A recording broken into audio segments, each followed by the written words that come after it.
ready? We're going live on TV now. Hi chat.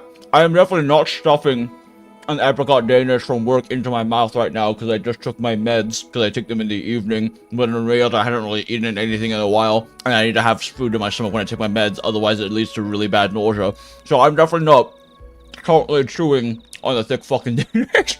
Hey chat, how are we doing? Hey Gravius, hey Dread, good to see you. I am welcome to a stream of a very responsible streamer who definitely spent more than an hour of last night's very short stream doing the thing we were supposed to do instead of yapping about food and beverage and knives for fucking 2 goddamn hours for no reason. Scuffmeister doing randomly timed streams again. Yeah, so this was supposed to happen earlier because last night, right, I was not going to do not doing that mini stream because I couldn't stream tonight because of the whole, like, last hurrah thing at that gaming bar I was gonna meet up with some friends for.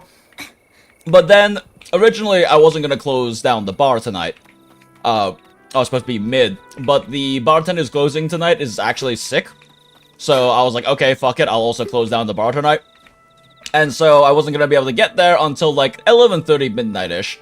So when I finished closing down the bar at like 11:10, I get a fucking text message from my friend being like, hey, everyone left and my other friend wants to go watch anime, so I'm going back to my place. I'm like, okay, well fine, I guess I will be able to stream. But then, because of I work at a hotel bar, right? And the particular venue I'm at, our manager headed home early. She's great, I fucking love her, but she headed home early because she has to open up early tomorrow because we do a lot of breakfast service stuff.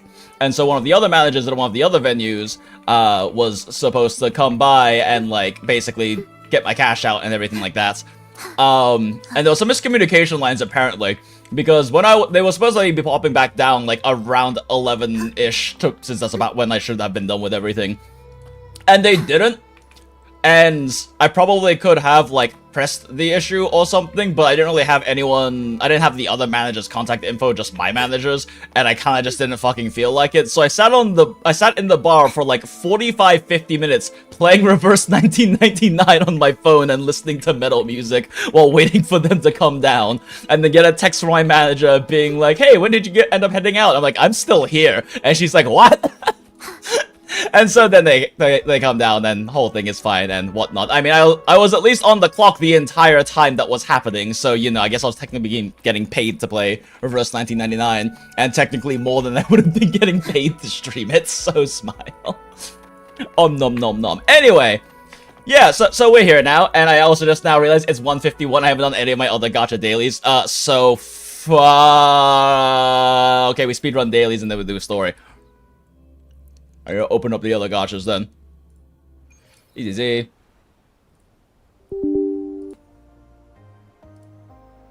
And Honkai Star Rail. These are the 2 main ones that actually will stay behind me. End in 9 minutes. The others I can worry about a little bit later. Although I should really probably pop Ocnets open on my phone in a second because I haven't really burnt sanity today, so I'm definitely overcapped. Rejoicing. The moon is full. Nonsense. Entertain me. Pop. Ah!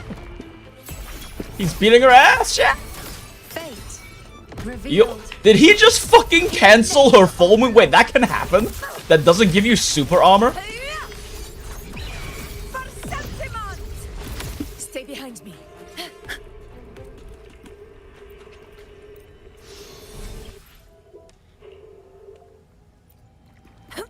Okay. Time to bully. Winners win. One strike is enough. In control. Chant. I just realized I haven't ulted with her earlier, did I? Let's just get this going real quick. Prolova can eat shit for a second, it's fine. She'll be fine. Surely she won't die while off screen.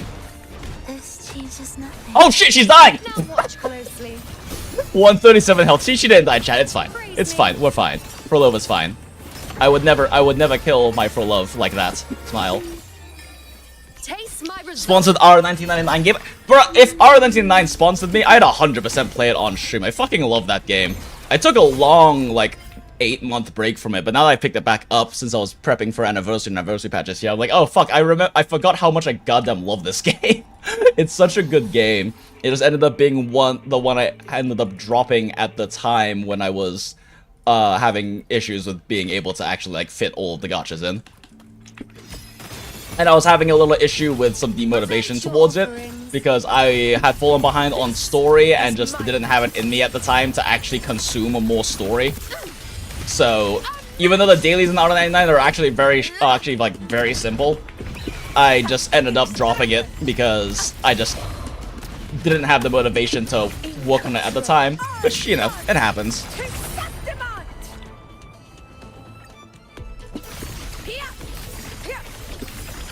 It ends now. In control. It's actually been especially fun too, because of the long break, I'm now like a big part of what got me back into R1999 was, who was it in chat? I think, was it Grace?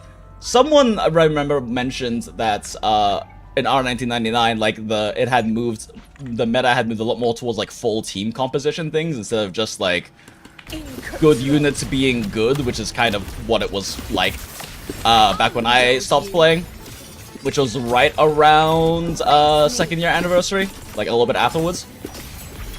Sorry, it's like right around like the patch after Windsong got released.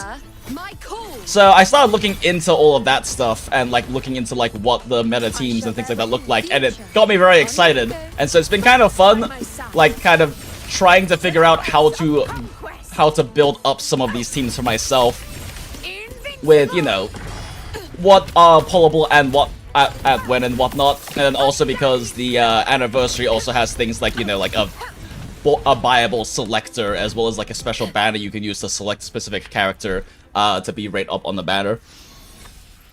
So I ended up picking it back up again right when the Assassin's Creed collab was happening with Ezio. And he's a little overtuned. It's kind of funny. Very competitive for like top DPS in specific teams, but at his like base kit without any other synergies is just kind of overtuned to numbers wise. But there are other teams that can beat him because of like the stacked synergy in like the full teams. But Ezio's just kind of got really big numbers because fucking reasons. But also Ezio is best Assassin's Creed character, so you know, whatever. Main pro tag back when like I actually played Assassin's Creed and it was still a fun game series and about assassins and not a weird Western RPG set in Greece or what the fuck ever. Although they also have Cassandra as a character too, and the combination's kind of funny because she enables this ult spam playstyle where she ults 1 to 2 times every turn and Ezio ults like every 2 turns, and his ult normally takes a very long time to build up. And it's very funny that you're just constantly playing Assassin's Creed cinematics and killing everything. Ah, shit. It swapped to new things. I don't have time to swap to the new things right now. We're running out of time for dailies! Oh no! Divination scratch card! Go, go, go! Ah! 3 minutes! Shake, shake, shake, shake, shake. Back. That should be enough for dailies at least, and we didn't burn all the staminas. Yep, okay, cool. Back, back, okay.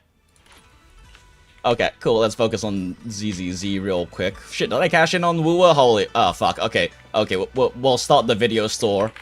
And in the loading screen, I check this real quick. Okay, did that one. How about Battle Pass? I swear I'll look at chat in a second. I am not glancing to a different screen because I kind of need to focus on this right now. Shit. Okay.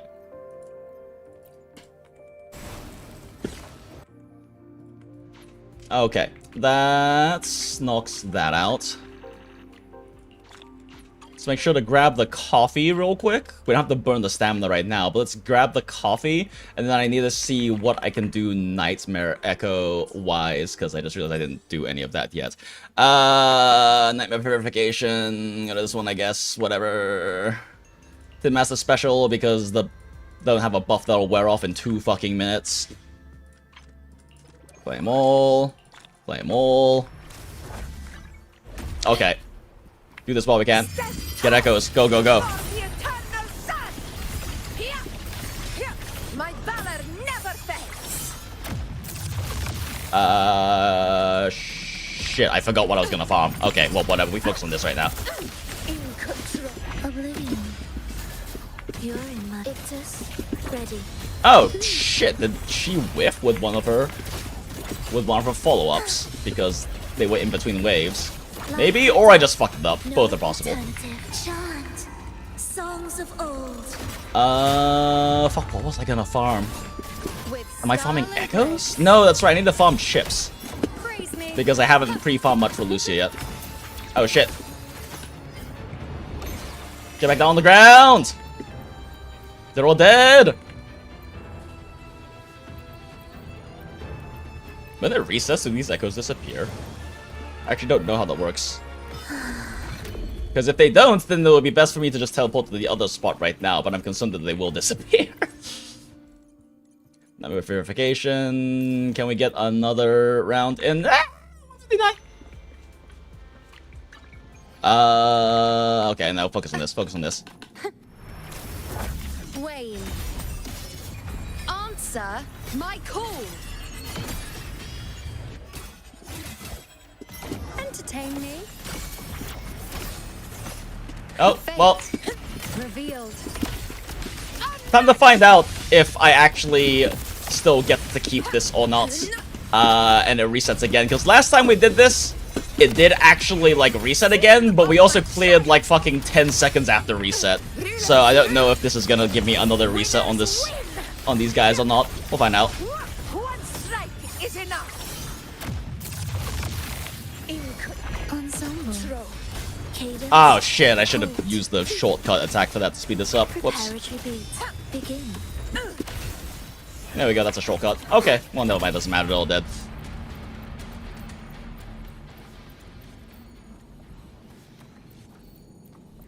You don't have to farm anything for ZZ, just claim the dailies for now? Yeah, pretty much. I was just, you know, trying to do the efficient thing of in loading stream, do something else near the gacha, but I could not process what I wanted to do in ZZZ fast enough for that. If I'm not getting Med Pocket, can I just use Regulus or Sotheby as a substitute? For what specifically, Acid? Like, what context are you saying this? Because Med Pocket's just kind of nice as being like a very generic, incredibly AP efficient healer, like sustain. He is like the most like AFK sustain when he has got his new Euphoria at least. Sotheby is relatively AP efficient, but she does have to occasionally use a card in order to sustain. It's just that when she uses a card, she gets a bunch of free healing added onto it, and she's like the highest raw healing value healer in the game now, with Euphoria. This is all with Euphoria, they're both kind of shit-based, but... Okay... Speaking of motivation dailies, I'll let you know when Vampire Yuri does the best patch. They're planning on making Time War More's limit to a weekly or coming instead of a day. Oh, yeah, that would be nice. What are y'all farming in Arknight's Babel right now? Gel? Of course it's gel. I have been bitching about not having enough gel for like 3 patches. Which reminds me, now I actually have the time to let me pull up Arknight from my phone real quick. How many of these do I have? Still not enough.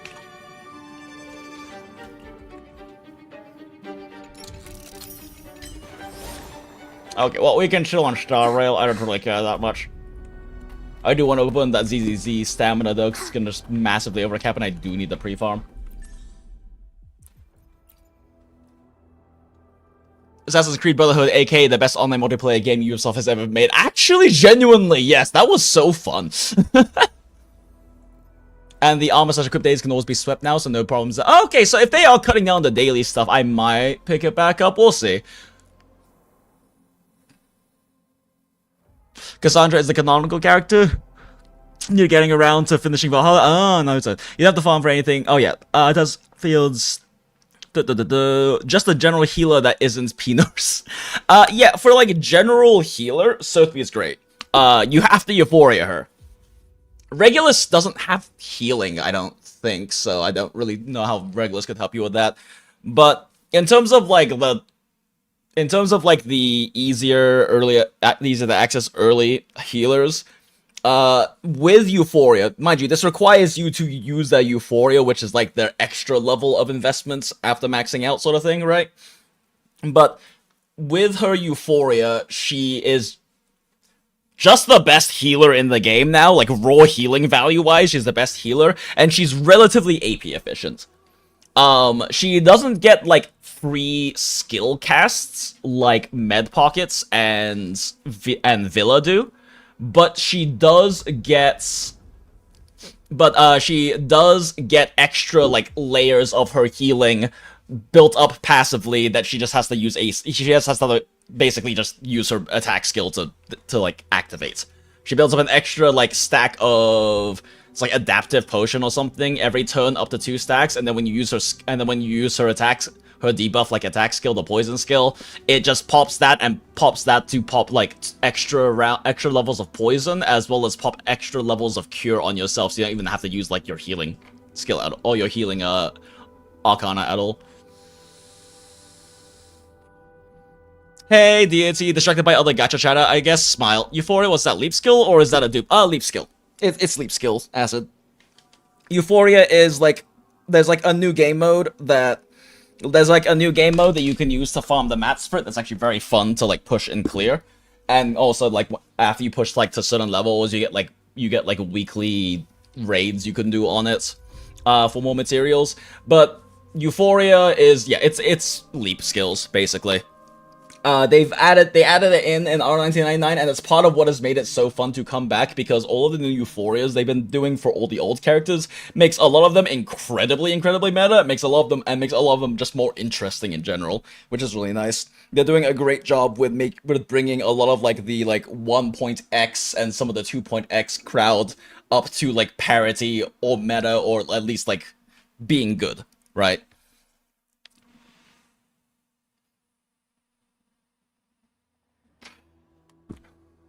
Have I started MSQ yet? Smile. What do you mean? What do you mean? Oh, fuck! Trigger! Pincer attack! I forgot I started this! Engaging head on. Support in position. Trigger just gotta show her ass at the very end, even though she's just shooting. Well, I'm stuck on chapter 3 because I'm dreading playing it. Stupid Last Supper still makes my heart heavy, and I don't want to touch it too much right now, at least as a goal now. Oh, yeah, no, definitely. Yeah, if you have Sotheby. I mean, she's still an okay-ish healer earlier on. I'm trying to think if you have any other options that are, like, you can invest, like, for early game, you can also invest in, like, Balloon Party or Dick if you have her. Or either of them girls, but it's probably better just to invest in Sotheby. She needs Euphoria to like truly be a really good healer. She's otherwise pretty AP consumptive, and also really wants to get like her second or third ascension to really start being a pretty good healer. But she's still a good option. She's still an option. And if you're just trying to push story too, like she'll work. You've been using Dick? Yeah, Dick is nice because she requires less investment to, like, actually be a pretty good healer. Oh my god, I got an A. Does that matter? Does that lower the drops for this? Fuck.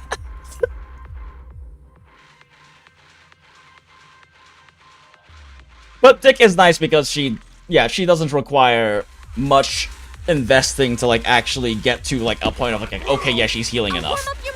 Sophie, on the other hand, because of how her mechanics work, she really wants her Ascension 3, because before she gets her Ascension 3, her healing is built into only being healing over time, which makes it very hard for you to use in a lot of situations. But I want to say it's her Ascension 3, it might be Ascension 2, but her Ascension 2 or 3 makes it so that when you pop her healing skill again and you already have active cure status, like her healing over time every round thing, it'll then immediately pop all the previous ones, so you actually get to have like single turn burst healing. And that's kind of the big issue with Sotheby, is that until then she doesn't have that single turn burst healing. So if you don't play preemptively, you can run into issues of not being able to heal in time.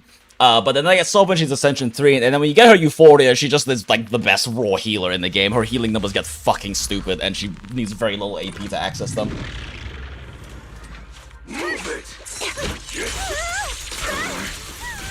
Like, compared to the other, like, meta healing options, because she's definitely a meta healing option, but compared to, like, the other ones, she is very much... She's considered lesser than both Villa and Med Pocket with like all Euphorias, because all three of them are only that great with Euphoria, except for Villa. Villa's always kind of good even without Euphoria, but that's because she's a crit buffer. But that's the reason why Villa's considered generally better. She's a crit buffer. So, and with her Euphoria too, it's especially nice because she gets constant free healing casts, and so does Med Pocket with Euphoria. But Villa does require you to actually burn AP on her. Med Pocket literally can just sit there and keep you alive for fucking ever, and never use a single card. With Euphoria, specifically. On the other hand, Villa requires you to burn AP on her to keep her ult up. She does get free Moxie towards her ult, but you still need to burn like 2 AP around 2 AP at least, generally, per ult rotation to keep her ult up, because her healing isn't multi-target without ult. So you can run into issues with her, passive healing not actually keeping your team up very well because it's single target.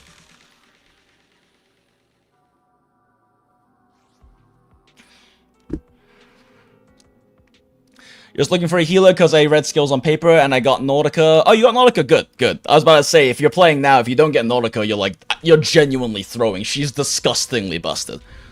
You're getting Eternity / Sommel. Yeah, no, definitely. Definitely Semmelweis you want to invest in. Semmelweis with Euphoria is insanely strong and makes Nautica into, like, a stupid damage, like, an absurd damage dump. But you kind of want a healer for safety. You don't need a healer for safety. You need a healer, period, in that team. That team doesn't work without a healer. You can't run Nautica teams without healer, because she is a Berserker-type health drainer who drains her own health and the teammates' health to do damage, and then does damage when she drains enough of her own health on top of that, and then nukes with an absurdly strong ult based on how much health drain you've built up over time, basically. But she can't heal herself. You need to have a healer. Semmelweis also can't really heal herself. Without a healer, they literally don't really function as a team. If they can't kill things before they die, they're fucked. Unit raid level 3, third boss kill in 38 seconds. Team might be effective. Methinks. Oh, hell yeah. Next up, Babel Tower on PGR. My phone was on fire. Oh, fuck. Is Babel Tower back in PGR? Oh, I gotta do that at some point. Babel's so much fun. Babel is, like, just such a fun game mode. Okay. Let's open the video store and then we'll just hop off. I still haven't loaded up Arknights on my phone, motherfucker. Oh god, I haven't logged into Arknights tonight. I'm so overcapped on stamina. Oh no, my base is fucked! It's so over, chat. My Arknight's base is fucked! I haven't unlocked the exchange all day because I haven't logged into Arknights. Fuck me. One sec. Arknights things. Okay. CRIES. My poor Arknights base. Oh my god, I'm overcapped on drones. You know you fucked up in Arknights when you've overcapped on drones. Like, you only get like 170 to like 180 max stamina, so you can overcap pretty easily just by logging in a bit late. But your drones cap out at 225. So you have to not burn them for 22 goddamn hours to overcap. Fuck me. Okay. How's base rotation looking? Rotate that. Rotate you. Rest zones are very unfull, actually. I can do a lot more rotations. Rotate you. Rotate you. Rotate you. Maybe I should have just done this on my computer, so at least it's, like, content, instead of me just verbalizing what I'm doing in Arknights right now on my base. Alright, base is good. Start up auto. on BB8. BB. Give me that coagulant gel. Slurp, slurp.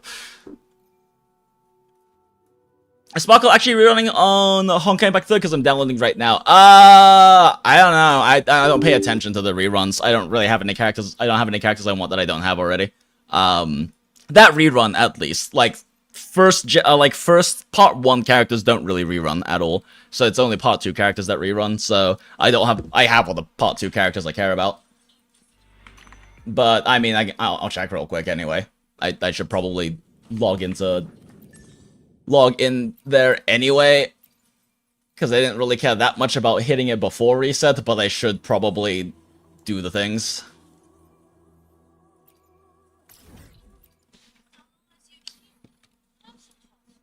Let's see if Sparkle is rerunning. But yeah, Acid, if you want, so like, definitely Sotheby is gonna be your best option for Nordica team because she has enough raw healing. The other option, like, the other options that aren't like the Med Pockets and Villa, don't really have enough healing. At least not as much as you really want on that team. I mean, Nordica has so much max HP with Euphoria Semmelweis, it's not that big of an issue actually, but like the amount of max HP she gets with Semmelweis' HP buff is kind of fucking stupid. But at the same time, it's definitely better to have a good healer for her. Her best healer right now, though, is definitely arguably Med Pocket. Well, Med Pocket or Fatutu, but like Fatutu's not rerunning in fucking forever. Like, definitely not this patch, at least, because we already know all the reruns this patch are gonna be.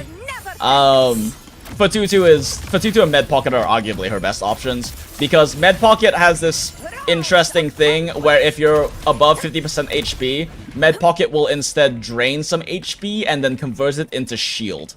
And so that means that they add on extra HP drain to further like buff Nordica's kit and to further build up all the resources and everything that the team wants.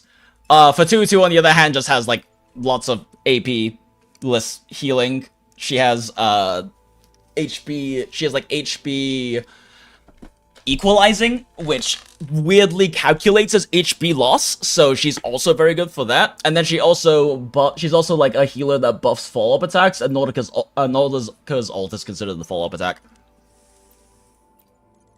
But you know, Med Pocket is a lot more realistic to get because they're a standard character. Like they're an OG standard character, so like they will pop up on like ripples in the water and shit like that. While Fatutu is, like, you can lose 50-50 to her, but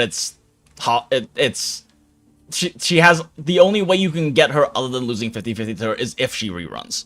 She's too new of a character to really show up in, like, any of, like, the selector banner things. I'll check if I can get Fatutu from the selector thing, but Sotheby is adorable and she's part of Last Supper and I just can't. Oh yeah, fair. And like, I mean, the thing is, Fatutu is the best now, but they literally, this patch, fucking released like a specific dedicated healer for that team archetype in CN. So in 2 patches, we're gonna get Robuska, and Robuska is literally the dedicated HP drain team healer.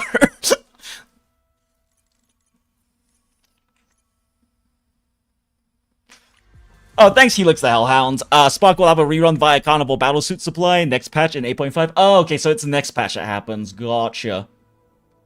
Am I crazy? Wait, why is Impact asking me for new settings? That's weird. Why do that?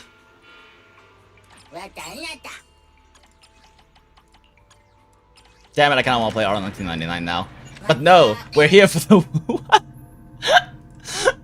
Bad Jinx. No R1999 right now. We WUWA. Don't show acid things in R1999 with your account right now. We're here for the WUWA story.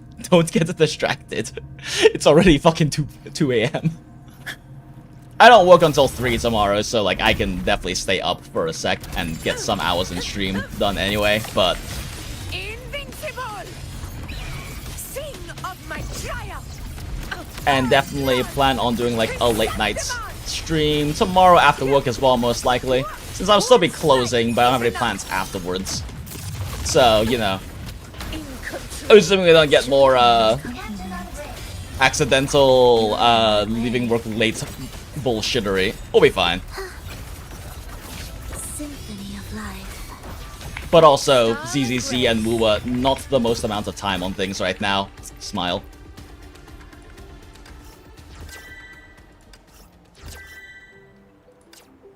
Yeah, who isn't supply right now? Oh, they're rerunning Helia. Okay, she's from last patch. Smile. Rerunning Helia, Ascension Supply. Oh, right, this is like a rank up one? I actually don't remember. I don't remember what Ascension Supply. I guess it's like a rank up one for like making your funny liar girl better.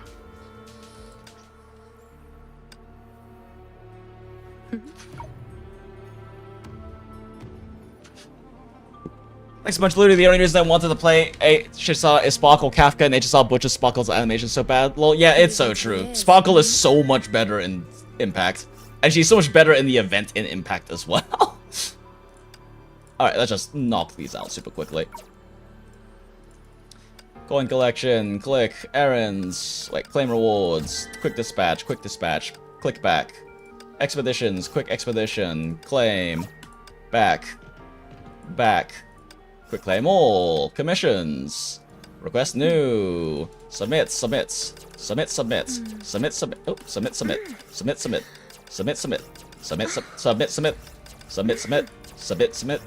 My tempo's a little bit off. Rewards, claim, back. I can also just hit quick light, I guess. Like that. Go to accept. Need to accept new adventure mission shit. Refresh and see if we get lucky and get a crystal mission. No crystal mission. Cool. Select. Sure, why not? Actually, that one's expensive. Let's get a cheap one. I don't really care about shards, so. And let's grab these. Imagines are nice. Sure, why the fuck not? Grab that one. And grab that one. Quick lights. Back. Close. Claim all. I didn't do material events yet, fuck. Pleasing to the ears, I burned all my stamina without doing material events. I probably need like 100 something. I think it's like 120 something. Oh, nope. Okay, I bought too much. Or did I? Did I buy too much? I don't know if I burned. I think I bought just a little too short. Oh, nope. Okay, whatever. I'm gonna overcap again anyway. I don't do my dailies consistently enough in this fucking game. Oh, shit. Infinity Abyss. And do it later. Mirage. I'll do it later. Okay, well, that's done. Let's just go into the streamer event and give a single cookie. Claim.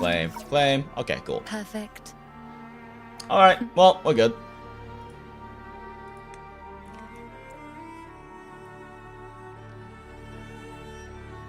Do it, you know you want to. Something dark side, something complete. Oh yeah, what? Doing fucking R1999 style? I could just keep using Sparkle forever on Honkai Impact 3rd, right? How many teams do I really need there? You really just need the one. Like, if you're trying to, like, compete for, like, higher tier weekly endgame brackets, then you want multiple teams. But Part 2 is nice because they made it so you basically just kind of mostly just need one team. Part 2 made, like, Valkyrie teams way more efficient, because they moved away from, like, the same style that PGR replicated off of them, where you need, like, a full team of 3 of each element, to now your elements are flexible, because it kind of just you can kind of just base your team elements based off of who is, like, the leader of your team.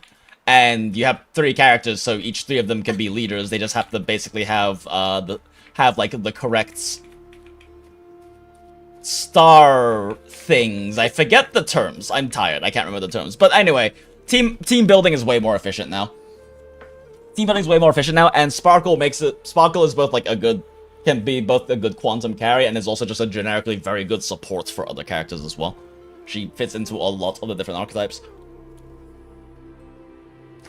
Also, next patch is another spending event to welcome the new Alicia battlesuit. Yeah, that's why I was going to drop Impact for a patch, because Impact's one of the games I kind of pick up patch to patch if there's something coming up I am interested in. And of course, new Alicia means I'm interested, so I've been pre-farming this patch.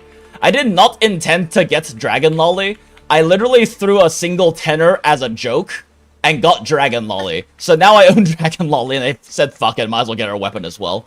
But right now, I'm just in saving mode for Alicia. Oh, look, an event in the gacha I will never touch. Responsible gacha player tries playing free-to-play as much as possible because shit adds up so fast if you don't control. You just never spend them. I mean, fair.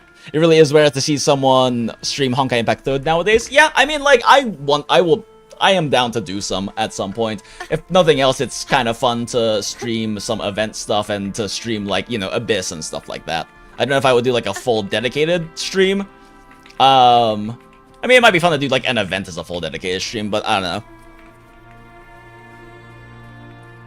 True, you can has cookie. Let's see. Oh, yeah.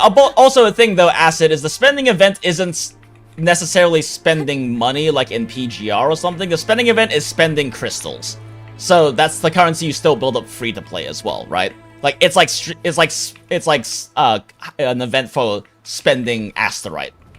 So, like, you can max out spending, you can max out or get as far as you really care to in spending events completely free to play. It's just a matter of having the savings. And generally, the wisdom is, especially as a free to play, is that you save and then dump during spending events. But of course, you know, pull for waifu. We love pulling for waifu and husbando here in the Goondola. But Honkai Impact only has waifus. No men's allowed, except for post-Honkai Adventure MC for some reason, but no men's allowed. We can never forget the bunny girl incident. Never forgets the Adam incident. It is CN's Honkai Impact community is fucking deranged, and like they do not like the idea of male characters. They fucking put on a survey for CN one time in Honkai Impact 3rd. Hey, how would you feel about the potential idea of having playable male characters? And the CN response was so mad they gave out apologems just for putting the question on a fucking survey. Honkai Impact 3rd CN community is fucking deranged. It's incredible. They have so many stupid dramas that are so funny to learn about.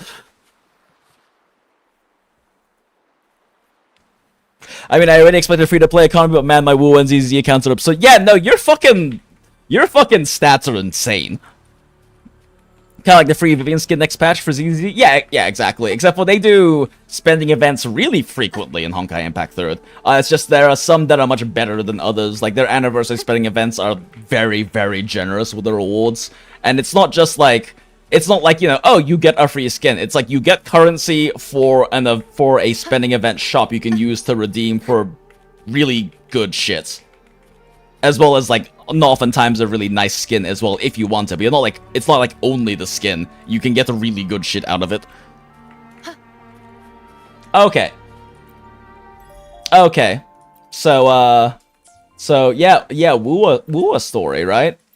Don't open up our 1999 JINX WUWA story. My Arknight should auto-ing? It is. Trying to auto a little bit more. Oh shit, I have burnable sanity and Arknights that is gonna expire in a day. I should probably just keep it autoing like this entire stream. Will the approaching sounds be Ictus? Why does it do that? Like, is it because I'm holding the inputs? It's weird. For death, no alternative. Symphony of life. Right, I haven't done WUWA this rotation either, since it came up a few days ago. Don't do WUWA, JINX. You have story and events to do. Fate in my mark. Fate. Fight by my side.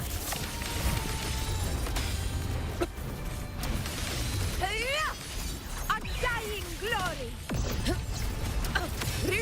Kill the last two people with fucking Augustus ult. Augustus. Augusta.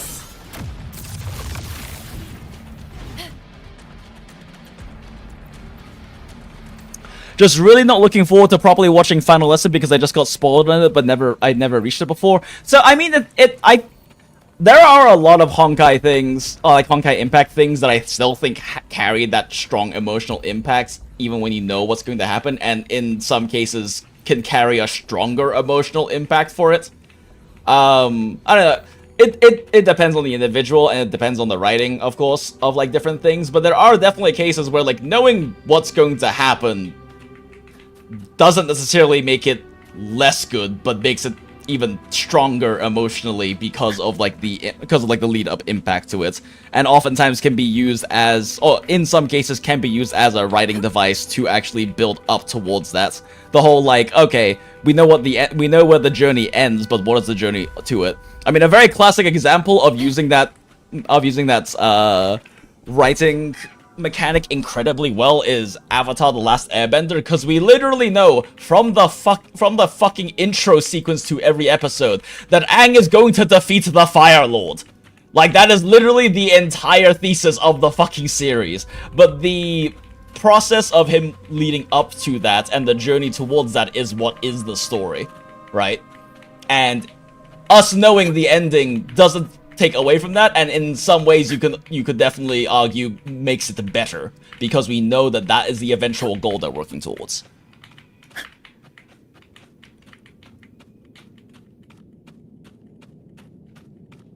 Does Nikkei have an accounts comparison sites like the others? I don't know, actually. I'm not familiar. I'll go save up crap now. We'll see whatever it is I can throw next patch. I mean, you'll probably be fine. Generally purely free-to-play, with statistical averages on, like, pulling characters. You generally can just pretty much pull every new character. It's not guaranteed like it is in PGR, but, like, with the rewards from dailies and weeklies especially, event rewards are kind of shit in Impact, not gonna lie, in terms of, like, the crystal rewards. Like, there's still something, but not that great. But, like, daily and weekly stuff really funds you pretty well.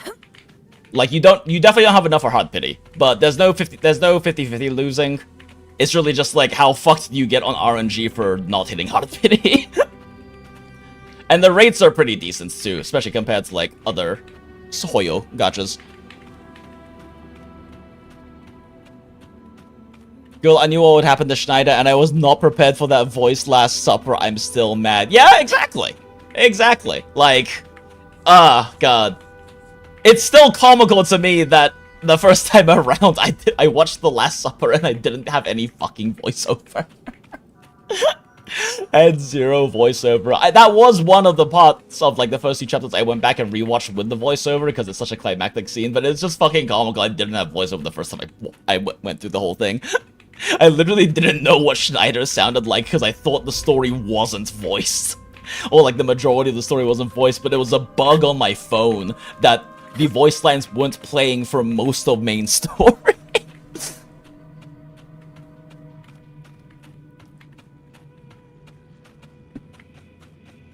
Okay. It's been 46 minutes.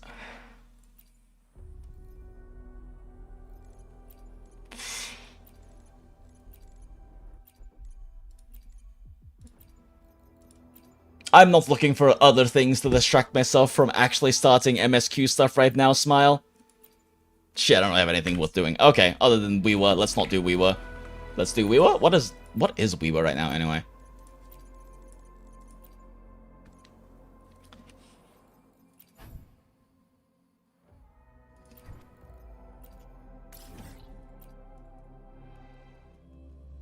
I'm just going to take a look, chat. We're not gonna push for high scores in respawning waters. Endless waters, Smile.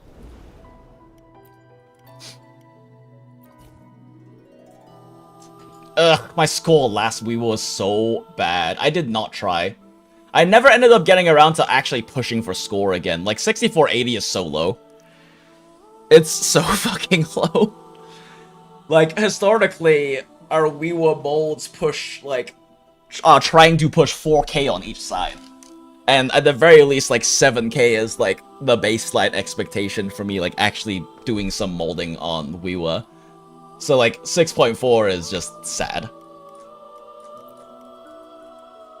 Though not talking shit to anyone who doesn't push that high. This is just a ridiculous standard I hold for myself because I have incredibly toxic work ethic and expectations of myself.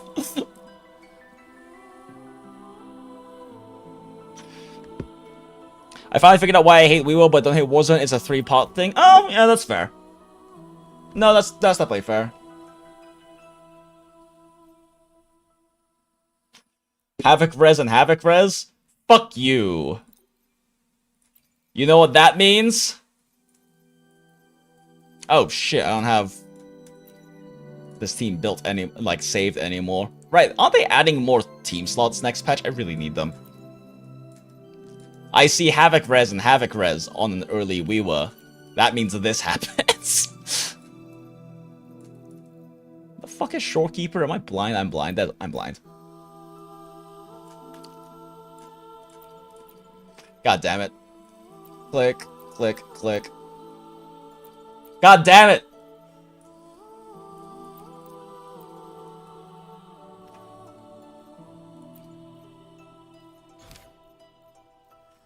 And we use free blue as always because it gives a better baseline to understanding how the content scales in difficulty.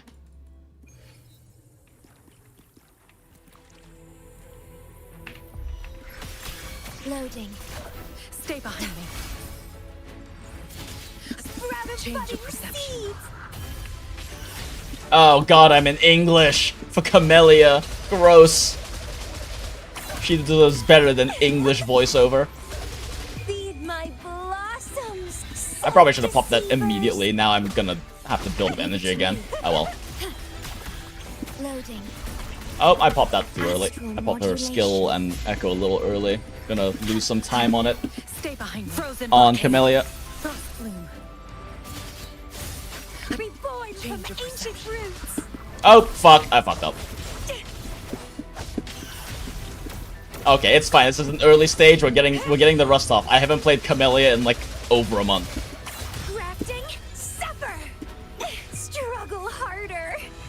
Entertain me. I also should have popped that before for enhanced resonance skill, because the entire point of that is to build Concerto faster. Still got some stacks on that left. Bunny nuke!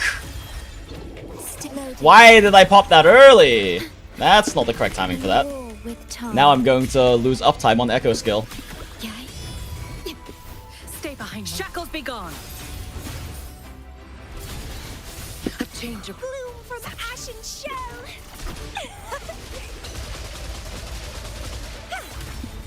Don't run. Keep the dance going. Warzone typically only has 5 enemies. Typical enemies in Warzone are much more aggressive when WUWA runs away, wasting time. PG generally has much bigger AoEs, less one guys. Yeah, one guying in Warzone's kind of fairly hard to do outside of a few, like, very specific enemy types. And even then, you don't really run into issues with it with most teams because, like you said, AoE is kind of absurd. Okay, yeah, no, I am, like, hard fucking up if I am not getting Shorekeeper nuke. Stay behind me. Frozen blockade. Ah, shit, I popped it too early. Fuck. I tried to do the skill ult cancel that time, but I failed to get the skill properly. Blossoms, self-deceivers.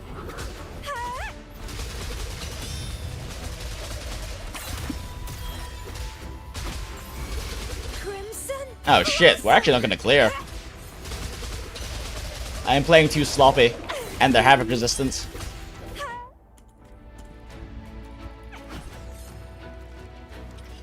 Damn. Okay, yeah, no, that's not okay.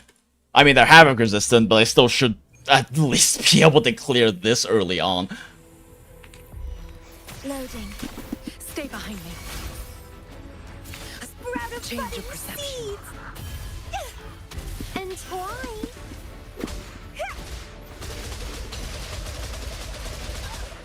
Struggle harder. Fuck, I forgot to pop this early. Entertain This like initial like Falcon Shadow thing is fucking weird.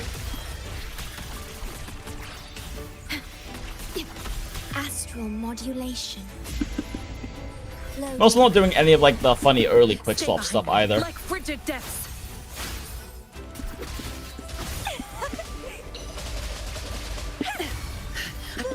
Change your perception. How did that not parry you? Wait, what? Excuse me, Burb? Don't run. Keep the dance going.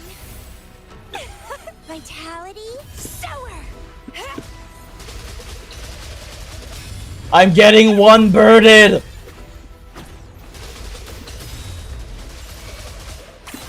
Leave it to me. Ah, and I missed the ult window trying to, like, kill this guy. Are you fucking kidding me? You knew.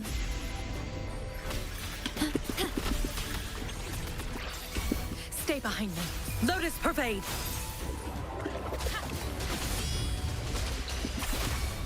Sprout of Change budding perception. speed, my blossoms. Just trying to start a little early Concerto so that we can get more Sanhwa's buff onto the second rotation. Crimson blossom. This is still so fucking sloppy, Jesus. Vow from the soul. Okay, basic 1, 2. Oh, nope, we're already full on basic. Why not? In Ult. war with time. Echo, Loading. echo, Stay behind Ults. like frigid depths. skill, dash, little pop, Bloom echo, from ashes. swap back. Don't run. Keep the dance going.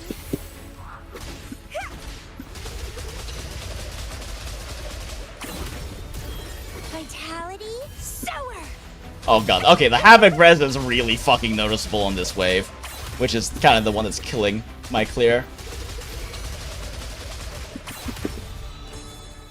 Ordained. I'm also doing really slow rotations.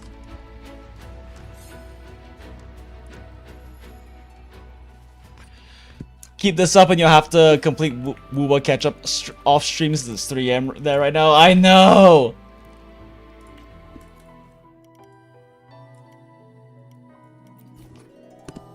Damn. Actually genuinely surprising how much this Havoc res is fucking. I mean, my rotations aren't that clean, but I'm still just like barely hitting last wave. I actually am a little curious now about trying to run this instead though.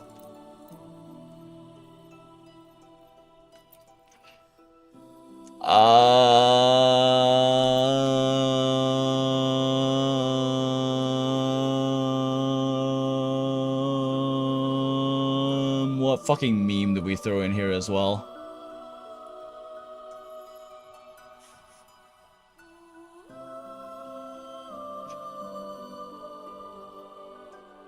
Actually, this will be funny. Sure, Lupa.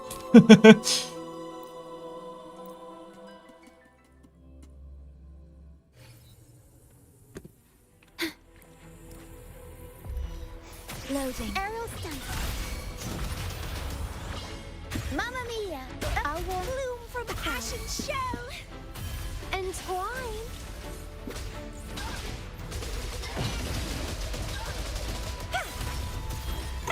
Struggle harder. Why am I ulting so late again? Entertain me. This is like actually really hurting my clear times because it forces one of my rotations to be a lot. My rotations to have to play catch up. Modulation. Maybe I should reset if I Loading. fuck that up. Aerial stunt.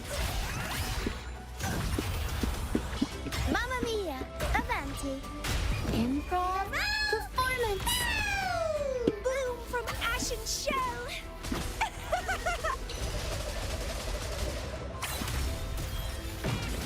Yeah, see, I can't ult right now, which I really need to for my rotation's sake. I'm burning like an extra Don't 3.5 run. seconds because of this. Keep the dance going.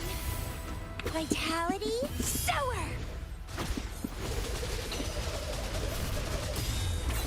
And I'm getting one birded. Fuck me. Leave it to me. Okay, yeah, that's also why Shorekeeper's first nuke is getting shorted is because of the Camellia ult misplay. Load. Aerial stunt. I wanna be born from ancient roots.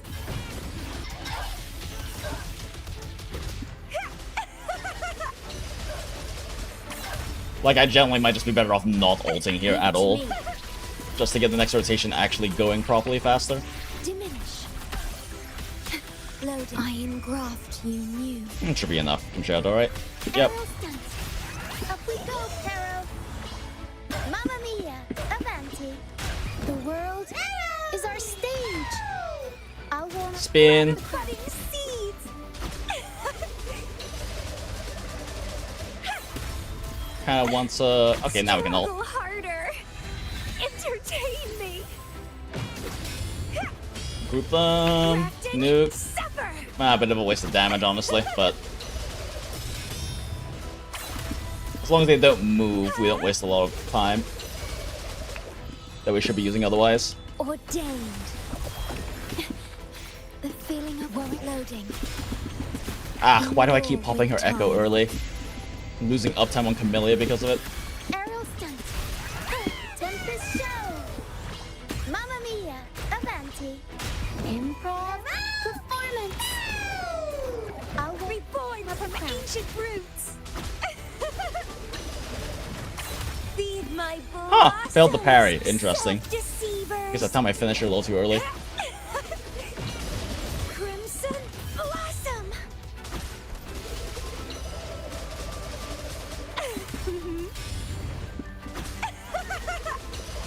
Still hitting everyone, yeah? Oath from the heart. Stay calm. Iron graft you knew. Time is still so tight. Loading. Aerial stunt. Mamma mia, avanti. The world. At least I'm timing the ult correctly. If she says Figurati, I'm being too slow with it. Ashen shell. Struggle harder. Entertain me. Vitality. Sour. Oh my god, that didn't even kill the guy. Yeah, okay, maybe memeing with a Havoc team on Havoc Res is not actually going to work. There's actually too big of a damage gap. Ordained. Loading. Astral modulation. Yeah, okay, maybe this meme isn't going to work. We were HP scaling too strong. Shouldn't be sleeping right now. Maybe you're a night owl type. I am a night owl type, and I don't work until like 3:30 p.m. tomorrow, so we can afford to do a little bit of streaming today. Okay, well, now I'm mad because I couldn't do it with Funny Team. So real quick, we're clearing this with actual teams. I also haven't actually gone to try these new characters in here. Maybe we don't meme with the Furlova though. Let's see. Yeah, fuck it, Zhang Li out. Who needs this more? Honestly, probably better to run Brina on this side.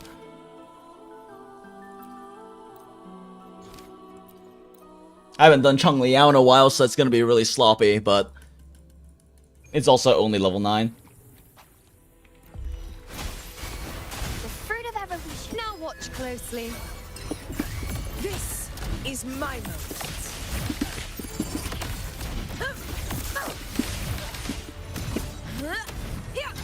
Invincible! For Septimont! Did I really just get fucking one guy?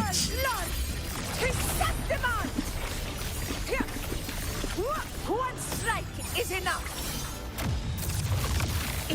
I'm actually surprised I didn't nuke them, if I'm being completely honest. The fruit of life is in everything. With style and grace. Face me. Answer my call. 1, 2, 3. Skill. Skill.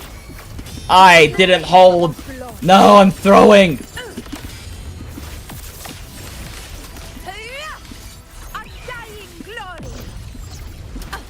Yeah, I'm definitely really feeling cleave hitboxes on Augusta for this. It ends now. In bloom. Control. The fruit of evolution.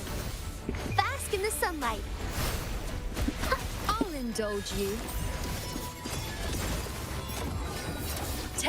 resolve. That animation cancels that, right? Hell yeah, it does. On you go. Causality. Okay, now I did that correctly. By my side.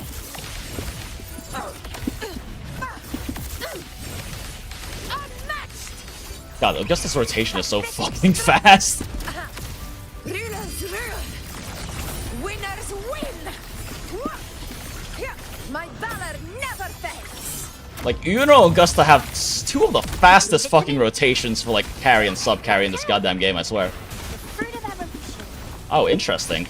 Am I really not have enough energy regen? Does this team not generate enough energy for Verena? Watch closely.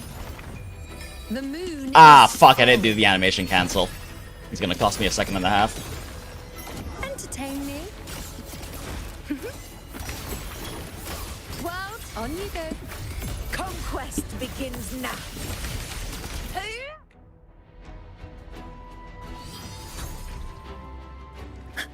It's really interesting. So this doesn't generate enough energy for Verena. I'm probably gonna have to swap it to an energy regen main stat. I guess Augusta and Iono don't actually generate that much energy. The fact that Verena's short on ult there was really surprising. Stay loading. I engraft you new. Beckon the divine flames. All shall reveal itself. So we're gonna remember the timing for this. Reconfiguration. Rectify. Exploit. Product. My blade, take form. Reconfiguration. Worry not. Variable elimination. Together we vanquish. Ordained. Kind of. I'm a little sloppy on the Zhanglia. Oh, and I missed one of his ults. Oh, yeah, okay. I rusty on this team. Oh shit, and I missed one of his. Astral modulation.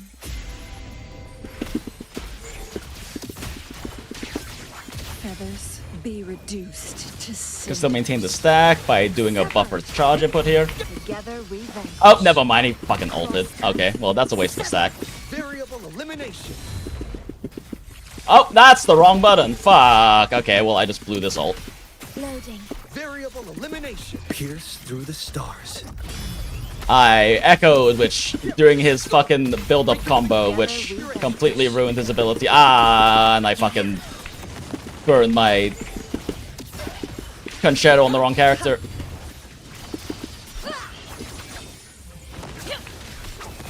Yeah, okay, we lost Shawkeeper Nuke. Damn. Perish. Together we vanquish. I wasted 2 stacks with that. Fuck. Variable elimination. Disruption. All shall reveal itself. Exploit. Product. Reconfigure. Together we vanquish. Terminate. Worry. Loading.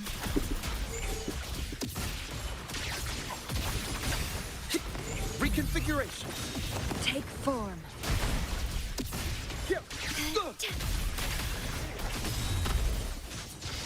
Mind's eye. Reconfiguration. Conditions optimal. Disruption. Pierce through the stars. Oh, this is so sloppy, I'm not gonna clear. Together we vanquish. I wasted, like, I've already wasted 2 Changli nukes. Who's the And a caged Shoalkeeper bird nuke. now? 2 Shoalkeeper nukes. Loading. Okay, yeah, restart this.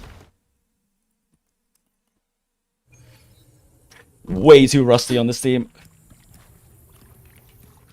Loading. Who's the caged bird now? Sever. Verity. Confined within limits. Exploit. Product. Rectify. Feathers incinerate. Oh shit, I am wasting Zhangli time. Reconfiguration. Diminish. Crosscut. Exploit. Sever. Surely he can get a third one in, right? Cool. Together we vanquish. Variable elimination. No! It missed because of the time on his fucking outro or intro. Okay. Loading. Variable elimination. All shall reveal itself. I should be funneling those into Changli. Feathers. My Reconfiguration. blade yearns. Sever. Exploit. Prime. Together we vanquish. Be reduced to Waste of a stack, but also don't want to waste all the energy buildup.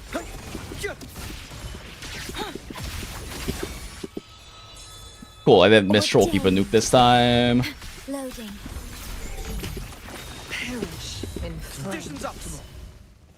Oh fuck. Through the stars. He had to drop in the air first. Take form. Leave it to me.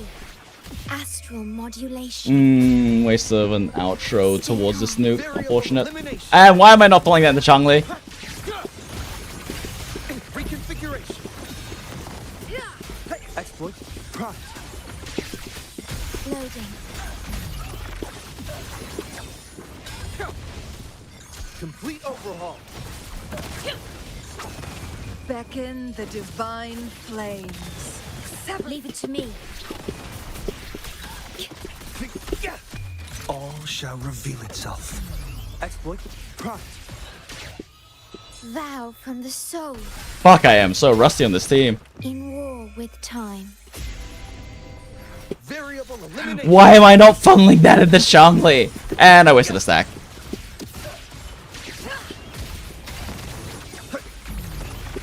Warrant loading. Mind's eye. Take form. Exploit. Prime. Who's the king? Oh my god, I've wasted like now? 3 Changli heavies. Reconfiguration. Conditions optimal. Pierce through the stars.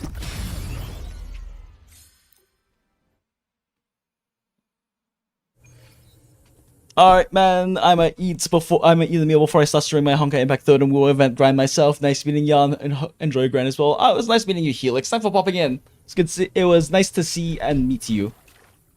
Best of luck and have fun with your stream. And hopefully play better than I am. Loading.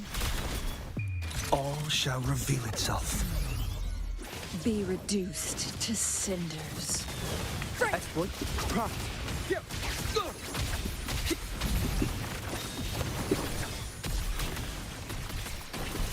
Take form. Exploit. Did I just fucking cancel one of hers? I think I did. Crosscut. Sever. I engraft you new. Okay, funnel in to Changli. Thank you. Variable elimination. Together we vanquish. Ah, missed one of his Through nukes. the stars. Complete Also didn't funnel into Doorkeeper probably there, so she can't nuke now. Be reduced to And wasting a stack. Wasted 2 actually. Exploit. Prime. Stay calm. There we go. Okay, we didn't miss the Ordained.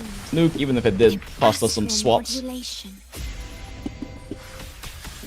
Together we vanquish. Exploit. Prime. Perish in flames. All shall reveal itself. Exploit. Prime. Leave it to me. And I didn't funnel that. God fucking damn it. Miscalculation. And me missing the Zhongli Ao nukes is, and I could have saved that stack, Divine flames. is costing me energy on Zhongli, so she couldn't pop that early. I don't know why I re-popped this. What's wrong with me? Perish. Together we vanquish. Oh my gosh, I keep wasting so many nukes on Through him. the stars. Exploit. Prime. Together we vanquish. And I wasted the stack. Reconfiguration. Mind's eye. Take form. Exploit. Prime.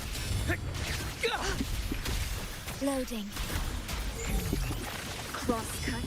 Sever. Vow from the Ugh, soul. I hate that I had to stay on him for 3 seconds there. I engraft you new. Variable. Why am I not funneling that into Zhongli? Be reduced to cinders. Verity. Confined within limits. Ah, this was so doable too, but I just fucked up so much micro on this team.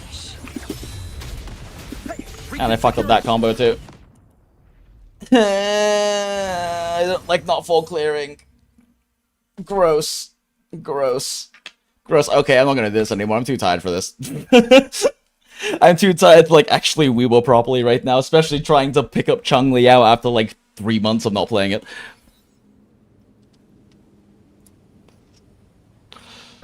Nah, swept through this WUWA as well, just using Uno, Verena, Augusta, and for Lova, Cantorella, Camellia teams, easy asteroids. I mean, yeah, and I mean, it's still S-scored it. It's just that I dislike not max scoring everything through respawn. Like, these 3 are not that bad to max score, because getting S isn't good enough. We have to max score, and we did it max score. And that is what is upsetting about this. In fact, you know what? I keep saying it, and so now I'm mad, so I'm just gonna do this with a team that I can play without having to actually have practice on it. As much as I love Chung Liao, I've been out of the game too long. For now, watch closely. Present your offerings.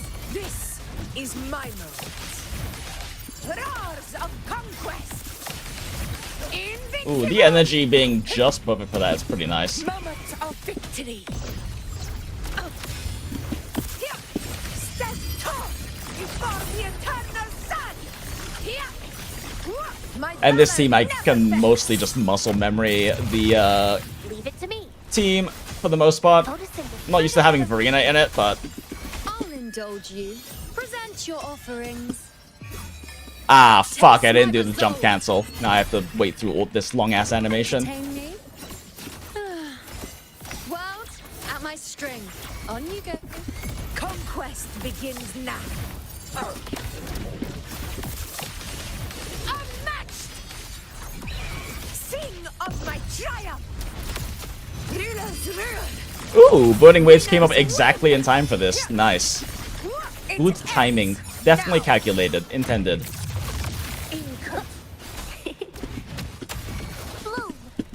I can't believe I swapped it during the wave reset, so Verena didn't get her fucking out intro. I keep forgetting to do the jump reset.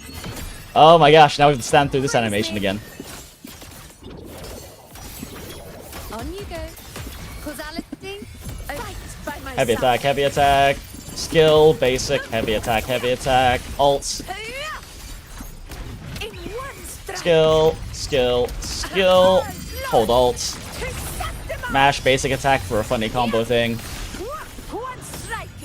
Funny big nuke. Wow, she has such an unextraordinary forte, chat. Wow, look at her.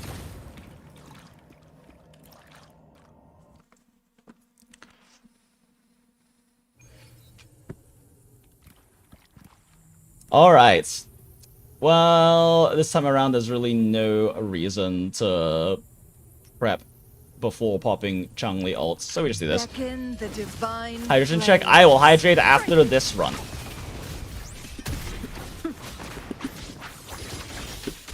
With me to victory! Break darkness! Oh, caught the timing. Hell yeah. My blade, you take 4. At the helm. Okay. Brand. Oh, now we get the proper rotations going, so less quick swap, unfortunately. Spin. Spin. Funny thing. Big fucking anchor boop. Echo. Bump. Bump. I hate on-fielding Chun-Li without quick swaps. It feels so weird.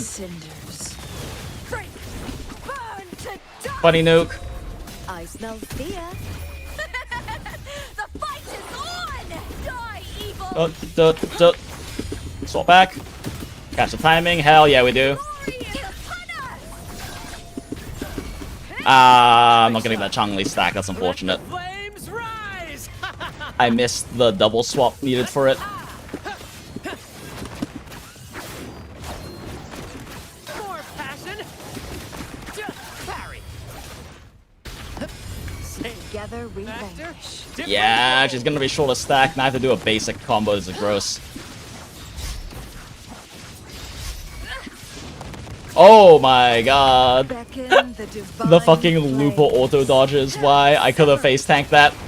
Applaud for me! Triumph at the spear tip! Please Basic, help! basic, basic. Ah, fuck, I missed it. I missed the timing. Crosscut. Sever. Together we howl. Okay, cool, we got the 2 stacks up beforehand. With me. Oh, is this the last enemy? Oh, it is. Okay. The limelight. Still not a clean rotation into Chun-Li stacks. A bit rusty on, like, catching the timing to do 2 swaps during Lupa's enhanced skill combo that you need. Oh, sorry, not the 2 swaps. The 3 swaps you need. You want to swap 3 times during Lupa's enhanced combo, so that way when she pops her enhanced resonance skill, you can swap to Chun-Li to get the 2nd stack built up, because you need to do it 3 times beforehand to build up, to get 1 stack, burn the stack, get 1 stack, and then burn it on that 4th one. And then that lets you do the full rotation, but Chun-Li can do her rotation significantly faster because she'll have 2 stacks at the start and not have to do any basic bullshit to be able to burn her stuff. Okay, hydration check. I water. Okay, I think we keep with Funny Augusta team, because might as well, like, fuck around with them. And Concerto is really nice because they are actually a more Concerto-based team than anything else. You know, entire rotation's point is to just get her Concerto up so that she can buff the fuck out of Augusta, and Augusta just needs the intro to be able to do her full rotation. Quickly, at least. So, this is a nice team.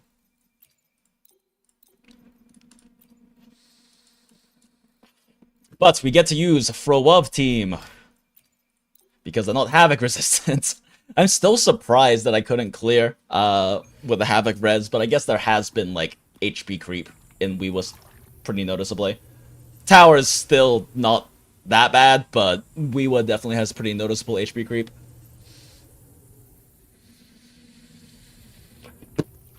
Okay. Stay loading. With style and grace. Conquest begins now.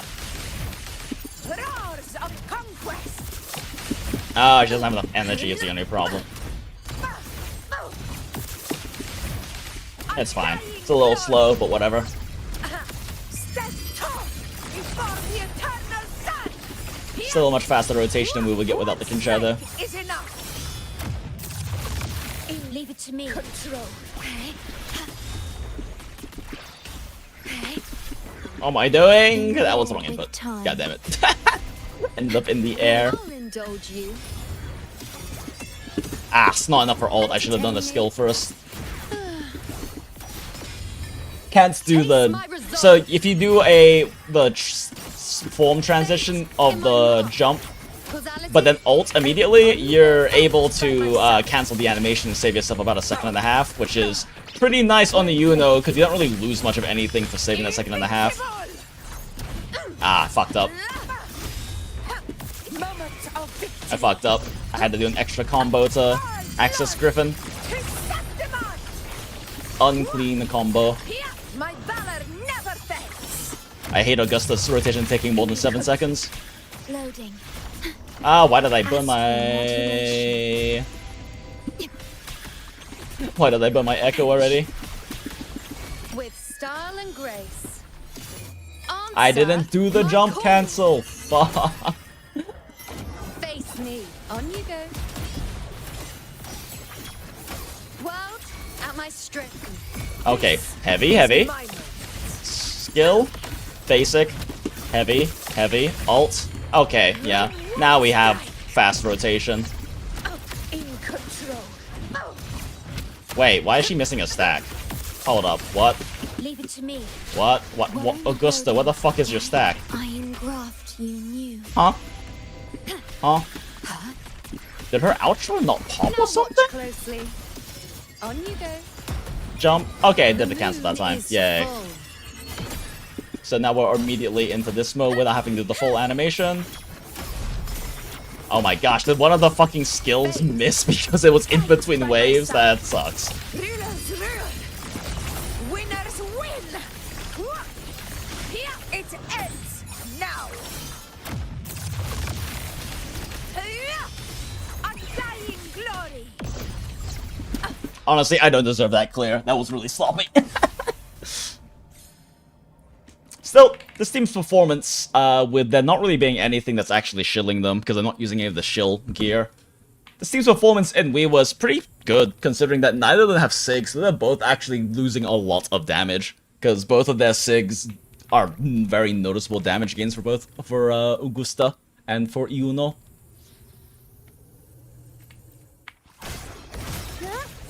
I'll warm up the crowd. Symphony of life. Okay, that time the cancel went off correctly. The echoes. The soul never entombed. She skips straight to her basic 3 if you do not even in an intro, you just need to swap onto her and it works. But I fucked it up one time, so that cost me about 4 seconds. Because Frolova's rotation is pretty noticeably slow if you don't do that correctly. Oh my gosh, what am I doing? That is such a slow rotation.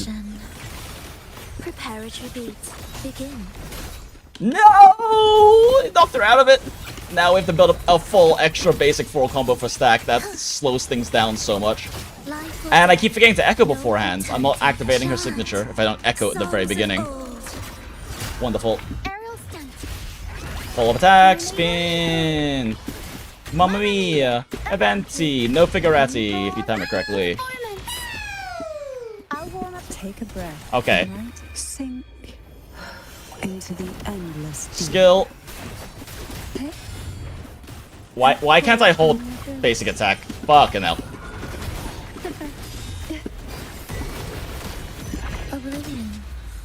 Basic 3. Okay, now we echo. Skill, skill. Basic 1, 2, 3, 4. Skill. Charge attack.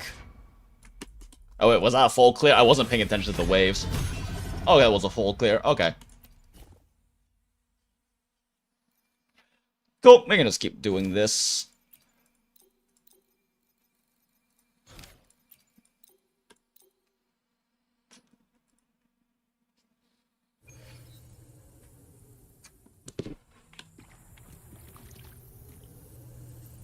Okay. Jawkeeper. We skill first to build up energy, and then we do this. Because I didn't have enough energy for you to ult cancel without doing skill first earlier. Oh my gosh, it does not want to give me ult, Jesus. I need to probably just use her echoes there. They actually generate a lot of ult energy. Yeah, I'll probably save like a solid 3 seconds if I just use her echo instead. Astral modulation. We should be fine on time as long as I do my cancels correctly. She'll still get her nuke in time. Indulge you. Present your offerings. Cool, we can do jump ult cancel. Perfect. Saves us a second and a half.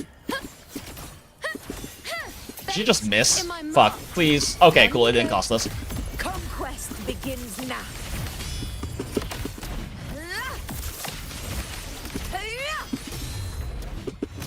Oh my gosh, why are we slightly short? Oh, did I miss because of the wave swapping? She missed something, because she should not have been short there. You know what? I can drink some water real quick. My valor never fails. Timer doesn't go down if I'm still doing that. In control. Are you kidding me? How are you short on... How are you short on Concerto? What missed? That's a full Concerto combo. How are you short on Concerto, Augusta? What is happening? What is scuffing these teams so hard? I didn't do the ult I did the jump cancel. Fuck me. On you go. 1, 2, 3. Skill. Skill. Charge attack. Swap. Charge. Charge. Skill. Basic. Charge. Charge. Okay, that time that missed. That might be a problem. Now we should be fine. Why does she not have a stack? In war with time. Am I fucking up that she's like missing that stack? Loading. Also, why do I keep popping her ult early? It's costing me nukes. Jump cancel. Cool. Jump ult cancel. Basic 1, 2, 3. Boom. Pink. Pink. On you go. Conquest begins. It sucks because she can't, because this enhanced ults It ends. doesn't have the full moon bonus on it because it hasn't been enough time to build it up. So missing that second Augusta ult costs us a good chunk of damage. I don't know why I missed it though. Like, why did my first stack not generate? I forget exactly how her, like, passive stack mechanic works, so I'm not entirely sure why. I think it's the time to take a break and do MSQ. Yeah, we're almost done. I'm not doing infinite torrents. We already said we're not doing infinite torrents, so it's fine. We're fine. Symphony of life. Oh, interesting. It didn't do the full skip. Why not? I don't know why it's not doing the full skip. It's weird. Witness. Did I hit the people behind me? They got like super one guy spread out there. Tempest show. Mamma mia, avanti. The world No figurati, timed is our well. stage. I wanna Engulfed by C's venom.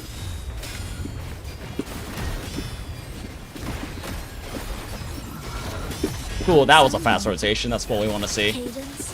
Halt. Ictus. Ready. Whales. Rejoicing. Clean. A soul never entombed. Aerial stunt. Made it for stack didn't generate because you swapped when there were no mobs, hence not trigger. Oh, did it not trigger outro again? Fuck, that is 100% why then. I want It takes 3 hours each MSQ heads up. Eh, it's fine. Surge. I fucked up.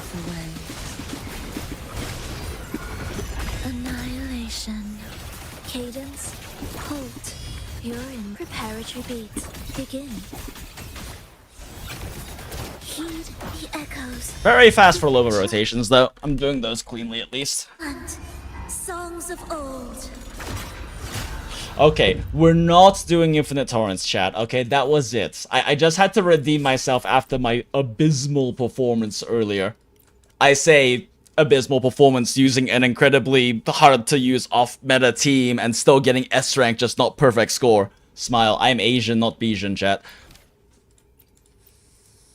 What are the shield ones anyway? Fusion, Echo Skill, and covers Ember, at least in IO, it's like, wow, that's really fucking strong, what the hell? Electron Arrow Damage. Gee, I wonder who this could be for. They recover Embers when they gain shield. Burning Wave, they unleash 2400% Electro. What? That's fucking 4 times as much as Captain Seal. What the fuck? This is not... Oh wait, never mind, stacks 3 times. I was about to say, this is not that insane for Katethia team, then I saw 3 times, never mind. Yeah, okay, these shield buffs are fucking insane, what the hell? Definitely not using any of those. They feel gross. Heading out for dinner soon, catch the yap later with 0 MSQ progress. We're doing MSQ now, after I pee, because I have been chugging water, BRB chat.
And we are so back. Thank you, Grammar Background, for your service, as always. Okay, cool. Alright, now it's time for MSQ. See, chat? This was all part of the strat from the beginning. Now that we have wasted an hour and a half before doing MSQ, now Acid has to go get dinner, and that means I no longer have the temptation of playing Reverse 1999 to show Acid things. See? All calculated. Fully intentional. Okay, let's do fucking MSQ. Holy shit.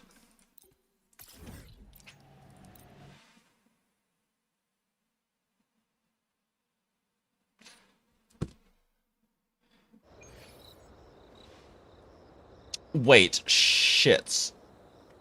When does R1999 reset? Shit, when does PTN reset? Is it too late? Okay, we will do MSQ as soon as I check to make sure PTN hasn't reset yet, because I didn't do lazy dailies yet.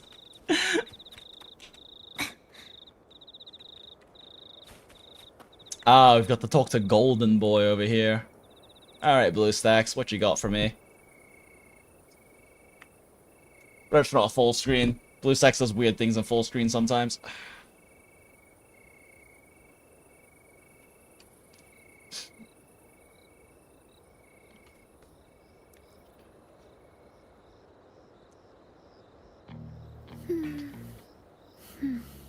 It's time for very quick toxic lesbian gacha dailies, chat. Very quick. I promise. Then WUWA MSQ. I'm fucking impossible. Pretty sure resets at 5 AM my time, but I don't remember. And there have been a few weird reset shuffles in some of my gachas this patch cycle. Like, I don't know why fucking PGR resets at 10 PM my time now. It's so fucking weird. Donation, donate all, click back, click back. System, collect all, CCTV, start, don't have time to read the funny cute little anecdotes today. Alright, this is the hotpot one, that one's cute. Have to know did such a good job with characterization.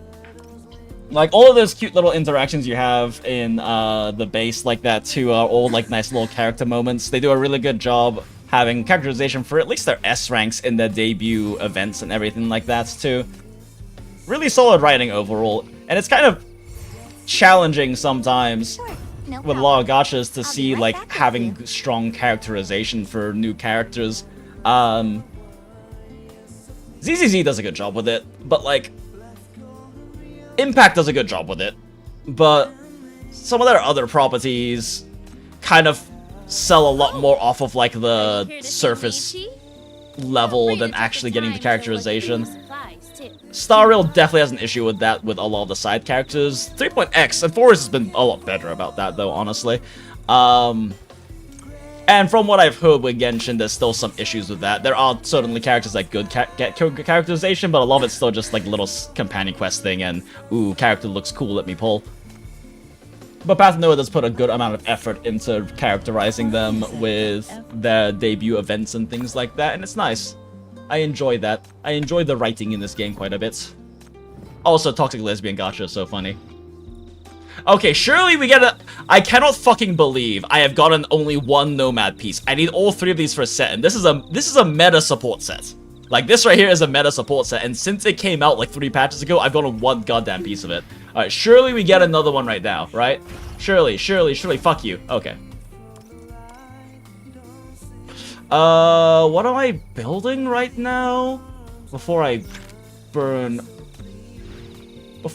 any of my, stamina real quick. What am I building? I think it's... Am I finishing off Jasmine? I think so. I think her skills need leveling, right? Yes, her skills do need leveling. Okay. So, do I have any of these? Supply chest? Cool. This game shits out resources to you, I fucking swear. Alright, supply chests. And out of money and... Oh no, we have the skill chips. Will I ever repay your kindness, I wonder? Okay, so now we just get money, and that should actually finish building Jasmine for the most part. Need to level her a little bit more, but worry about that later.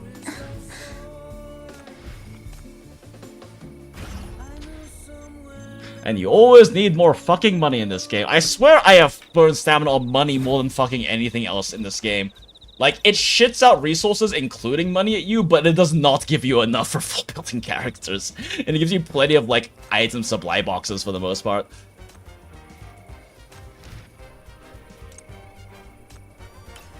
Okay, cool. Jasmine is Jasmine good, actually?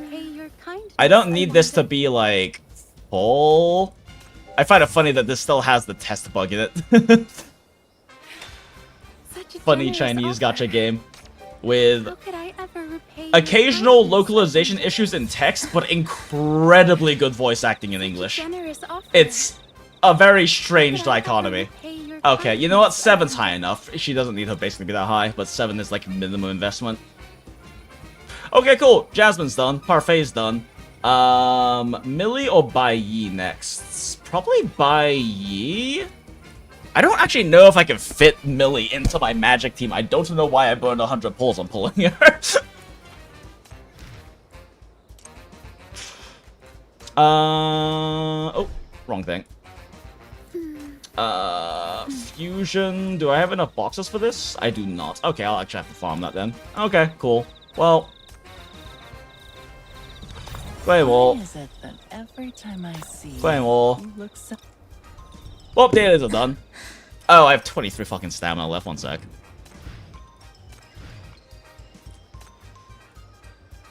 Up. Confirm. Raise 1x. Back. Okay, yeah, no, actually done with dailies now. Cool. That was nice and clean and easy. Died against wave 50 bosses? Oh, yeah, that makes... Yeah, 50 is... How far have I pushed in the Nikkei event? I think I hit, like, 38 or something like that with one of my runs. I haven't pushed to the 40s yet, but I haven't done that many runs after, like, my first 2 days of grinding it. It is a fun event, though, definitely. And grenade and shotgun spam is quite funny just because of the raw CC you get out of it. Mix in like some fucking snipers and laser cannons in that, and you have very funny build.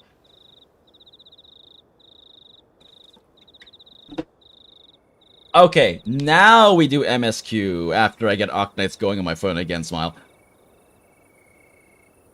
Oh wait, shit, I have to make sure I cash in my dailies and Arknights. I haven't actually, like, grabbed them yet. Okay, cool. Not throwing. Oh shit, I didn't spend my credits. I should really just do this on my computer, so I can actually, like, do the Arknights things on screen and not just be talking about the Arknights things that I'm currently doing. But then, like, it's gonna eat up, like, resources while it's going through the auto runs and everything, so, Okay, and now it's ordering again. Alright, MSQ, we talked to a BDS. Only took an hour and 41 minutes, chat. The situation we're currently facing is more dire than any I've come across. For the sake of Septimont, I must momentarily set aside my quest for power. Oh, such self-sacrifice from Golden Boy. He's so honorable.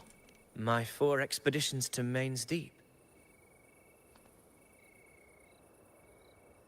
Now may not be the best time to discuss past events, but if you insist. It dates back We to need a a high backstory tide 4 years ago. for why Sun At Sun the Brat time, we hates were you. driven by the fury of the Dark Tide into the lower levels of the hunting grounds. The wastelands. Wastelands, the term referring to the low levels of the Sangvis Plateaus, corrupted by the Dark Tide. This desolate region is marked by hostile conditions and is largely devoid of human activity. I had no intention of emulating the feats of the 3 hero of heroes in conquering Main's Deep.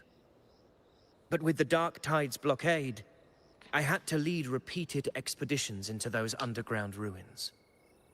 Fortune, however, did not turn its back on us. In that dark and treacherous place, my companions and I managed to carve out a path to survival. Other companion of yours also does not know they're fucking Fate dead. has its ways. Yep. Now only I remain able to face the hunting grounds trials. Many of my companions fell to the corruption of the Dark Tide. Those left barely overcame the Dark Tide's influence with the help of a plant unique to Main's Deep, Mizona. Mizona, a legendary plant said to grow mains deep. It can survive for years in environments tainted by the dark tide, giving it a natural resistance to corruption. When used in medicine, it can slow the dark tide's corruption effect on the human body and help restore consciousness. Even so, they still suffered from the torment it caused and were forced to cut their time as gladiators short. This home leaf medal was granted to me by the former F4 after the crisis. A victory, yes, but one laced with pain. My companions should never have suffered the dark tide's disgrace. Well, sounds like you blame yourself for that for some reason, and it's probably deserved. I do not like Golden Boy. Fuck this guy. He just like reeks of so much self-important and grandize. Words are hard. I am tired. It's late. Verbal recall is not the best right now.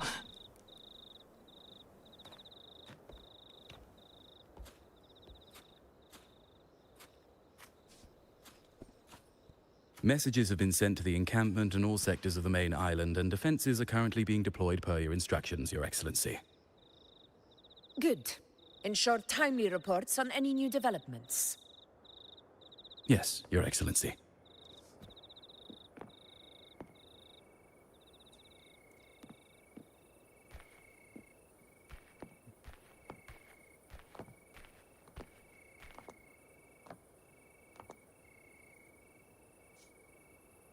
How are things playing out I here? made arrangements for the war effort.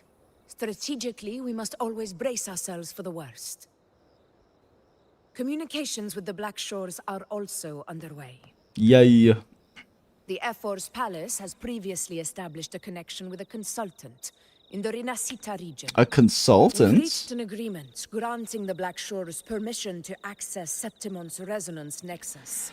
They'll be able to monitor and collect data on the dark tide. Yay, during the nerds, let's hunt. go. In return, should any complications arise, the Black Shores are to fulfill their side of the agreement and provide us with the necessary technical support. A consultant active in Renacita? That's right. Her name is Buling. Booling! Interesting young Let's lady. go. I can't wait for this new A rank to show up in fucking banner. Good night, hope you finish this MSQ. Okay, it was good seeing you, Deity. Thanks for hanging out. Have a good rest. And enjoy your weekend. We talk from time to time. It'll help make things smoother for us. Wait, shit. Oh, yeah, okay. We talk from time to time. I definitely didn't start the organization.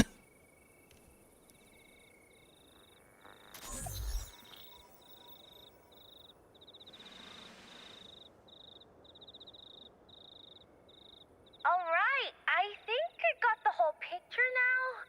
Ugh, Rover, how do you keep ending up in messes like this? Haha. This is one tough cookie, alright. You mean... Let me tell you, the latest data we got from the resonance nexus isn't so pretty.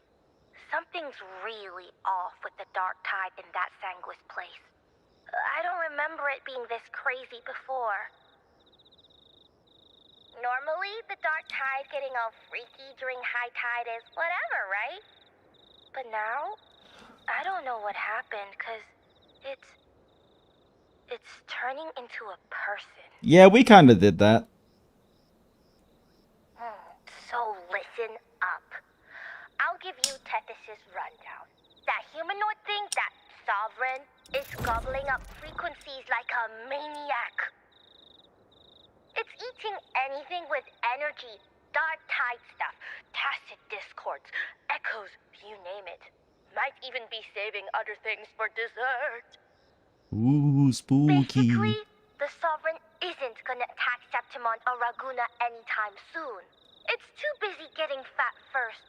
Once it's stuffed full of energy, it'll try and smash the Earthwind Wedge in one go. How do you know that last part? Earthrender gone, poof. All that dark tide under the hunting grounds will explode like a pimple. When that happens, it's game over for Rinascita. Even if you have 3 heads and 6 arms, It will be bye-bye. Mention the plan.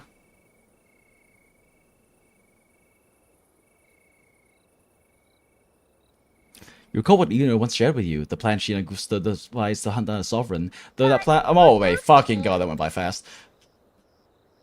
Though that plan has since failed, you relayed the details of Buling, backed by Augusta's permit. Cutting through the clutter, I see what you're doing. This Corosaurus is just the bait to hook the big fish, isn't it? Your real plan is to stop the sovereign before it fully forms. Nip it in the bud. Am I right, boss? Boss. You are right on the mark. Heaven and earth. She are is in indeed a harmony. boss lady. That's my reading, so your plan shouldn't have fallen apart like that. But then again, smooth sailing isn't always a good thing either. Too much harmony invites trouble. Tethys did pick up a strange frequency midway through the hunt. Everything was fine Excuse until me. that frequency came out of nowhere. And then suddenly the Sovereign took form way ahead of schedule. Talk about flipping the table. Can you track the frequency back to its source? Well... Can you track it back to let's get Cristoforo? another reading. Oh, the cheese all messed up. It's kind of hard to see. It's like someone clouded the heavenly signs on purpose. One way or another, we must find the Sovereign and stop it before it absorbs any more frequencies. This might be our only option for now. That's right. Supernatural powers or not, the Sovereign can't escape good old Tethys. Let me see. Yup. It's wandering in an area with a whole lot of other frequencies. Looks like it's east of the Sanguis Plateaus. Yeah, that place has lots of dark energy. Bet many tough people died there. Murmur's Town. She's gotta go back. Understood. I will stop it in its tracks.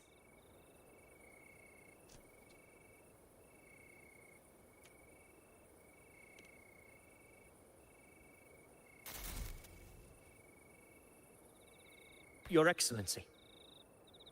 With your permission, I wish to accompany you to Murmur's Town. Bitch, you what? I know this request may seem bold, and I'm Yes. aware of the dangers ahead. But as a warrior of Septimont, I cannot simply stand by. Sit the fuck down, Golden Boy. Gladiators! We are united as defenders of Septimont's honor. I do not claim the right to ask this of you.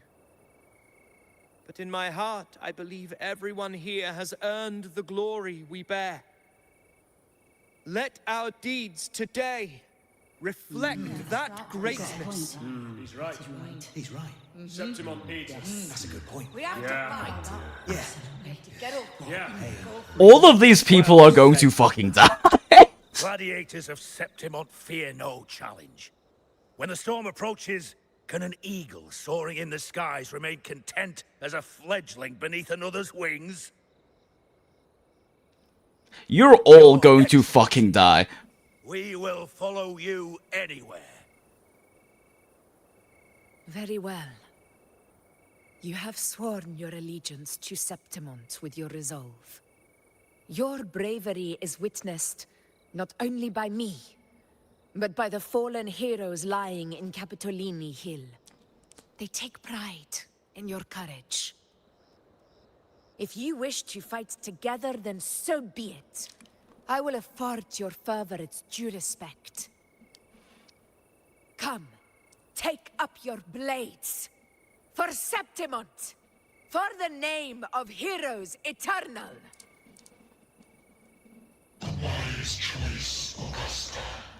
Feed the Trinodian all of these souls and corpses.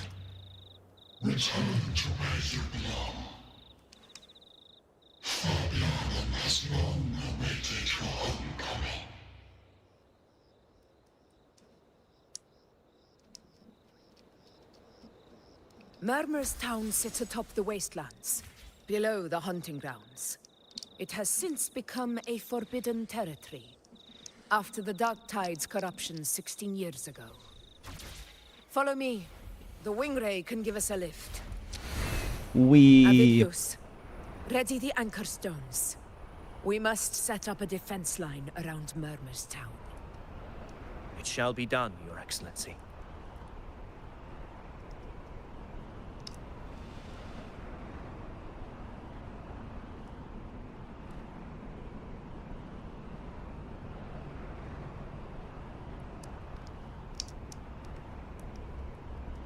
Prelude to arrival.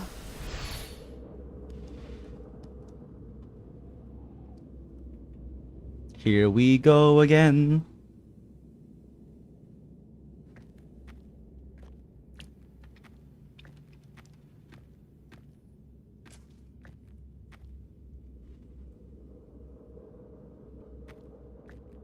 The wastelands. I never imagined that after 4 years I would return to this place under such circumstances. How did this place get like this? The Starfield awaits your return, you mena. This is where the Dark Tide starts. Or at least fortunately Stars Rail has a decent amount of time for the events, so we don't have to desperately claw for finishing it right now. Does this mean if we fail to stop the Dark Tide, Septimont too will... Yeah, probably. That's terrible. Oh no. That's horrible. No. Oh, I can't believe it. Mumble, mumble, mumble, mumble, mumble. Warriors, do not let fear stand in our way. The untarnished glory of Septimont stands behind us. The devastation that befell Murmur's town 16 years ago will never be repeated. Because now, we are here. Let's go pep talk. The Sovereign won't make things easy for us. Any rash action before we can confirm its location and status would be unwise. Your command is our duty, Your Excellency. We will deploy anchor stones around Murmur's town, and I'll personally see that the perimeter stays undisturbed. Your command is our duty. I'm going to do this thing you did not command. This will trap Sovereign inside the town. Good. I was referring to Greek Himiko and the whispers saying they're waiting for her. Now, Smile. it falls to us to track down the Sovereign's whereabouts, Rover. Time is short, so we'll need to split up. Keep your guard up! Those hollow figures do not be fooled by their stillness. Those are just the shell. And watch for their songs of corruption. Hollow figures, victims of the Dark Tide corruption who have lost all self-awareness. Their bodies usually resemble stone statues while retaining their original size. Such individuals constantly murmur and recite incomprehensible words and hymns praising the Dark Tide. The voices from the hollow figures have been confirmed to be mentally debilitating, capable of influencing the cognition and mental stability of ordinary people to some extent. They were once our own. Brave gladiators, loyal citizens of Septimont. The Dark Tide not only twisted their minds, it also raised their corpses and turned them into mindless puppets. Not even death could set them free.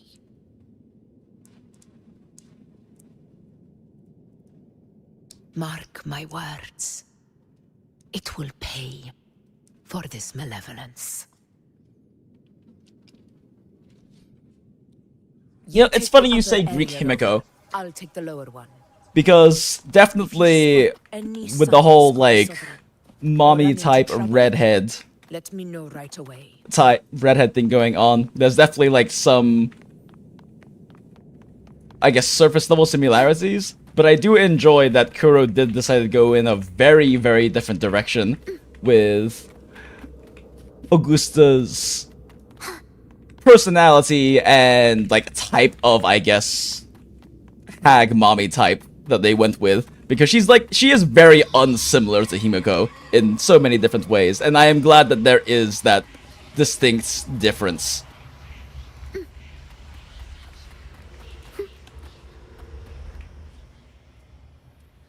And quite different to both Star Rail and especially Impact Himiko. No trace of the Sovereign anyway. Outside of the whole, like, you know, being a kind of, if very different archetypes of mommy type, as well as Can you help me liking track to down fight Sovereign? things. You got it. And the Ultra Great Swords, I guess. But still, mostly like surface level things more than anything else. Sorry, boss. The frequencies around you are all over the place. I can't get a clear reading. This Sovereign's a slippery eel, eating up every little frequency like it's popcorn. When bullying pullable character. Nothing to work with. I want to find a Chinese Taoist girl. Playing hide and seek with us on purpose. What trouble. Leader figure redhead, and that's as far as I ever read into it. And I guess kind of the thing with Himiko is that she's not really much of a leader figure in like any of her iterations. Bring me some pure dark tide frequency samples. Maybe Tethys can use it to track down something with the Like, I can see some argument to be made for Star Rail Himiko being the leader, but Understood. I'll do what I can. she's very unleaderly. She's very unleaderly. It's more so that she's just kind of the lazy aunt who hangs out and is like, oh yeah, you kids go do the thing. It's fine. I'll just keep supplying infinite money. Sleepy. That dark, spooky And stuff that Impact you really Himiko is very much feel not crawling in the my leader belly. type. She's much more, she is the mentor type. She is a Sorry to hear teacher, that, and she is the drunk if my aunt. clever, But she's like very sweet, clearly not the stylish, leader and type because sweet she is Abby could help me constantly out, that'd be amazing. along with You're making me blush. Teresa, who is very Okay, clearly the okay. leader. Your best buddy Abby's on Not the just job. because like she's the Go principal of the Valkyrie Academy, So, that of thing we but tangled with before because has gone of into hiding her around general here. personality being very much like I need the your help leaderly to and sniff motherly it out. type, den mother type. Easy, Pete. Himiko is too drunk at arts to be the den mother. But she's very much so a mentor figure.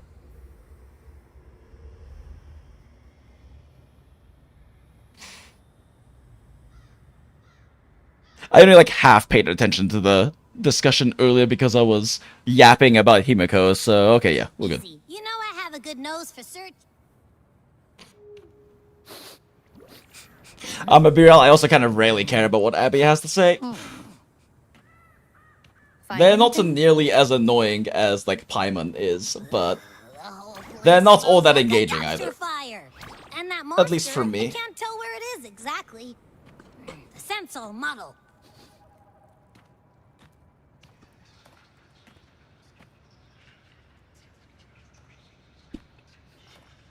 There's something weird over there.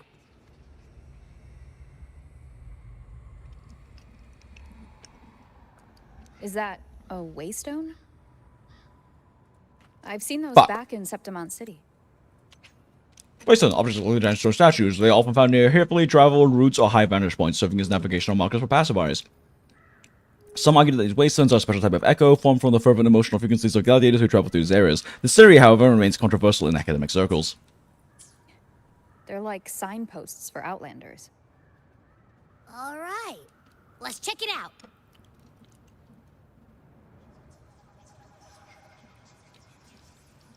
This the one? Yep, this is it. Its right arm is missing. Isn't it supposed to be pointing in Good that sniffing, direction? strange dog companion. I guess.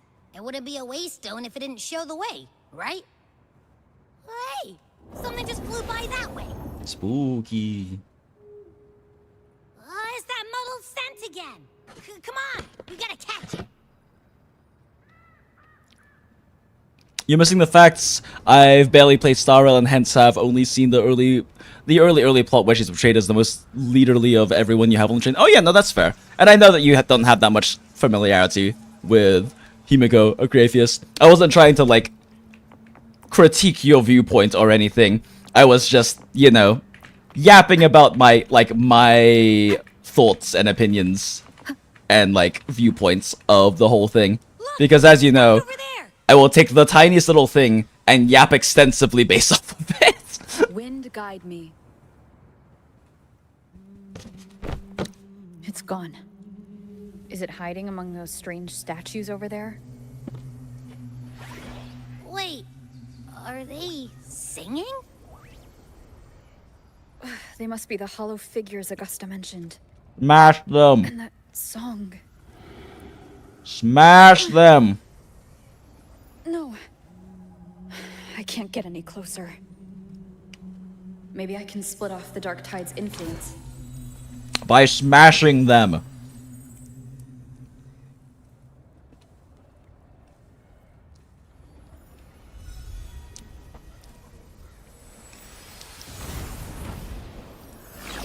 Wait, did Rover always have heterochromia? Am I crazy? She does it, right? Okay, no, that was just a weird thing because fancy magic sword.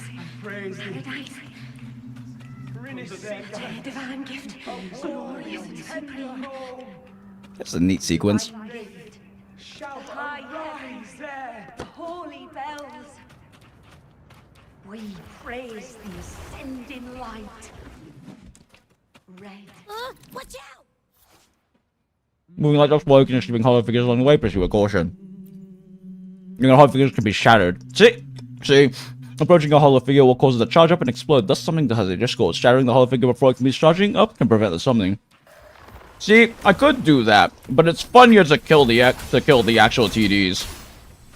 Wait, shit! I have to kill them as air rover. Never mind. I regret this decision immediately. Hopefully this helps. It worked. Nope. That troublemaker's off again.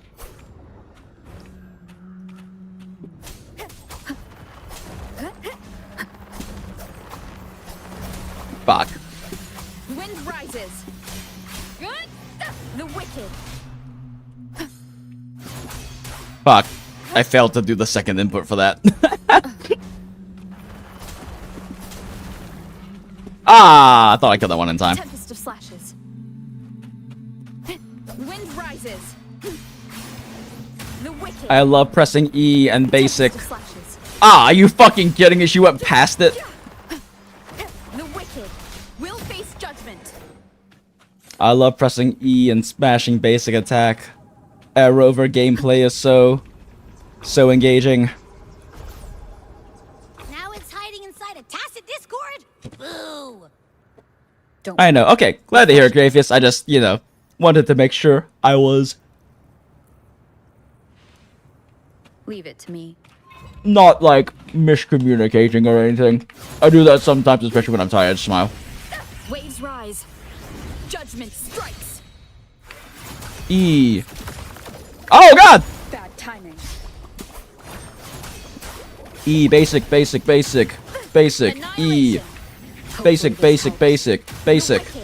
Will face judgment. E. Basic. E. Basic. E.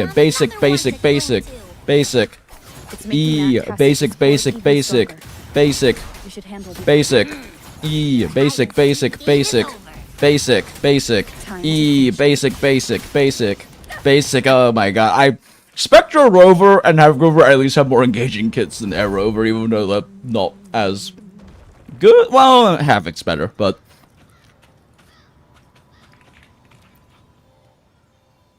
it is what it is. A piece of cloth. Looks like something from a gladiator's gear. Everything is given and taken in good faith interpretations. Well, I'm glad to hear it, Graphius. I appreciate that. And I appreciate that out of our general community. Is it that same muddled scent you mentioned before? Good people in the Goondola To Gacha Hell. Well, it's got a bit of that smell, but the fabric's frequency is even stronger. It's not giving in. Kinda like a brave gladiator fighting a monster. I see. なるほど. That waystone with the missing right arm had a sleeve that was torn. Why don't we take it to the statue? Maybe it will unlock the next clue.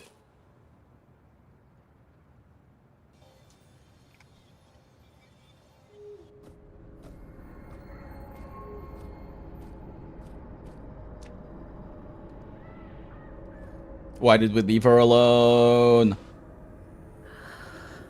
I wonder if Yuno knows about the creepy Thornonian whispers in Augusta's head. The way to end the unending tragedy of your people. Is that not your true desire? I can never get over how pretty her eyelashes are.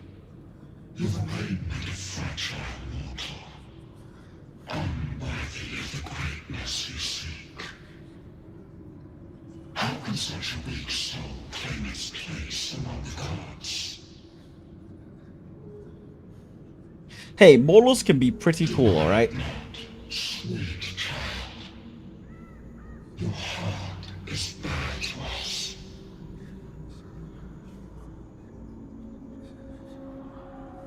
Take one more step. Grasp it. Feel it. Embrace it. Awaken this power through your forte. And shed the weakness of your... With your unextraordinary forte. Because electromagnetism is not powerful or something. Come to us. Let divinity crown you in glory and might. Answer our call, and Septimont shall stand eternal, rising above all, with you as its Immortal God Empress. sovereign.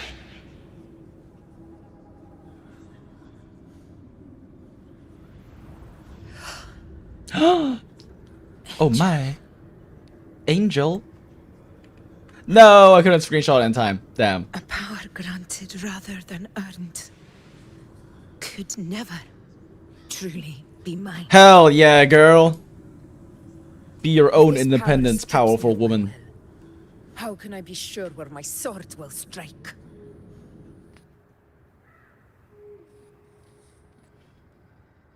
Her hand is kind of weirdly shaped. I reject such a gift. It's like weirdly narrow. Like not excessively slow, but enough that it bothers me. Location's on your terminal. I'll wait for you there. Copy. On my way.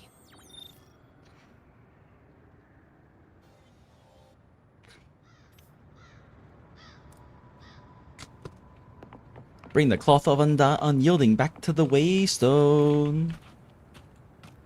Press the button.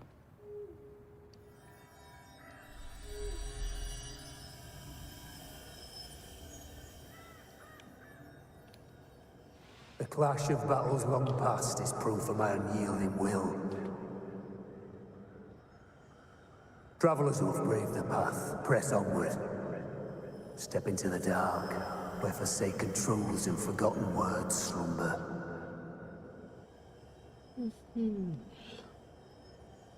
This is a Sonoro. Ah, a muddled smell makes sense now. A gladiator who fought the dark tide in Murmur's town to his last breath. His frequency still lingers to carry on the fight. Thank you for showing us the way ahead. There she is. Augusta, over here.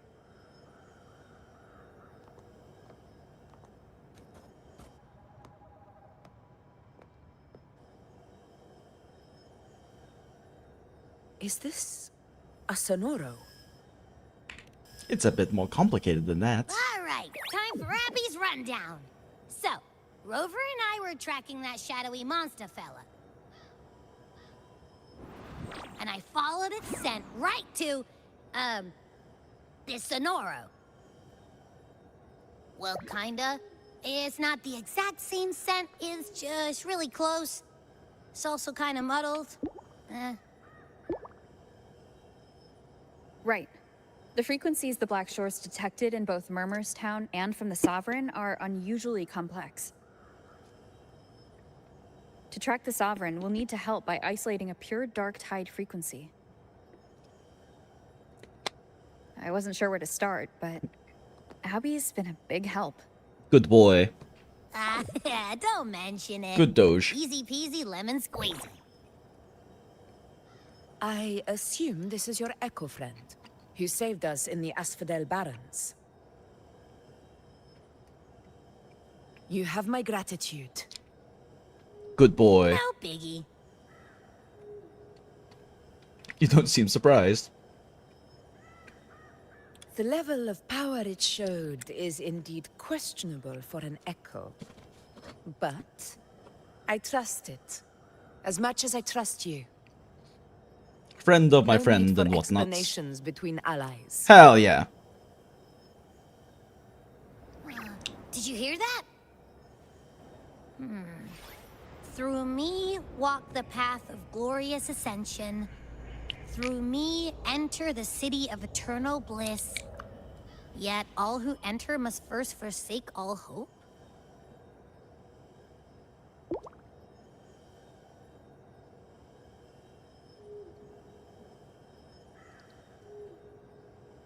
Sounds like a song.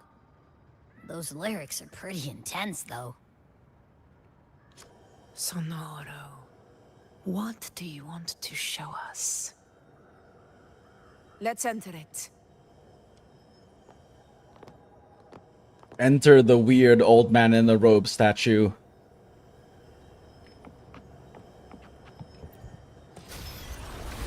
Oh, waystones. Oh, I'm pressing H, chat game. I'm pressing H.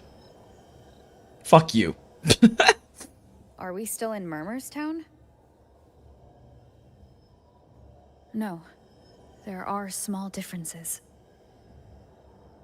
This is Murmurstown, only from the past. I'm from here, It was once I called think. Fabianum, the town of gladiators, visited by Fabius. If the I remember hero of correctly. heroes. Augusta from here. But the dark tide claimed it in the end, leaving behind a scar Septimont will never forget. Augusta, look over there. Ghost children. Are those lingering frequencies from the past? Let's follow them. It might lead us to more answers. Bleh. Interrupt the sent to enter or exit Sonora at any time. Okay, now it goes off after mashing H that entire time, I guess. This is the Murmurous town, but this is Mew Mew's town. Look at these little Mew Mews. I didn't see you by the Oak Hollow today. You promised we'd go explore Main Deep together. But don't tell me you got Strange how familiar this accent sounds. Sorry. Familiar sounding girl. Otto got hurt, and Uncle Philo shot on help at the shop, so I volunteered. But I lost track of time. Alright. But isn't it odd how people always come asking you for help? We're children, after all. Exactly, free labor. I don't know. Me neither. I guess it is high tide season. Uncle Philo must be busy at his forge. Even Ma and Pa are busy preparing. So Abby is a heterochromatic Terrymon with earrings, of course. True. What's in your ketchup list, by the way? So we have all the WUWA stuff, and we have all of the ZZZ stuff. Those are the biggest priorities because they end soon. I also very much would like to do the Path to Nowhere story on stream. Maybe Ma and because I'm very curious. I really enjoyed the one time we actually got to do a Path to Nowhere event story on stream.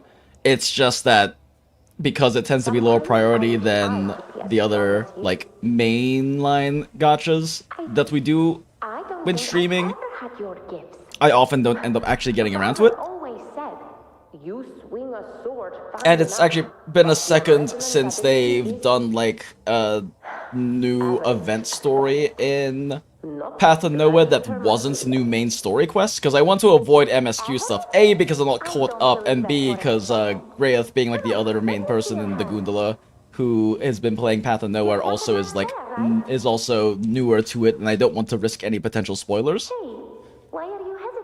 And also just the nature of it being MSQ means there's like a lot of, because Path of Nowhere does a pretty good job with continual storylines and with, you know, being familiar with the previous chapters being important, so it's going to have it's going to be a lot less coherent without me constantly yapping about the past context of it if we do like MSQ stuff. But I do really enjoy Path to Nowhere a lot, especially its voice acting and its writing. I do still think it, out of the gachas that I have played, it does one of the most incredible jobs with the writing.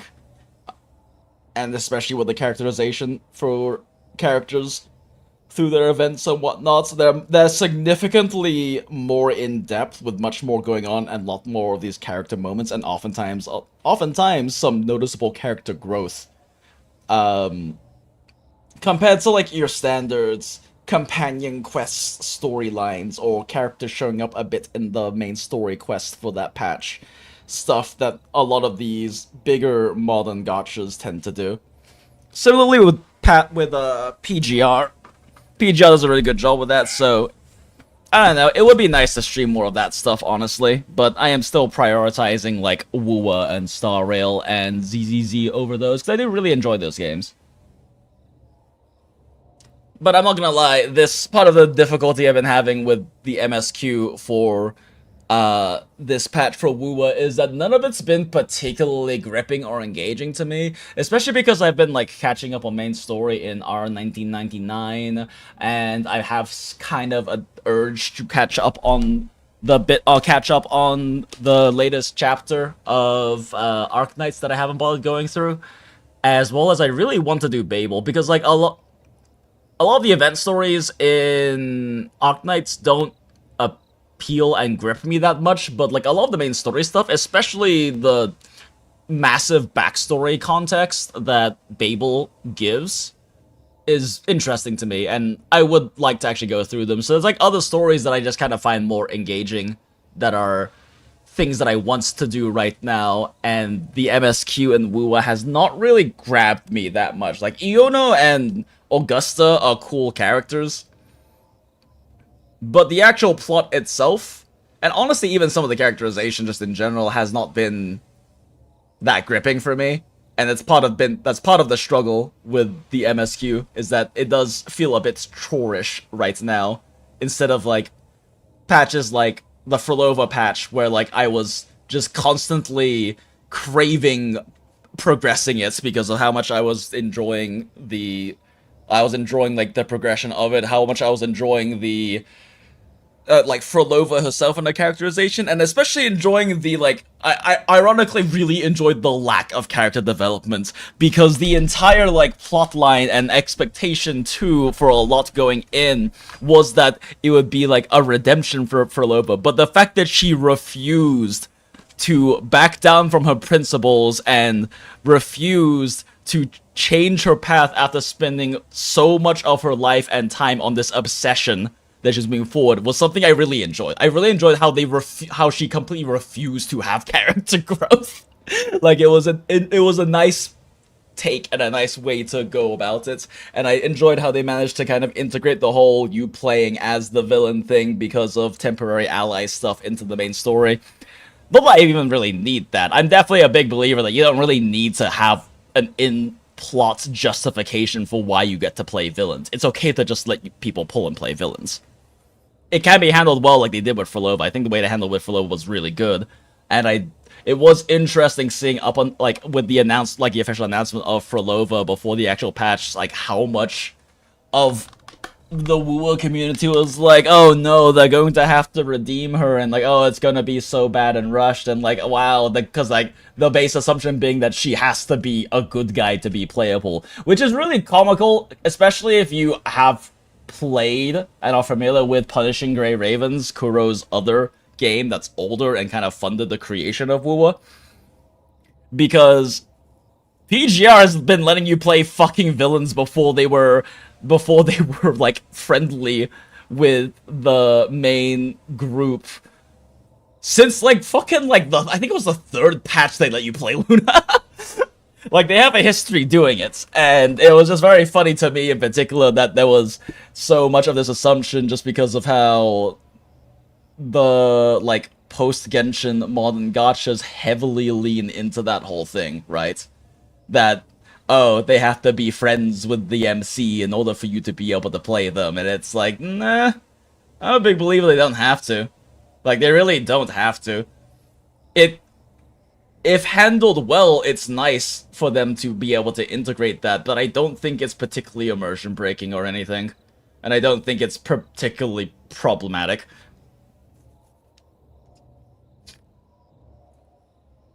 Focus on grippers, less on gripping. Shit, yeah, I was not paying attention to fucking any of this.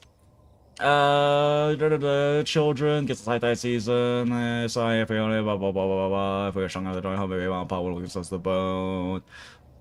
You still get soul fighting, but your responsibility is average. At best, not gladiator. What is with people being like electromagnetism is a shit resonance ability? Like, what? How is that not good for a gladiator, especially? Like, not only do you have much more fine control over your own weaponry and armor, theoretically, you can also just fuck with their weapon. Like, have you played Metal Gear Solid 2? Have you seen what electromagnetism can do to bullets trying to hit you? Average will be there for a second. Come on, let me see your hand. Test the box there while you're hesitating. Show me. Okay.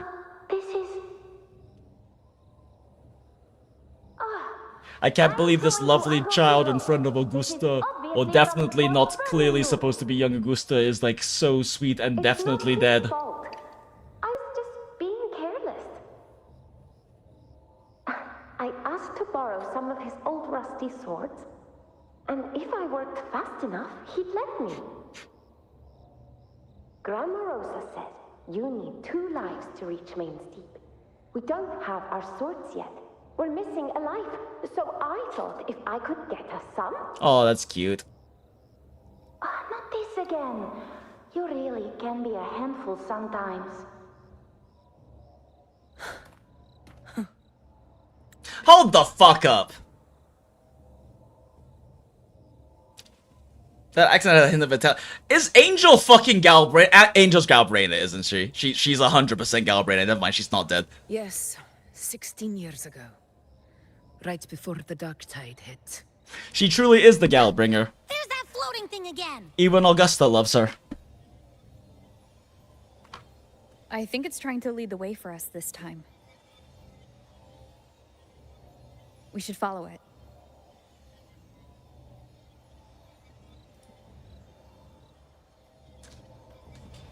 So this is how they tie in Galbraina. Also, for the record, chat, I still haven't seen the live stream, because I know it shows off a bunch of Galbraina stuff, but I've been wanting to watch it after finishing MSQ for obvious potential spoiler reasons and shit like that. But, like, her name's Angel, and I do know from, like, a random shit popping up on Twitter that I immediately scroll past that Galbraina has some accents along those lines, and her name is fucking Angel. And Galbraina is confirmed for next patch, so, like... Surely she is actually Angel.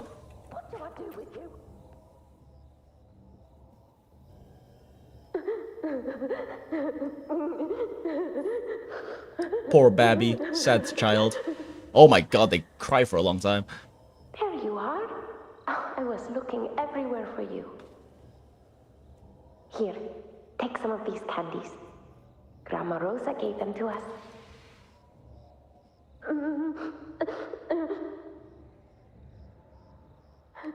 Hey, Do you think what Grandma Rosa said about Main's Deep is real?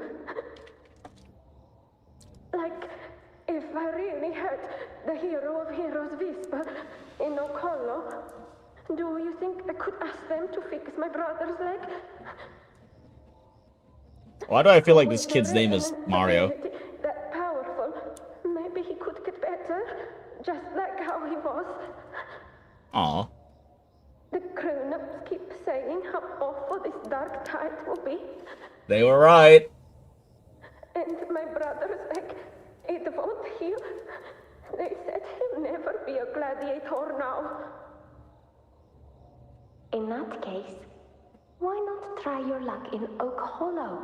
You'll be fine, child. Go to this very dangerous area. Just make sure to bring it back to Uncle Philo later. Okay, this kid is fucking dead. There is no way. Aren't you coming too? There's no extra sword. You can't reach Main's Deep without your sword. It's okay. I'll wait till next time. And then he was never heard from ever again. So everyone can have one. That little girl. Does her voice sound familiar? No shit, Abby. I feel like I've heard it somewhere before. No shit, and why are you just now bringing this up?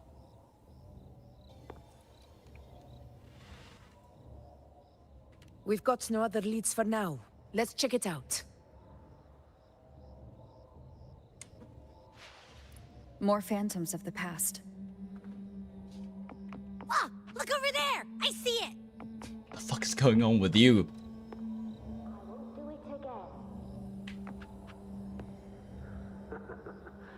Think of it this way. The boy can take a beating. Marius could become quite the gladiator someday. Wait, is the name actually Marius? Was I actually that close to guessing their name with Mario? I don't know if that is supposed to be the same child, but their hair model does look the same, and that would be really funny if I was that close. Hide mouse, please, it's covering Augusta.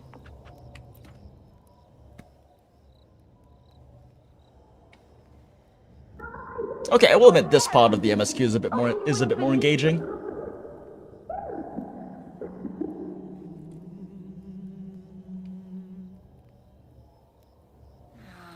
It's cutting out. I can't hear what it's saying. Rover, that floating thing. Seems like it's distracted.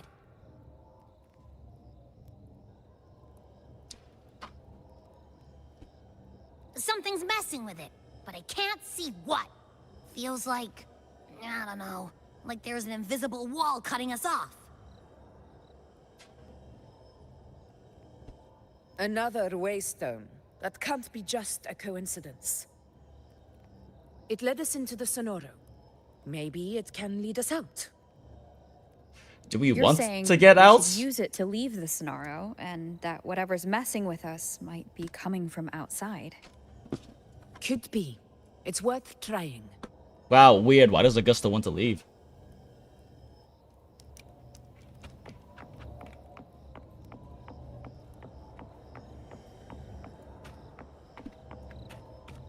So I was like picking my teeth with a toothpick, so my hand wasn't on my mouse, and was wondering to see if I could get that without turning around. Then I said fuck it and turned around. Can't believe we actually made it out. Oh fuck! Right, no! I don't want to. God fucking damn it. Really was that. Don't worry. Leave them to me. I love pressing skill, basic. This should work. Basic. All right, team. Let's head back to the Sonora.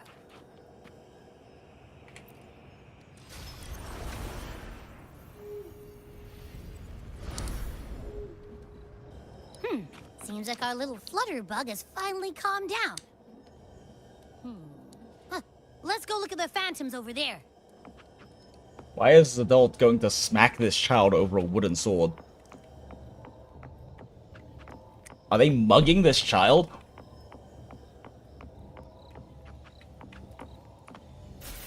Oh, there you go. Interesting. Why was it hanging in that corner? I I didn't pick up on it. It is the young children Augusta.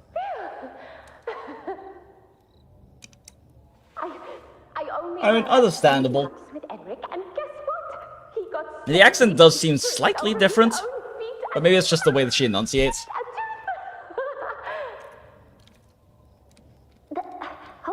Definitely like her time of innocence before becoming battle-hardened, powerful woman. Still grinning like a goat.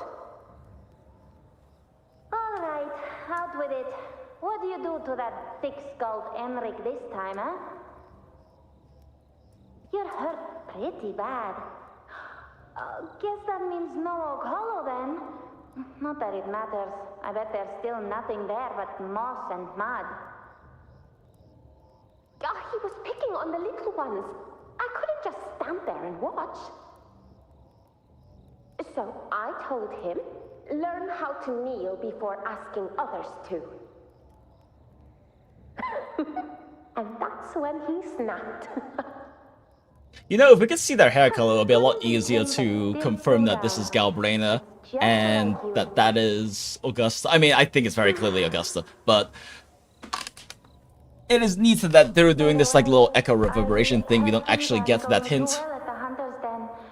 Ma and Pa haven't come home in days, and the whole town is holding its breath. We ought to return those swords to Uncle Philo too. Anyway, Main's Deep will have to wait a bit longer. Damn, no children's first adventure. We'll go after the high tide passes. That definitely won't end terribly and in multiple child deaths. Thought you'd be storming around about it. What if the whispers are real? And the great resonance ability too? Maybe that's how we end up heroes of heroes, both of us. I mean, A hero from what little I do know about Galbrain, it seems like she does have a pretty excellent forte power. Big fire and gun. Gun might not be related, but big fire. I think everyone in the village wants that.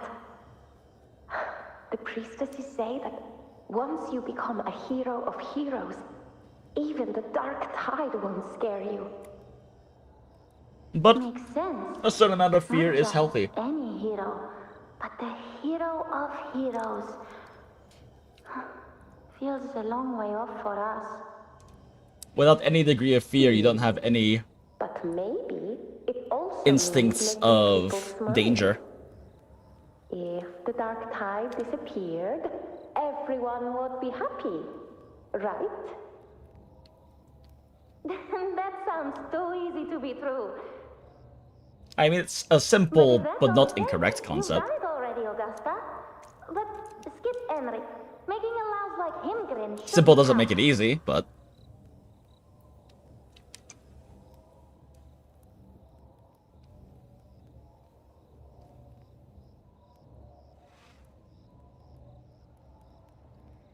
they are also children, so that kind of nuance of language is probably beyond them.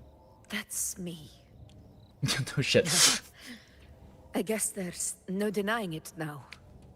I thought I might keep my foolishness as a child from you.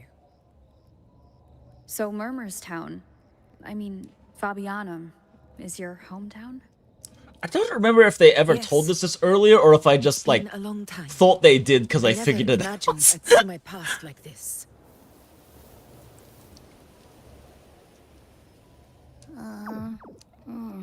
I'm curious. Like I mentioned, I have not been that actually About that Main's dialed Deep into Oak Hollow? this MSQ so far. Although this little sequence has been nice. Maybe that's because Galbrina's in it though, and Once stood for glory. I have a strange, admittedly surface level Septimon's front line attraction against and Dark like It held the honor of engagements receiving from legions. Augusta. Oh, not sorry, not from Augusta, from Galbraina. It's like she's like the first WUWA character in a while, or maybe just period, that I've had like a purely from like the surface level design standpoint had like such an interest in. Because like I love Frolova, but I did not care that much about her until her story. It was said that if you brought two lives, yourself and your sword, You'd be granted. I guess there's some degree of that with Chang-Li, but it doesn't feel like it's as... You'd hear the unceasing whispers of Genuine's the not the right legendary word. heroes. It's not as... Whispers. like uniquely authentic, because Capable of the big awakening part of my resonance my attraction mighty to as the Chang-Li, and I don't mean just like attraction as in like, you know, appearance or sexual attraction. I As mean for like the as a old full color, design and everything. said to lead to main To like Chang-Li's design is very heavily based in the children's similarities she has to Shalom, No who is one still ever like my knew favorite if it fictional was character of all time, and just an incredibly good character from Path to Nowhere in so many ways. But Fabianum never found its hero of heroes. So Chang-Li's The name was lost. the things that I replaced by enjoyed murderous about Chang-Li, especially from that kind A of scar more that surface Septimont level refuses to face. and initial impressions, is The very, whole very town heavily held based up until in the very her end. similarities to Yet Shalom. no aid ever came from But the city I think Galbrain is like the Galbrain is like the first character I've fan arted in fucking like over a decade.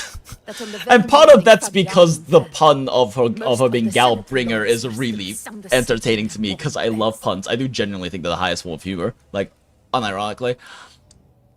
What the fuck? I wasn't paying attention. How they honest are the 2 light years old and whispers, yeah, they say capable of wrecking a reason, say they'll call us at least they just turned to say no one knew if it was real, but Fabian and never found this hero of heroes since the name was lost, replaced by Verve stand the Scotch on his face, whole town. Not on to the very end, yet no aid came from the city of Septimont. Damn, that fucking sucks. Later I heard from senior galleries that on the warning Fabian and Felm was the Senate lords were sound asleep in their well beds. Of course they were! Man, they do not paint the Senate in any kind of a good light. It wasn't the dark tide that doomed my hometown, but those in power who were blinded by greed and failed to act. Oh. Yay. Failure of leadership and politics. Forgive me. I let my emotions get the better of me. Aw, it's okay. I can tell you've always been sincere. It's good to express your emotions among those you trust, Augusta. It's also very understandable that you feel that a degree of emotional separation and stoicism is important, because you are a leader at the end of the day, and that is something that is an important trait in effective leaders.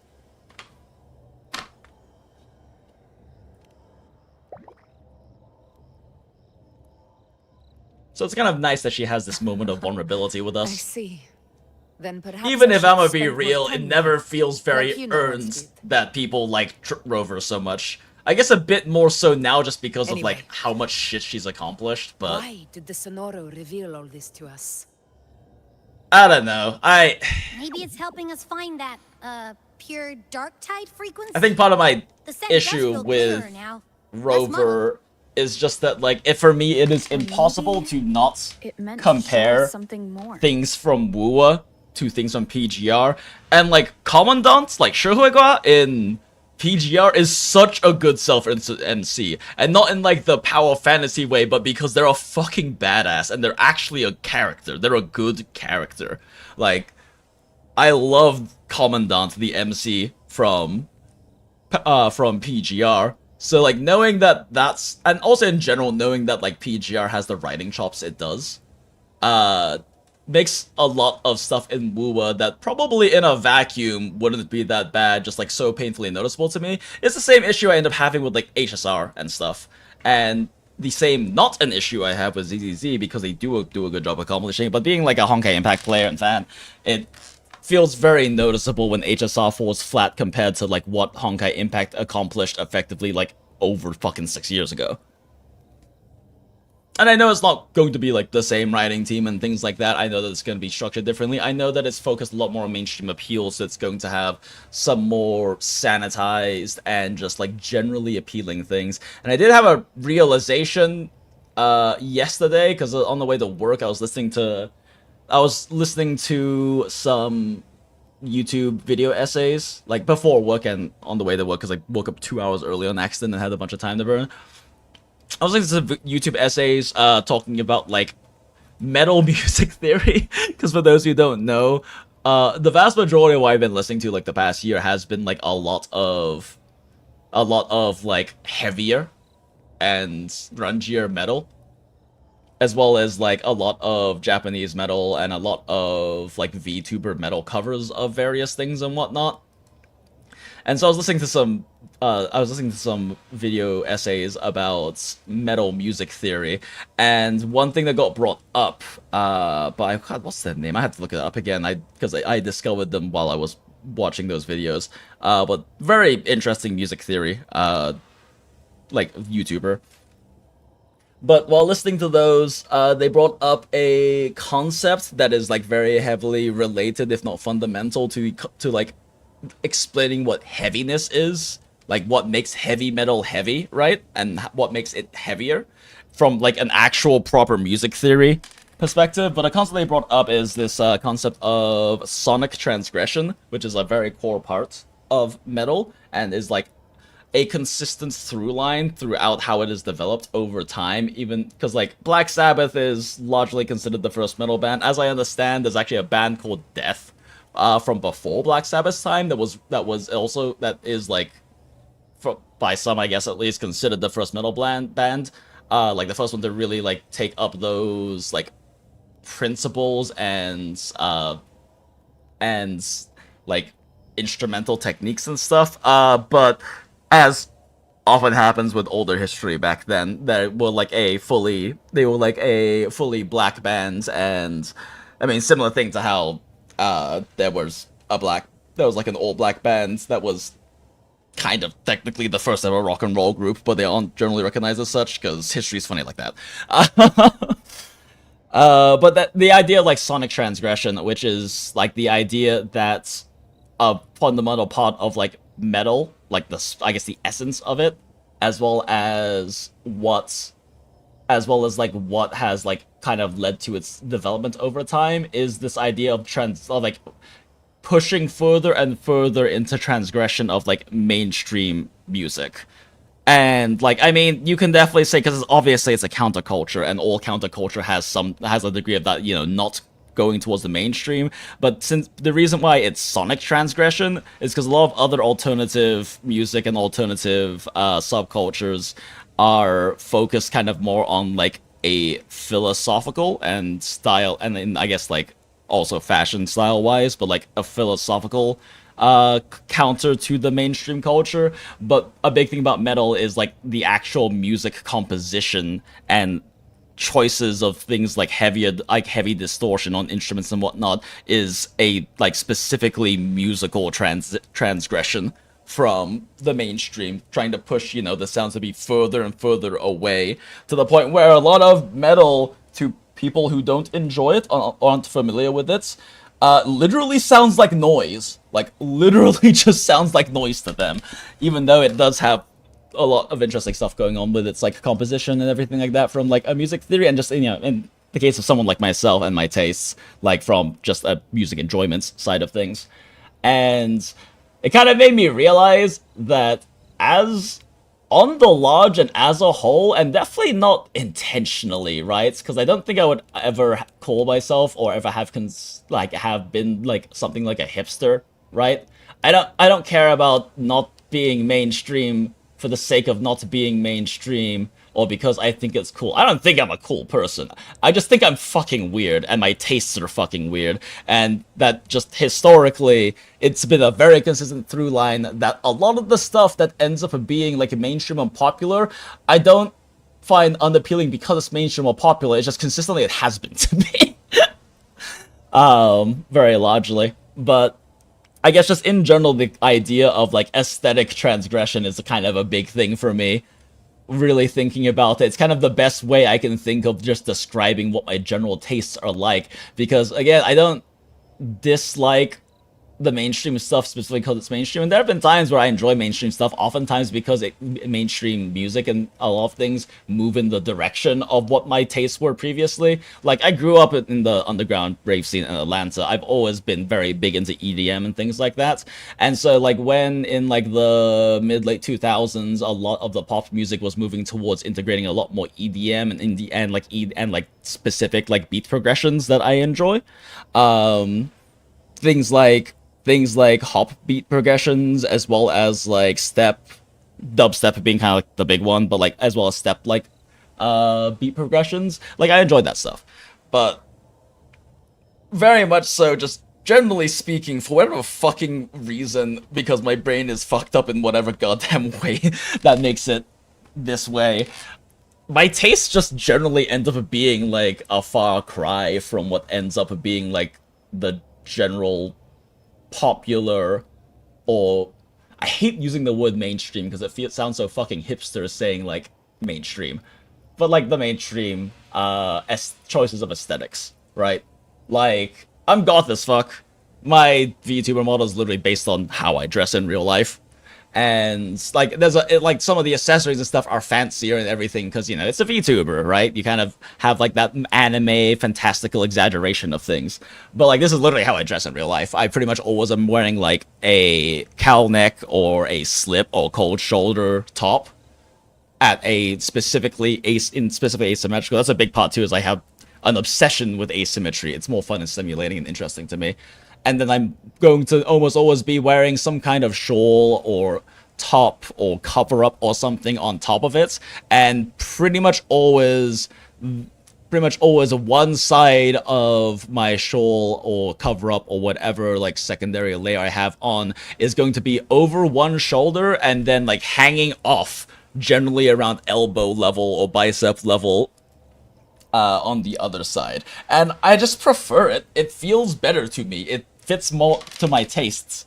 But, like, so much of that is just very against what, like, mainstream aesthetics and fashion would, I guess, state as core principles. Like, the level of asymmetry, the fact that I enjoy the discordancy of, like, chunky accessories and things like that with, like, very harsh asymmetry and very harsh contrasting lines and things like that.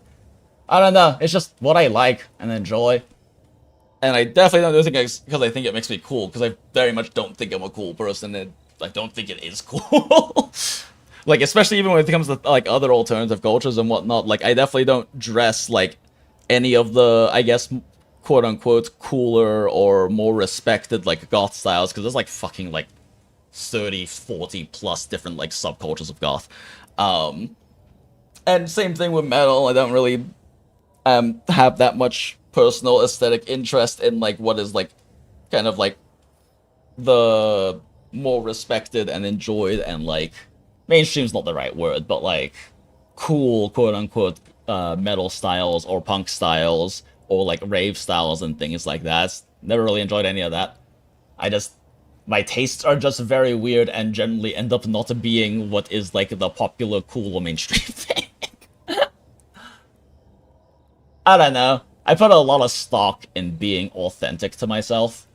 It's also why, like, I like to yap with very little filter and barriers, and part of what I've been enjoying so much about, like, content creation post full-time YouTube back in the day, where I very much played a character in very many ways, right? Kind of a radio voice, radio presentation sort of thing, which is why, you know, experiencing me now as this yapping degenerate VTuber is very different from watching my videos back in the day. But, I don't know, I guess I just like being myself and liking the things I like, and I guess I do take some degree of, like, weird pride in not giving a shit about conforming or mainstream bullshit. Because I just, like, I want to enjoy being me. I don't that much in, like, a core level right now. Like, I enjoy, like, being myself in terms of my aesthetics and in terms of my principles and philosophies and everything, but I also hate myself. So it's a weird dichotomy. And, what's the term? It's late. I'm having so much difficulty with, like, certain specific word recall. Paradox, I guess? It's not quite the right word. I can't remember what the actual word I'm thinking of is. But anyway, I don't know. Just random yap about going into incredibly over-analytical, overly nuanced, because I never do that with random fucking topics, about my, like, weird tastes, I guess.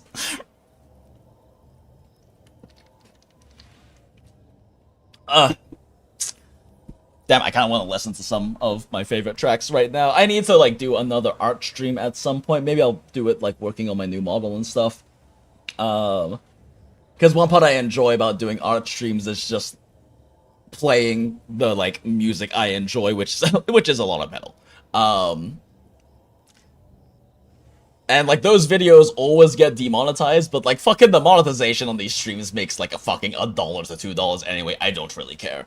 But you know, I don't want to like be playing metal music in the background while doing like story progression or events or like playing a game. I think it's important personally, because I respect, enjoy, and love that video games are an art form media that has so many potential tools, more tools than any other form of media, in my opinion, to create a fully immersive sensory experience.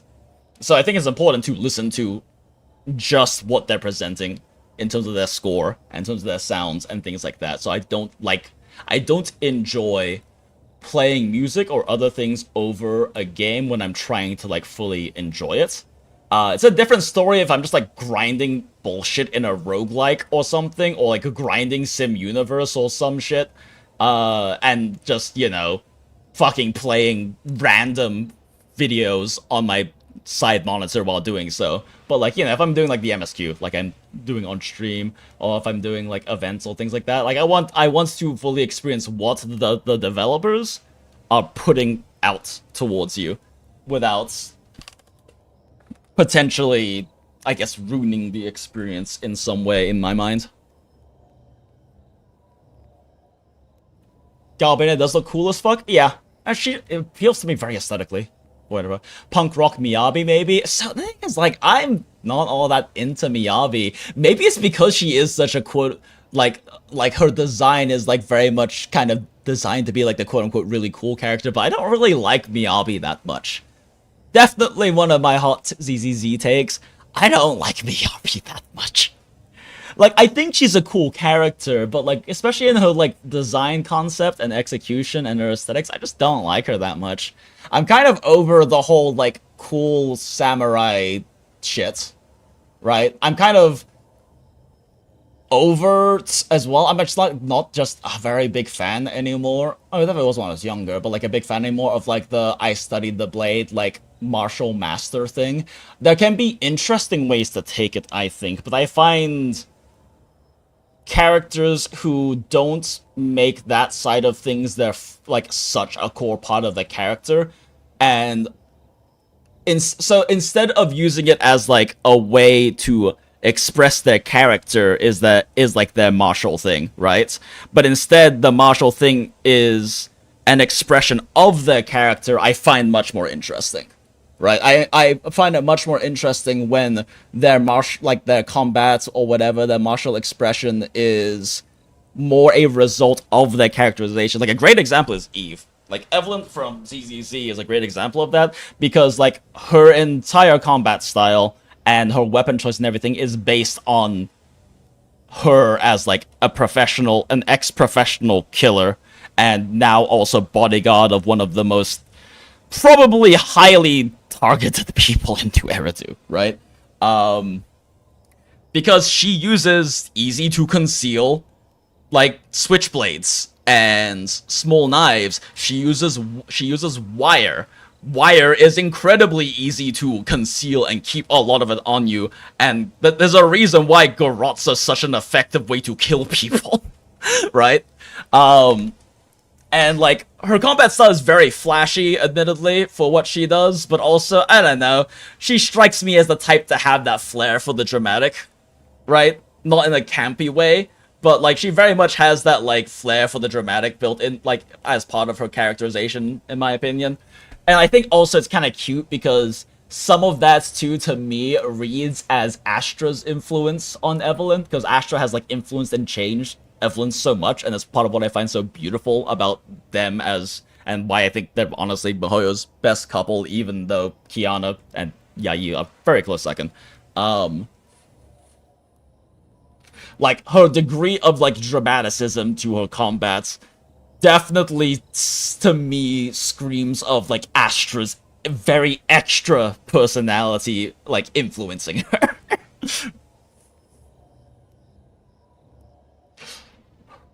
But yeah, that's the kind of thing I prefer more, I guess. I prefer when the combat style is an expression of that character, and when like that characteristics are, instead of that character just being an expression of the combat style.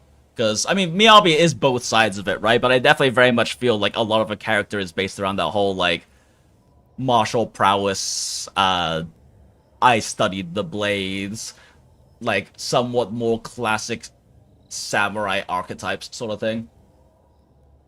I think she's a good character. I think she's funny. I find the interaction with her whole, like, random bullshit being training quite cute and everything like that. And, like, I'm not gonna lie and pretend that, like, the, what's it, Chapter 2's finale with her fucking cutting a holo in half wasn't hype. But, I don't know. Hype is fun. Hype is not really what I find the most engaging thing about things. Probably why I don't find Demon Slayer that engaging. I still am caught up with it and everything. I still watch it because it's fucking gorgeous. Like, the animation is fucking gorgeous. And the choreography is pretty good, too. There's some weaker ones, but they have pretty good choreography. But, like, visually, it's fucking stunning. But I just don't find Demon Slayer that... Demon Slayer is, like, such the, like, hype battle shonen. Gorgeously executed the anime, so it's not super engaging to me. It just has pretty fights. But, you know, that's still a worthwhile experience in of itself. Compared to something like Kaiju number 8 that I'm really enjoying and I've been watching, like, weekly this season. It's like a seasonal anime I've been watching, where there is, like, a lot of interesting characterization mixed in with all of the really cool fights and things like that. And I like cool fights, I just prefer cool fights to be an aspect of the story that ideally brings up the other aspects that I find more engaging. Attack on Titan is a great example. There's a lot of really incredible fight scenes and action scenes in Attack on Titan, but, like, they are important and relevant and oftentimes speak very strongly to the characters that are involved in it, right? It is used as a tool to enhance the narrative instead of like replace aspects of it, right? Or to, like, excuse other failings in the narrative. It's definitely much more what I prefer, personally. It's part of why Attack on Titan and Cyberpunk 2077, like, two of my, like, absolute all-time forever, at least at the moment, favorite anime. Because they do a really good job with that as well, with using, like, the action and the violence, the, like, almost often sometimes like excessive violence, like realism of like actual combat and life and death as a way to enhance the narrative. There's not a lot that I would argue in either that are done kind of as a gratuitous thing. They are things that happen in the narrative that in some way add to it in one way or another. This is what I think about it. Definitely understand if people disagree with my takes there. I'm used to people disagreeing with my takes. Smile.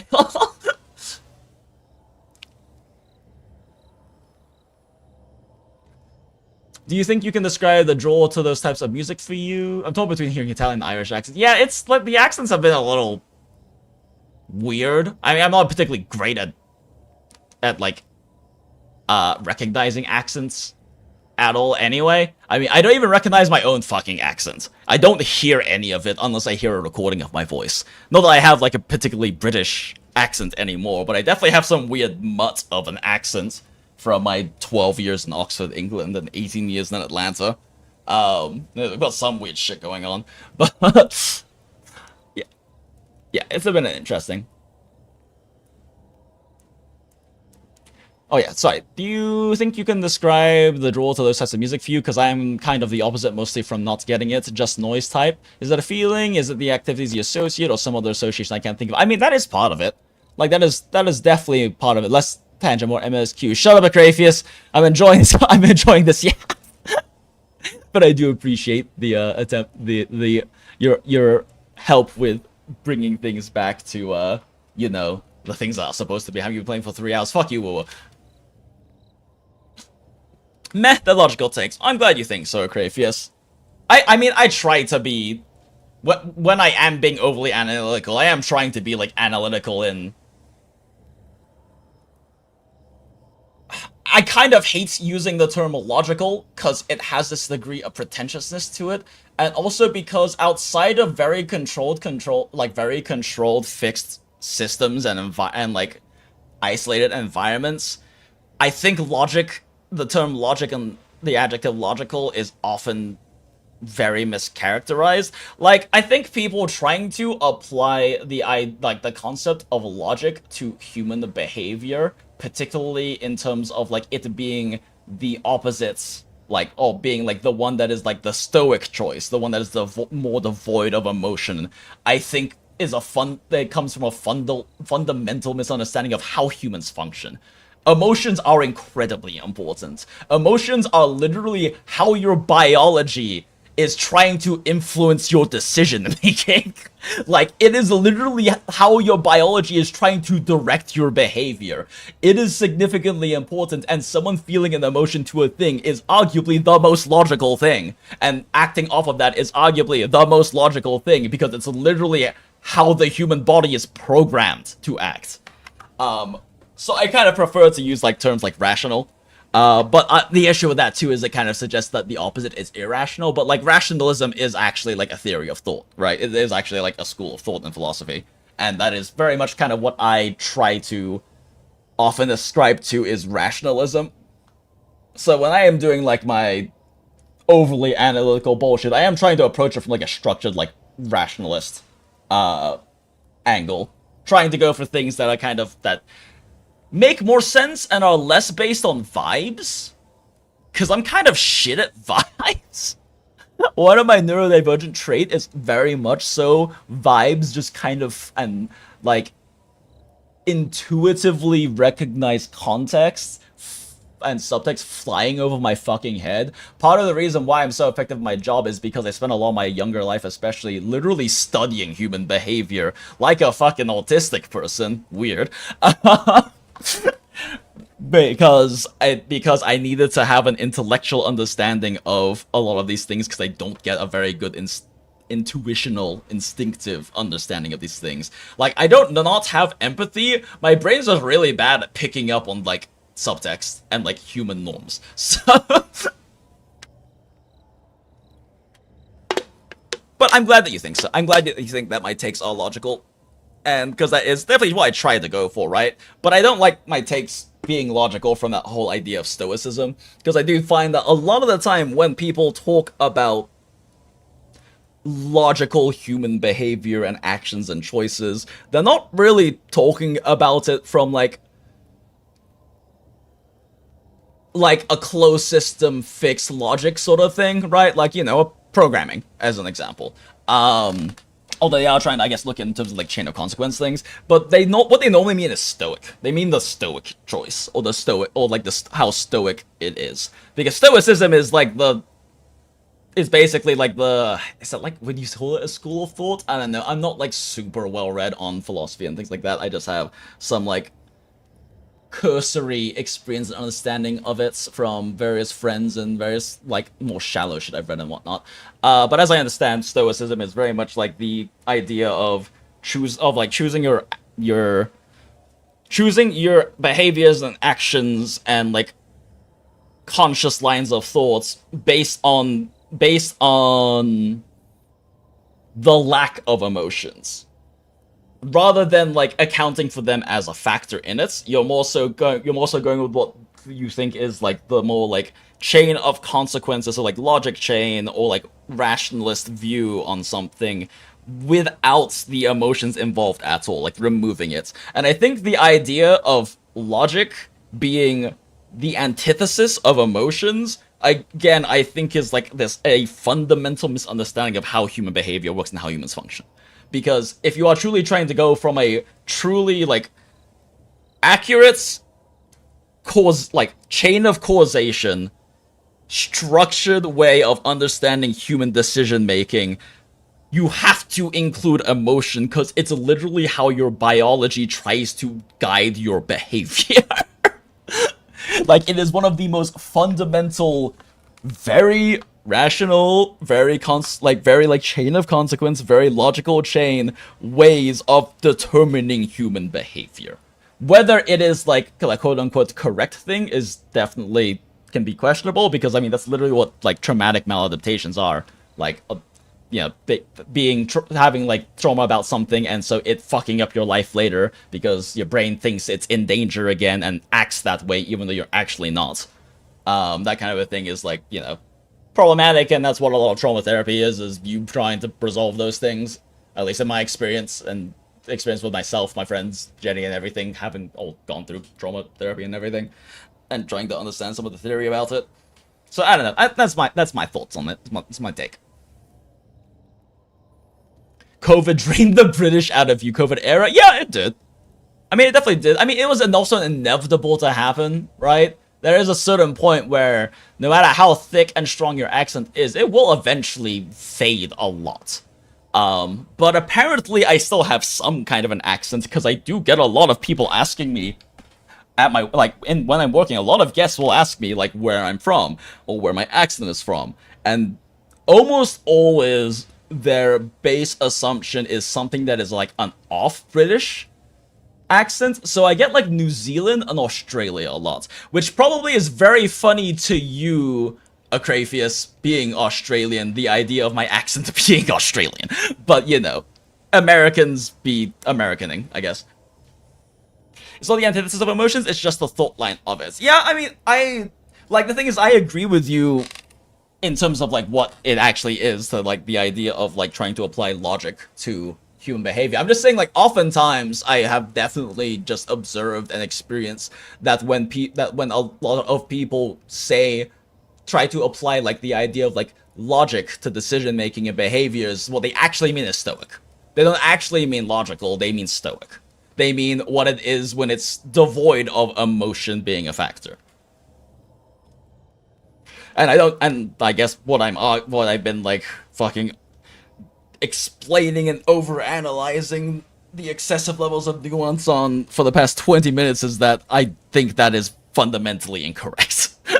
I think it is fundamentally incorrect and very misguided to run under the assumption that stoicism equals logic, because it very much doesn't.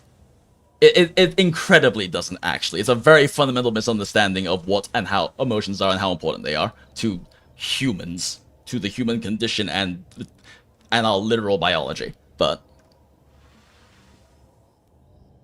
how fucking long was that tangent? It's definitely not Aussie or Kiwi. Yeah, exactly. Like, I get Australian and, like, New Zealand a lot from Americans, I guess. But I do think the big reason for that is because my accent does I guess probably sound off British. Like, it sounds like it's English-ish. And so the immediate thought for, you know, most Americans who aren't familiar with the actual accents and voices and people of those kinds of countries, assume it's something like Australian or New Zealand. I don't even think we can really remove emotions from any of our actions. We can narrow our perspective. I agree, Flight. I 100% agree with that. Like, I don't think it's a thing. I just fundamentally don't think that there is the true ability to remove things like a bias and emotions. They are too fundamental to human behaviors and thoughts and everything, right? They are too fundamental to be, like, actually truly removed, quote unquote. But I mean, the pursuit of stoicism isn't, in my opinion and understanding, the pursuit of stoicism isn't about fully removing emotions. It's about removing as much as possible from, like, decision making, I guess. But yeah, I agree. Fundamentally, I don't think it's possible, period, to do.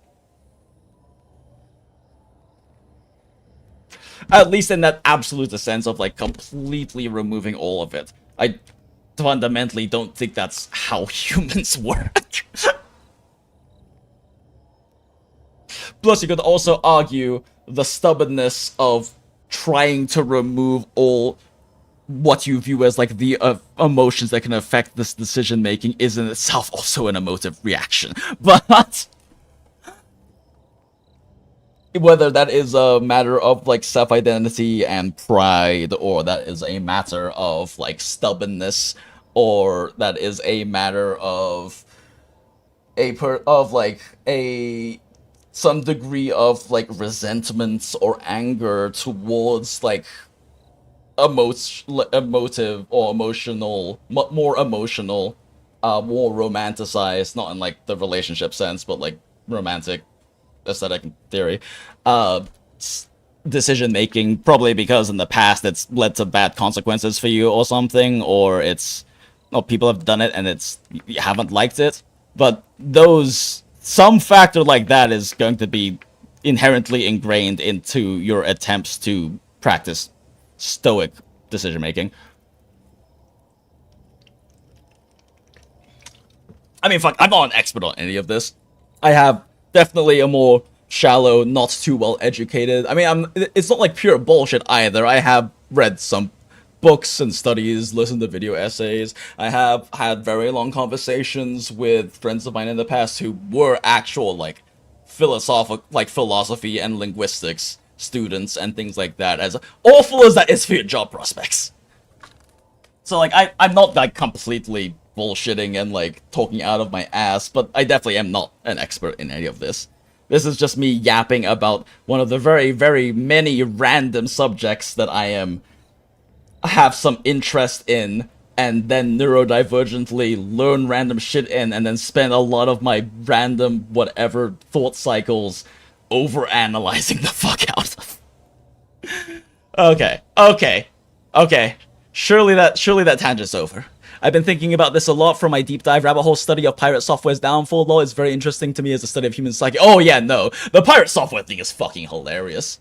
Especially because of the Dr. K part of the whole thing, where, like, I haven't watched the whole interview. I've definitely watched a good handful of clips, and it is so clear that he is trying so hard to try to, like, wrangle and, like, effectively deal with this person who very, very clearly suffers from narcissistic personality disorder, in my admittedly more uneducated view of it. I mean, I was literally married to someone getting their master's in clinical mental health counseling to be a therapist and help them with homework and projects and shit, but, you know, I have not studied it myself. Yeah, no, that shit is so funny. That I hate being a part of drama, but holy fuck do I love the taste of spilt tea. It's why my Oshi is Rima Evanstar, because she does a lot of, you know, video documentaries on, like, VTuber, especially, and, like, internet stupid drama bullshit that's very well researched and thorough, and nuanced. I love spilled tea. I love just popcorning to stupid bullshit and stupid drama. I just don't like being in it. I watched the interview, like, twice with people's takes on top. Hell yeah. Yeah, I should do that at some point, to watch, like, a full, like, someone watch. You know what would actually be fun would be for me to watch the full interview for the first time on stream. Maybe we can make that like an actual video. Like an actual video, just me like reacting to this whole stream.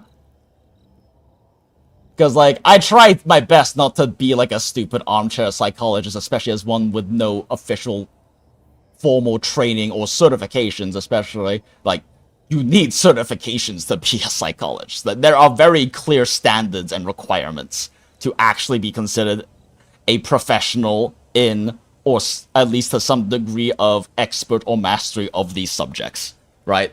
This is not like philosophy when you can kind of be, where you can kind of read a bunch of stuff or get a philosophy degree and be like, oh yes, I am an expert on philosophy and these philosophical schools of thought and everything. Like there are very clear, strict standards to what being a professional as a psychologist is.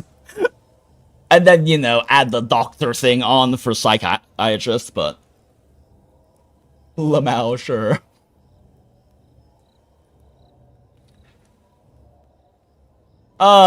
Smile. I wonder if this, like, last fucking yap tangent, would be a good clip to make for a YouTube video or stuff.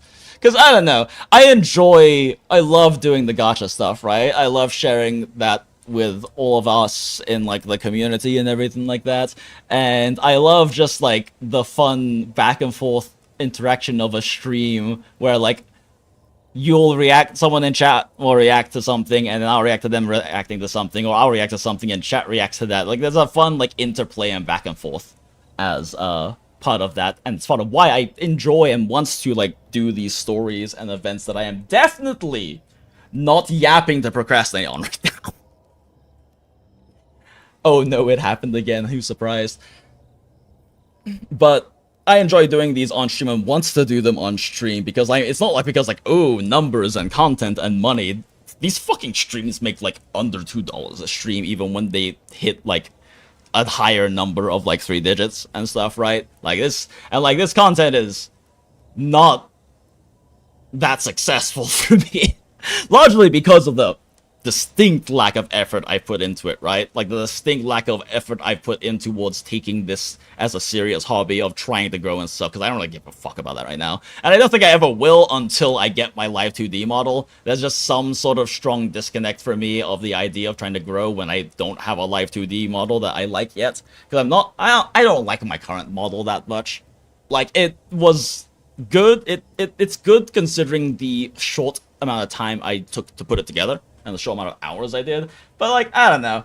It was like, it's essentially a prototype, and I feel like myself as a streamer especially, just because it has like changed a lot from when I just started doing streaming stuff again, which is what this model is kind of from. But what the fuck was I talking about? Oh yeah, no, I wonder if like this past like 30-40 minutes of yap would be like a pretty good little video to put out, because this is like some of the stuff I really enjoy, and is, as far as I can tell, the community, the Goondola To Gacha Hell, seems to really enjoy me just going on these random fucking overly nuanced and very overly analytical tangents about some fucking bullshit, where one tiny little statement or thing will trigger fucking an hour of me yapping incessantly. I don't know, that definitely to me seems like kind of more of the content I would like to want to quote-unquote sell myself with, or whatever, right? Like, I don't really want to, and I don't think I'll ever do, like, just chatting streams, because I think it's more fun to have something to work off of with that, which in this case is some random shit happening in the WUWA store and then me yapping for fucking an hour about bullshit. And having, but I really enjoy, like, I guess just, like, I really enjoy flow of consciousness yapping a lot, where I'll just start yapping about some random shit that came up in the game or the live stream or in chat or something, right? And then off of that tangent into something else because it triggered another interesting subject I wanted to yap about into another one, into another one. I really enjoy that kind of flow of consciousness sort of thing. I haven't done a lot of writing in a pretty long time, but that is definitely the kind of writing I enjoy the most, is more unstructured flow of consciousness writing. And one day I'll put some fucking time into and work on that, on like the creative writing project I've kind of had in mind for like a year and a half, 2 years now at this point. I do occasionally put a little bit of stuff into it, but just a little bit of stuff. Anyway, if this does end up becoming, like, an actual YouTube clip, hi YouTube! If you enjoyed this random fucking bullshit yapping or something, then I stream randomly without a schedule on YouTube. But if you want to be pinged and know about it beforehand, or come hang out with a bunch of other fun gacha degenerates, then the Discord link to the Goondola To Gacha Hell is in the description. And something, I have not practiced this at all, so I'm kind of floundering. But yeah, if you feel like hanging out, that's a good place to pop into. Hi, YouTube, says Flight. I probably feel like I caused a few tangents. Yeah, you did. The brains just don't develop the parts needed to form, process, understand emotions. It's stupidly rare to happen, not enough investment into it. Yeah, but still very low, medium hobby. Exactly, it's very low, medium hobby. And yeah, I mean, that's definitely part of it. Like, I am neurodivergent. I definitely have ADHD. I very likely have autism. I'm somewhere on the spectrum. But I also have never been officially diagnosed with it because it's never been a thing that any of my very many therapists over my fucking 16 plus years of being in therapy have really felt like it's necessary for me to diagnose. At the end of the day, you know, you deal with like the symptoms and root causes and less so care about the label attached to it. But yeah, definitely, and like those are also developmental disorders. It's your brain developed differently from a neurotypical person, hence neurodivergent. And definitely one of the ones that was for me was my distinct lack of intuition in understanding other people's emotions. It's become a lot better and more instinctual now because I've studied and practiced it so much. Weird that a decade plus in hospitality and constantly interacting with and reading people will help you just kind of naturally become better at it. So it is like a less active intellectual process for me now, but you know, it also took a year of doing this as a full-time job. So Kane for the gacha, stay for the deep conversations. Is it a conversation or is it just me like fucking blindly yapping and then occasionally looking at chats? I mean, I'm down to have like those kind of deep conversations with other streamers, but that's another part of me like not taking this super seriously or anything as like a hobby. I don't make an effort to collab, and that's like so big for VTubing especially, and streaming. I'm really glad that it has become a better understanding of, and streaming has moved in the direction of collab and working together to improve each other's content over back in the day when Twitch was younger, and you know, back in the day when like I was doing the full-time YouTube stuff and Tuna was doing like the full-time Twitch stuff and everything. It was very much more the environment and like philosophy of like, you know, fuck you got mine, like improve your own shit. And collabs were not very common. So one of the things I like about VTubing becoming popularized in the West is that VTubing was a big part of streaming culture, moving more towards the idea of collabing being a very good, if not necessary, thing for growth.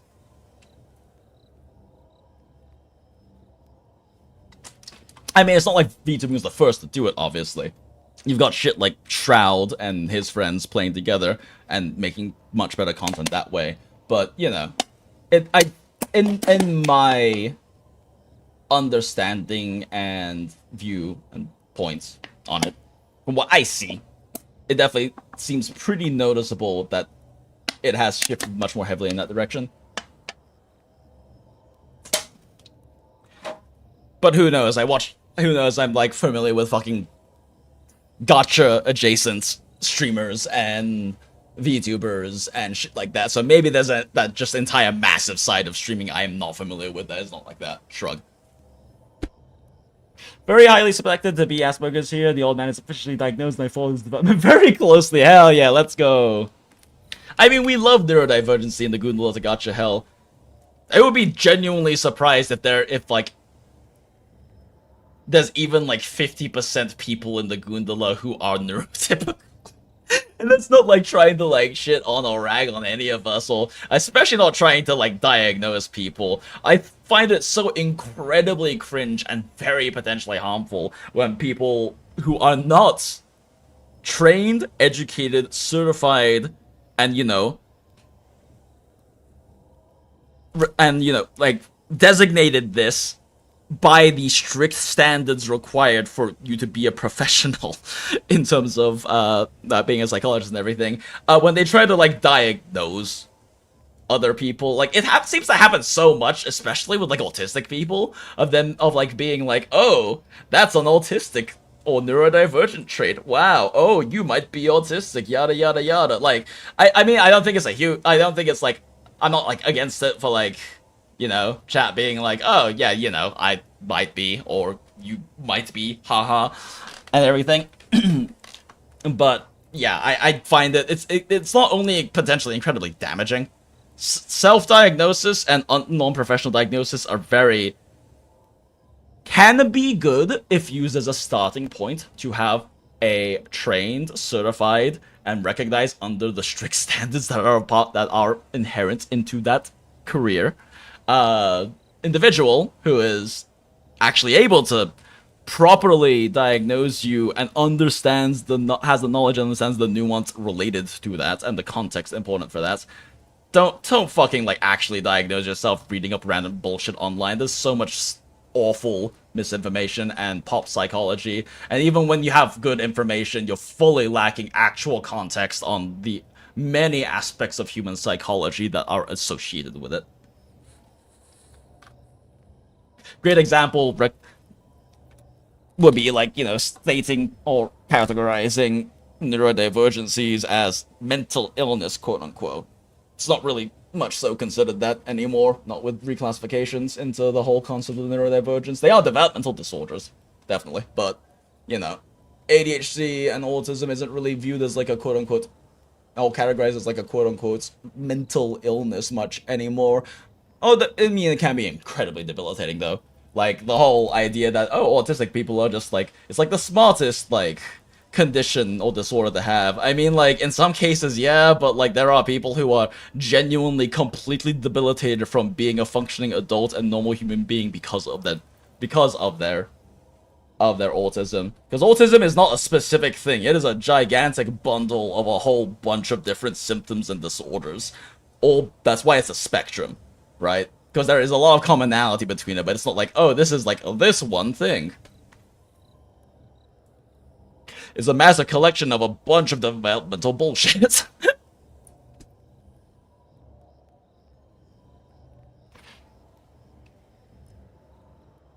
And what's the point in diagnosing other people in the first place? It's pointless, doesn't help anyone. Yeah, exactly. It doesn't, but like, it's a thing.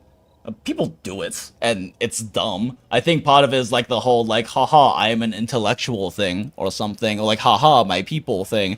I remember there's like this one specific like Twitch ambassador who like basically like also like got a Google Doc written about him, as happens with a lot of this online streamer drama, especially like VTuber stuff and whatnot. They weren't a VTuber though, they just hung out with a lot of VTubers. What was their name? Something Toast or Toaster, Evil Toaster or something? I don't remember. But they like a big aspect of their whole like Google Doc thing was them just like constantly trying to trying to diagnose other people as, and like other content creators as autistic, when even if they are, it's still very problematic to do that. But like, yeah, also when they're not. I don't know, I think it's fucking stupid. And it reeks of self-aggrandizement, and it reeks of like very pretentious self. What's the word I'm thinking? I had it just in my mind. Ugh, tired. Why is like verbal recall so difficult when you're really tired? I don't know. It's pretentious and like very ego-driven, I guess. Fundamentally is what I mean. Elevating themselves plus putting others down. Yeah, although I mean, in some cases, I don't think they're trying to put other people down. In fact, I think that's part of the problem. Like, especially with, like, that whole, is it Evil Toast? I don't fucking remember. Like, a Twitch ambassador had this bullshit. Like, in that case, they were never really trying to put people down. They were always trying to, like, present autism as a good thing. The problem is it does put people down. That's the fundamental issue, is that it does, not that that's the intention. You know? I did admittedly run into this as an issue once as well, very specifically with Tuner, because back when we were doing full-time content creation stuff, and back when we were like dating briefly, I like made some sort of statements about like I like made a statement or something about like autistic people as like, it was like a joke, right? Neurodivergent joke, because I'm used to doing that kind of thing with my friend circles, right? A lot of my friends are neurodivergent. We kind of joke about like ADHD and stuff with each other. It's not particularly like a sensitive subject. And I was like, and I said something like, I get to say that because you're autistic and my boyfriend. And then afterwards we had to have like a really serious discussion about how like that's not okay. And like, admittedly, it wasn't okay. That's not okay, because Tuner has had much worse experiences associated with it. Like, it is understandably more touchy subjects because of the bad shit that's happened around it. And I guess that's much less so the experience for myself and my general friend groups. Either that, or, you know, despite that, the humor is part of the coping for it, I guess. But yeah. I am not infallible. I make these mistakes too. I am probably human, but I make human mistakes. Vape. Self-aggrandizing. I think I said self-aggrandizing initially, though. There's another self thing. Self-indulgence, not the right word. Not the right term. Self-importance, I guess, is pretty close. It's a very self-important thing, for sure. Though, like, I am an intellectual thing. This is the absolute Goondola stream, turning into gacha play, but the topic is the very definition of diverse. I appreciate it, Dread. People doing jokingly while being super dry about it makes it really tough for online spaces. Oh yeah, well, I mean, you just fucking online... Text is so hard to retone, and, like, so many people don't seem to get that just because people that know you know that this is the case, right? And this is, like, the intention. Doesn't mean everyone else is going to understand that or take it on good faith. And we just had a thing about that earlier in the stream where I wanted to make sure that it was understood that what I was saying was a good faith thing and not, you know, me trying to critique an individual.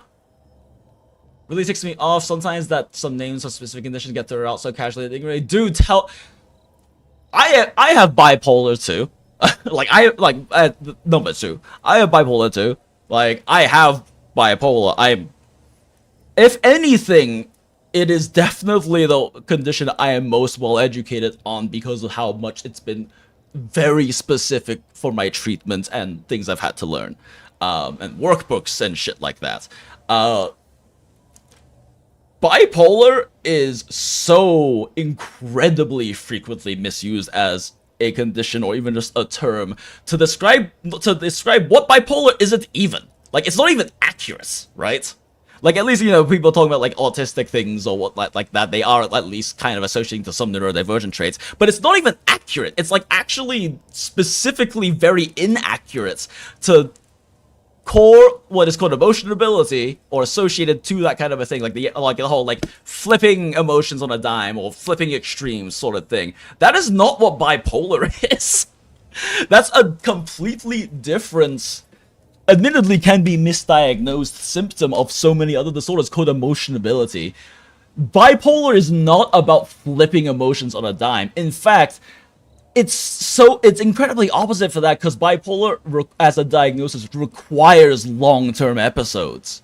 Like, it requires to be long-term. You are classified as having what's called fast-cycling bipolar if you have more than 6 episodes, 6 intense mood swings, 6 times a year. That's how long you're supposed to be having this shit. Like, I have had depressive and manic episodes, and also, like, mixed episodes with both, that have lasted literally months. One time, it lasted over a year. Like, and they don't always last that long, but, like, the idea is that bipolar is specifically long-term. It is very specifically a manic and, it is very specifically a depressive and sometimes manic. Bipolar doesn't always have to have mania, necessarily, but it is generally a much clearer indicator of it. But, like, it is about when you have those episodes and they last a long time. It is actually a hard diagnostic requirement for them, too. So, the whole, like, flipping emotions really quickly or on a dime thing is not bipolar. It's a completely separate thing called... It's another mood disorder. Or, I guess, technically another symptom of various mood disorders. There's a lot of disorders that have emotionability as a diagnostic criteria. But it's separate. I mean, that's emotional ability. That does not describe bipolar. That describes arguably the opposite of bipolar when it comes to mood disorders that are along those lines. Along, like, you know, the high-low sort of thing. So, yeah, that one in particular always fucking bothers me because it's... I mean, it's not like I fight people on it or anything, but it's, like, so fundamentally fucked up that, like, the popular mainstream and, like, pop media interpretation of bipolar is literally the completely incorrect, like, symptoms. Like, incredibly incorrect symptoms. MSQ, shut up, Flight. You either laugh or cry, and personally I'd rather laugh about it. Exactly. Same. I mean, don't get me wrong, I very much am the wallow in my own self-misery type for sure. I was a broody teenager, and I still brood sometimes as an adult, but that's also part of my whole, like, self-destructive and... God damn it, fucking verbal recall. self-destructive and arguably masochistic romanticization of my depression. There's this song from one of my favorite shows of all time, Crazy Ex-Girlfriend, which actually is incredibly well researched and does a really good job in many ways of like representing many mental instances and disorders, despite literally being a musical show that is intentionally capped, called Sexy French Depression, and like it is so me. In fact, we're playing it right now. I think at this point we're probably done with MSQ. It is getting late, so I probably can't really spend that much more time on stream now, and very clearly this is what this stream is going to be now. Where is it? There is definitely an official TV network that was like part of the publishing of this, so this is probably gonna stream demonetized, but I don't care. Sexy French phrases. My eyes are dark from How have I not liked this? My lips are red from pain. My bosom heaves with sobs. I'm in a sexy French depression. You know, while this plays, actually, I'm gonna grab some more water real quick because I ran out and I've been yapping. Only breathe and sigh. Oh, my bed smells like a tampon. I'm in a sexy French depression. J'ai acheté un livre sur John Wayne Gacy en ligne. Je repasse mes vieilles conversations sur AOL Instant Messenger avec mon mec à la fac. Je m'ébranle sur un film porno en me demandant comment ces filles ont pu en arriver là. Ouh, chocolat. I black out with teaser twine. Oui, je suis garbage. This grout needs to be redone. I'm in a sexy French depression. Je peux résoudre mes problèmes en façon de fixation sur tous mes cafouillages et toutes les façons de foutre en l'air ma vie au-delà de toute réparation. Si j'y réfléchis assez sérieusement, je finirai par avoir la réponse, mais j'ai oublié quelle était la question. I'm in a sexy French depression.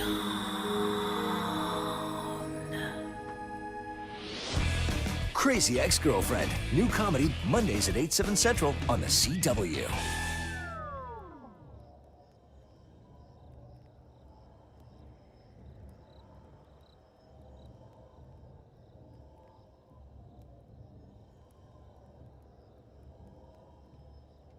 Oh, how long ago did it end? I'm back, chat. Is this SNL? No, this is from... It is very much kind of along the lines of that, like, SNL type media, but it is from a show called Crazy Ex-Girlfriend. It is a musical show, and, like, the only musical show, at least, that I've enjoyed. I do like Sweeney Todd when it comes to, like, actual, actual musical theater and movies. But yeah, it's an incredibly good show. And like, holy fuck, the lyrics in this song are like one of those, how fucking dare you describe me so well. Like, this is a song that calls me the fuck out. Like, this is very much a how fucking dare you. How fucking dare you point out one of my incredibly intense failings as a human being. Oh, yep, we got the YouTube warning. Heads up, we've detected video in your stream belonged to someone else. You, blah, blah, blah, blah, blah. Yeah, I know. We can't be monetized anymore. Fuck you. Yeah, very, very good stuff in that show. Definitely a recommendation for watching. The first season's a little bit more like... I want to say it's exaggerated, but it actually isn't when you like find out what her diagnosis is in the later seasons. But it's definitely a bit less grounded in the first season, and then it gets progressively more and more grounded, which I think is nice because it kind of it mirrors the main character's experience of actually coming to like understand and know themselves and their conditions and who they are and what they want better as a person. That was raw, hell yeah it was. I been a sexy French depression. Okay, I don't even bother like clicking this button. Fuck it. We're just gonna close WUWA now. It's getting late. I don't want to end stream yet, but I am definitely getting to a point where it's like, oh, I need to like actually sleep soon to be reasonably well rested for work tomorrow and try to fit in the stream afterwards, because I do want to fit in the stream afterwards if I can, especially if I'm not working the next 3 days after Saturday. Well, you were thinking of cutting that previous tangent into a video anyway, so just cut that part out at the same time. Exactly. Exactly. I could probably note down when that tangent started, but it'll be pretty easy to find because it's when I stayed on the exact same fucking screen on WUWA for like fucking 3 hours. Or like an hour, rather. Yeah, I don't know, maybe I will actually cut that one out. I do like that one quite a bit. Definitely when it comes to like a lot of the VTubers that I enjoy, that kind of drew me to VTubing in the first place anyway. Definitely a lot of it is like those kinds of clips. It is what got me into like VTubing through Pippa, since Pippa was the first VTuber I ever really consumed content from. I guess technically my Kami Oshi because she was the first, but my Oshi is definitely Rima. Huh. My brain's like, click one of these for content. I actually just realized like, I missed reset, but I haven't logged into PGR and I missed yesterday entirely. And it's a 3x patch, so I should definitely like click the buttons because it's comical how fast dailies are in PGR and yet I still miss them somehow sometimes.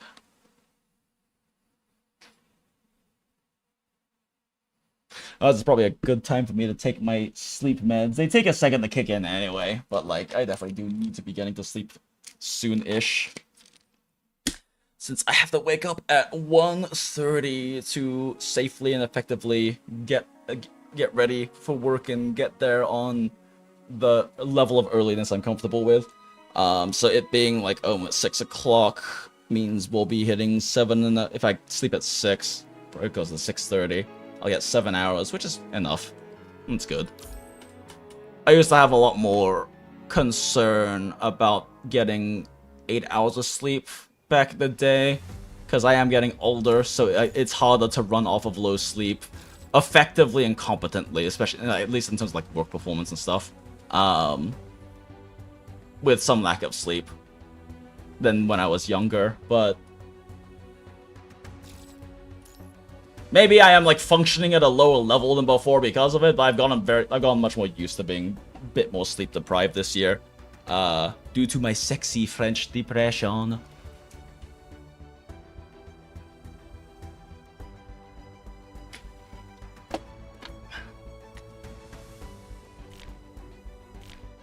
Oh, that's right, they released so many good skins this patch, but we haven't done PGR stuff yet for me to fucking wail on them. We'll get around to it. I do need to do PGR events too before my trip to Atlanta. But like, oh my god, look at this fucking skin! He has a crow mask!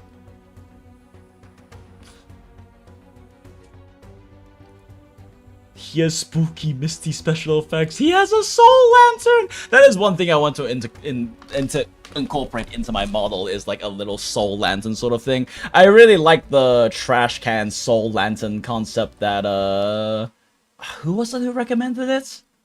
Who like brought it up when I was kind of, yeah, Merrick, when I'm just a guy, recommended the idea of like that trash can little like flamey soul lantern thing. That's definitely something I want to incorporate into my VTuber design, because I do want to try to work in some of the whole like fairy person to gacha hell imagery into my design. But I also don't want to diverge too much from the whole like this is how I dress in real life sort of thing, because I kind of do like the idea of my VTuber being less of a character and more of like a anime stylized, a bit more extra imaginative. God, this is such a fucking good skin. Chew finally has a fucking skin I like. Holy shit.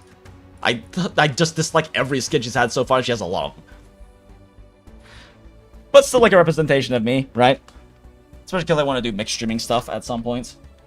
When I am and can take this stuff more seriously. I definitely don't have it in me right now to like put in the stuff needed to take this more seriously, right? It's gonna remain casual for now and for a second, but I do hope I reach a point in the future where I do actually start making this a more serious hobby.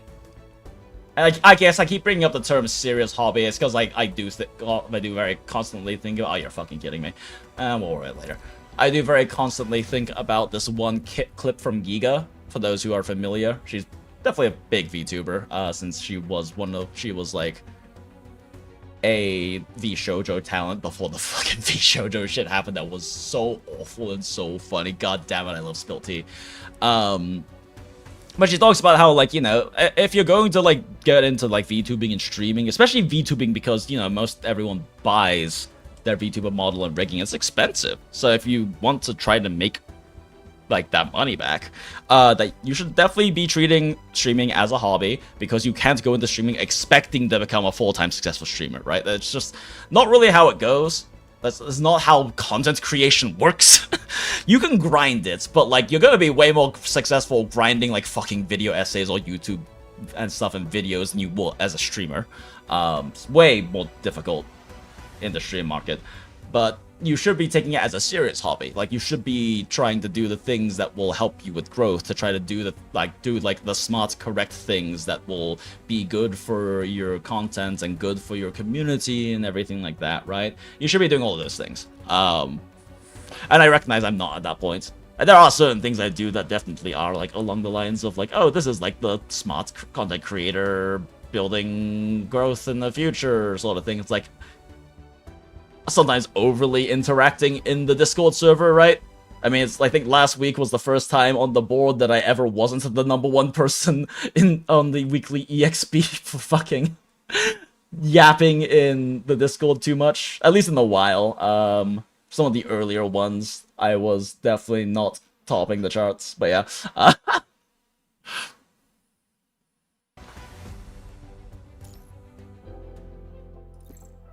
Recall, dispatch all, chores, click. Begin chores, no meta units are allowed to do chores, click this. Claim all. It's a 3x patch, so it's important for me to actually buy coding sketches during it. Back.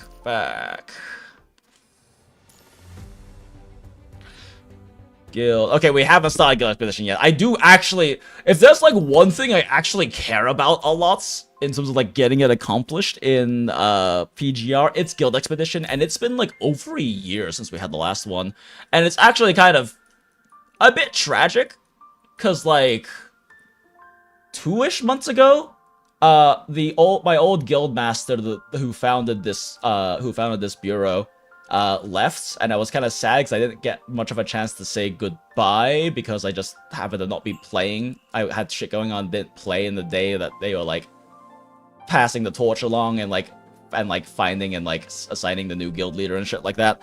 But like Guild Expedition was the first time that it really like was kind of a thing. Like they randomly made me deputy commander because I was actually like communicating and cheerleading and stuff in like the guild chat about like Guild Expedition, but I have very fond memories of this. And I'm not very big into like MMOs and guild stuff, but for whatever reason in PGR it holds a bit of a special place in my heart. So I enjoyed like this a lot. But I still got time to the next round, so I'm not throwing that hard right now.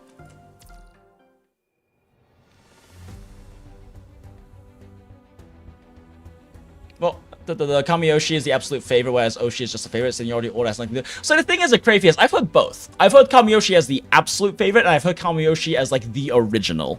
I don't know which one's correct or if both are correct. Like I've heard both of them.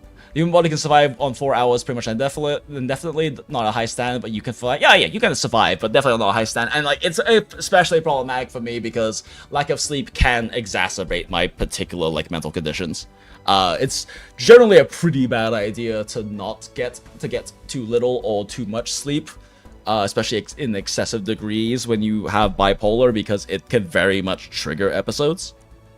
But I've been in a depressive episode for a year and a half, so fuck it. Beautiful time management. Isn't that the model you were going for in broad strokes? Yeah, not exactly. The whole, like... I don't want to go, like, all in on, like, the whole, like, fairy person to Gacha Hell thing. I just wanted to be an aspect, because, like, I still want it to be a lot me, right? But that is definitely something I want to incorporate in it.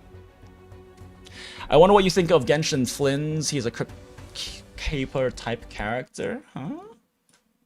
Oh, right, I wanted to watch this earlier on stream when I was, like, posting the tweets for it, but then didn't, because I watched the first few seconds. It's not on Crunchyroll, because that's how I'm just very lazy and just watch the stuff on my, like, that updates on my, like, watch list on Crunchyroll.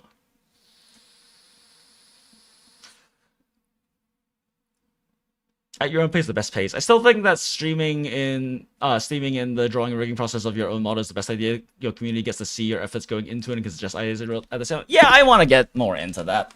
I guess a big issue is a lot of what I've been doing has been doing, like, master studies and stuff like that of artists I like, so I guess it just...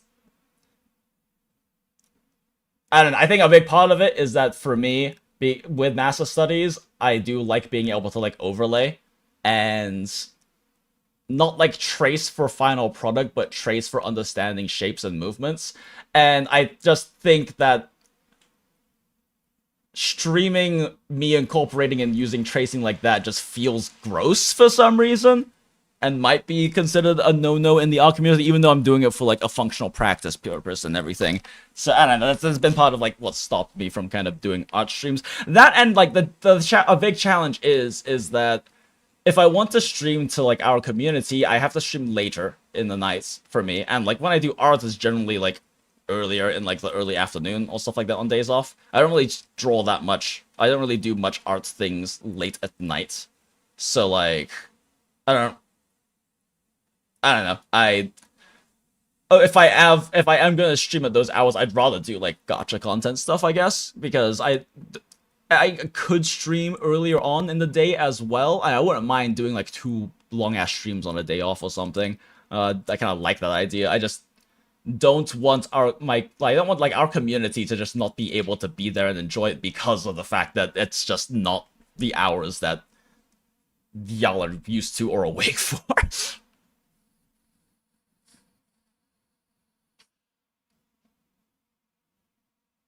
Got PGL space? I mean guild space, lol. I don't know, actually. But I do agree with you, Crayfius. That is a very good idea. It's just there's challenges that I haven't had the wherewithal or like put the effort into getting past for it.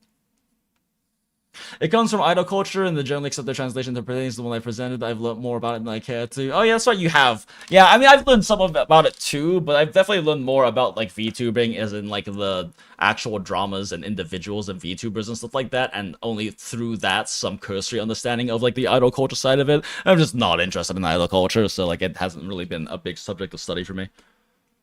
Oh, I read the manga of this. It's really fun. Dedicate yourself to a manga you're interested in, then suddenly find yourself having 36 tabs open that you check every weekend. So true. I go a little bit back into manga for a second, and I kind of fell off of it again.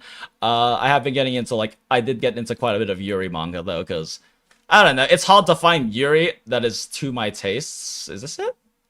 Yeah, it's hard to find Yuri that is to my taste, but when I do, it's beautiful. Like, I fucking love this. By I think it's Shir. It's Chinese, but, like, holy fuck, I fucking love everything about this goddamn, like, manhwa. I guess technically it's a web novel, but, like, I love everything about this manhwa. Like, I mean, I'm not gonna, like, read it on stream, but, like the art style is fucking gorgeous. And the entire idea behind this, the whole concept behind this, is that this kid, her mother is a superstar, as in, like, she's, like, a very, like, famous leading actress, but she's also a single mother. And it's, like, basically her realizing her mom is definitely gay and trying to hook her up with, like, the cool adult women in her life. And I'm like, this is incredible. I fucking love this. This is like everything I want. This is like, it's Hag Yuri with really beautifully designed, interesting characters and like an adorable concept based around it too, right? She's a bit of an Anya character, but in a less shitpost way. And like, the art is like so fucking good in this. Like, I love this shit. Not to mention that, I think honestly, like, it's one of those things where I kind of imagine that if I, you know, like in a video game, had the ability just to completely choose my biology, this is kind of what I would probably look like. Because I like androgyny, but I also like the more femme-leading side of things, but I don't really like necessarily as much the femboy thing, but more like the butchy, soft butch sort of thing. And I don't know if that makes me like necessarily trans or anything like that. Like I've been thinking about that a decent amount this past year. But like, because I am like agendered and I am definitely a more gender fluid person, but like definitely, so I don't really, I don't know, I guess having like looked at and like fucked around a little bit with like voice control stuff and like, you know, trying to like feminize my voice more and stuff. I guess one thing I heard that was like particularly resonant with me is that that person in particular thought, I guess, more so that they weren't trans or like worthy of being trans because they weren't miserable enough as a boy, which I guess is kind of more how I feel about it. I don't really feel particularly dysphoric about it much at all. My facial hair is like the only dysphoric thing for me, but that's not even necessarily like a guy thing. It's just a more masculine trait I'm not a fan of. But you know, if I was able to video game and just absolutely control without any issues or consequences, because I would definitely switch out my parts at the very least. But like the surgery is expensive, not very good, and has a lot of issues and consequences that I am not into, and don't feel like dysphorical bad enough the way I am to really justify. But you know, this is basically what I would look like as an ideal. And I also just love the way she dresses, and she's a very, like, it's a very cute, very sweet, and, like, really good manhwa.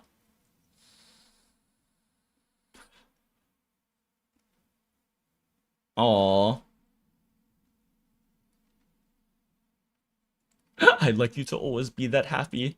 You look so happy when you're being gay with your adult female friends. I want you to always be that happy. My baby's all grown up now. She's worried about me. Smile.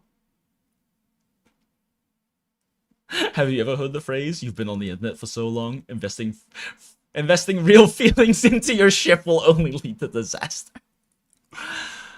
But then, like, it's, like, very cute. It's kind of more of, like, your, like, episodic thing where they have kind of cute little single long-ass comics or, like, little series, and it doesn't have, like, a super intense overarching plot or anything. But then they also kind of just get into... They just randomly get into fucking university arc.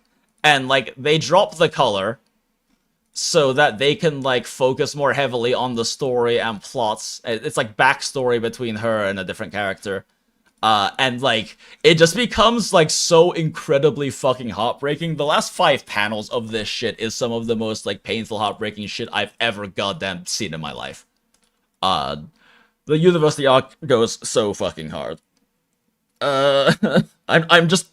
I don't want to, like, look at the panels, because if anyone in chat is interested in this manhwa now, it will absolutely spoil the university arc, but I'm just like visualizing them in my head right now. My heart's breaking all fucking over again, 6 times over. Fuck.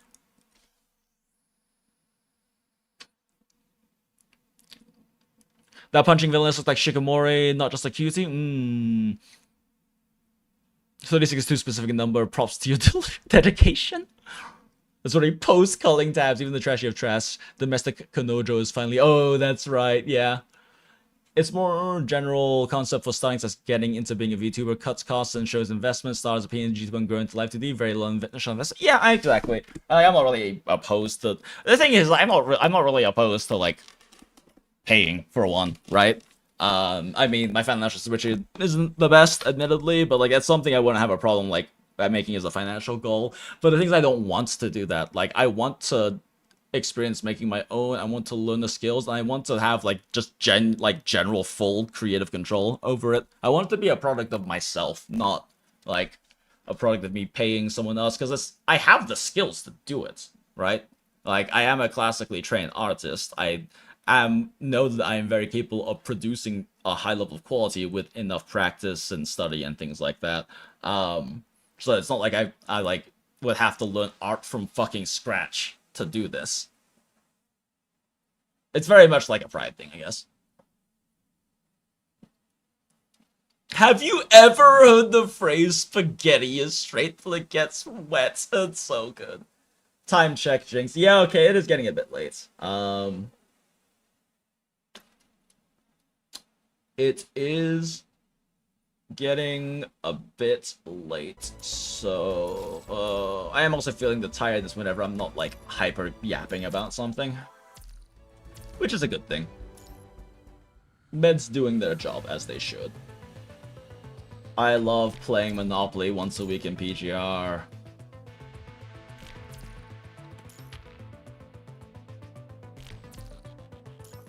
I love Monopoly.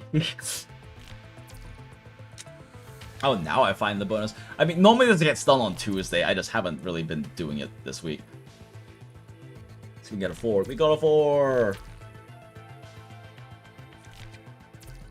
I'm also like always lazy about this. I actively refuse to like these ones give you the battle missions, but you have to actually fight, and I actively always refuse to do it. I only am allowed to do it through external reinforcement.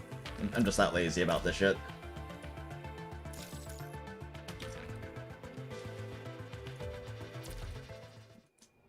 Ah, shit, I got rid of the clear stage one on accident. And I have to click through these buttons. Oh wait, I already did it. I'm fucking stupid. I might be tired. Wow, back. Fuck, wrong click. Battle pass. Claim all. Okay, now we can close PGR. If there is a daily event right now, I don't really care about it right now. NG is officially 30 years old today. Oh, really?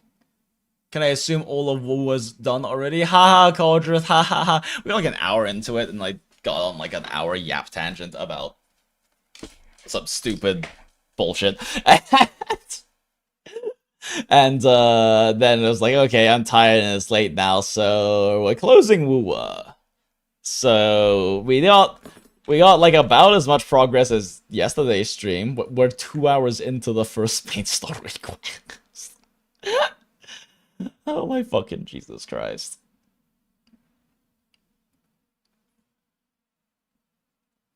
Just want to pop on the Path to Nowhere again real quick just to enjoy its raw aesthetics.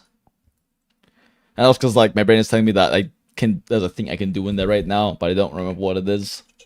Maybe it's just my brain craving the gorgeous aesthetics of this game. I am shocked. It's crazy, right? When the fuck would I ever yap way too much on tangents and fail to do the thing I'm supposed to do in stream? I'm so glad that y'all enjoy the yap, because holy fuck, I spent a lot of stream doing it. Did it freeze? It froze.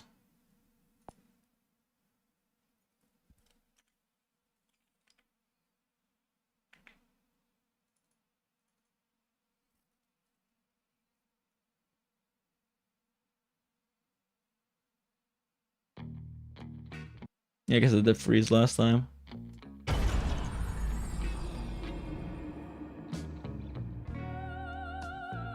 Okay, it's being annoying with the ad thing today. It keeps like popping back out. Normally, re-maximizing a few like once or twice is enough to stop it. Oh right, that's actually do dailies again. Reset happened. Okay. I guess it is definitely possible that reset happens at 5. It feels like we've been apart for quite a while. Not actually gift pack available. Oh my god, that skips me right over here. That actually saves so many clicks. I don't know why I like so much, like this is all your dailies. I don't know why I like refuse to do it. I guess I'm just used to doing this because when I started playing that wasn't an option. It's like a ritual. Doing my dailies less efficiently. It's Donald. We love Chad. I can't believe I lost 50-50 to him though. My pulls. I hurt my pulls this patch. Pulling for a character I probably don't actually need or will use in my meta magic team. Even though she's a meta magic amper. It's just hard to fit her in like the specific top tier team I run. So we don't have any nomad in this one.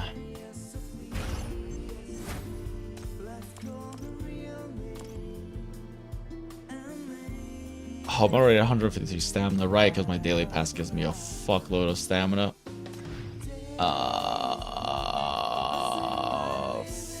Fuck, who was that I was wanting to build? Umbra, yeah, I was building Bai. That means we can't do Umbra today. Fuck.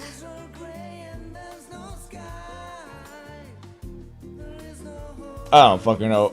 Money is always needed. Let's fucking do money.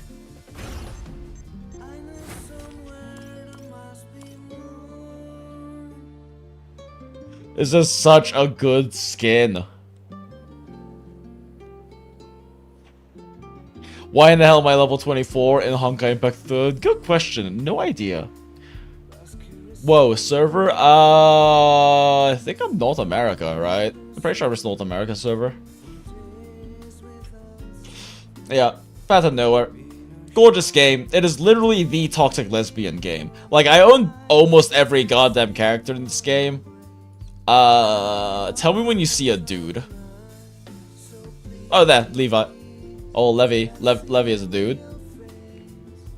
Also, like, the character, a lot of the characters are really, really gay in the stories. Oh, that's Che. It's another dude. Donald. We're at 3. Cinnabara is a butch woman. She is not a dude. She's just a very, very butch woman. There's Oliver, a child. There's also very few like children and teenagers in this game. If you can't tell, this is not just a toxic lesbian gacha, it's also the hag gacha. And we love hags in the Goondola.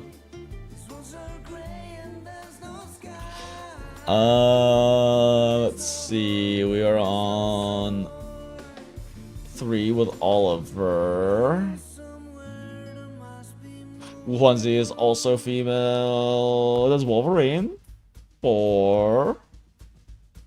Cassian. Actually, Cassian's pretty cool. New character released with this patch. Bartender. 5. And that's it. We did a count once. I think there's 7 guys in this game. I did a count with my friends one time when we were like bored in voice chat, and I think it's something like 8 guys, excluding like Jotaro and the JoJo collab because that only happened in CN. We didn't get it. And there's like 11 children and like 20-ish teenagers, but some of them are kind of questionable as teens versus some who might be like younger 20s. And like fucking everyone else is a hag. I love this game. Since I have Kazlan and Miracle Magical, are they fine to just level? They're not very good. They're Part 1 Valkyries just aren't very good to level. I mean, you can, but they're not very good. We can ship all the dudes together in the polycule. Honestly, yeah. They also come off as pretty gay, I'm not gonna lie. What do you mean there was a JoJo collab? What the hell was it? Part 5? First one was Jolene. I don't know which part that is. Second one was Jotaro. That's 7 more than Nikkei. So true. I love Hag Gacha. Wait, shit. Okay, I can't think of Astio. I finally finished building my Reforged Summer, which is also like a fucking leap skill sort of thing, because Summer was a kind of a trap, not necessarily in like the gender way, although they would be a very good Astolfo trap if they are, like, if they do have a dick, I guess, but we don't know. Pretty much just assume she's a teenage girl. They really do look like Astolfo coded in this fucking, like, Ascension Life 2D though.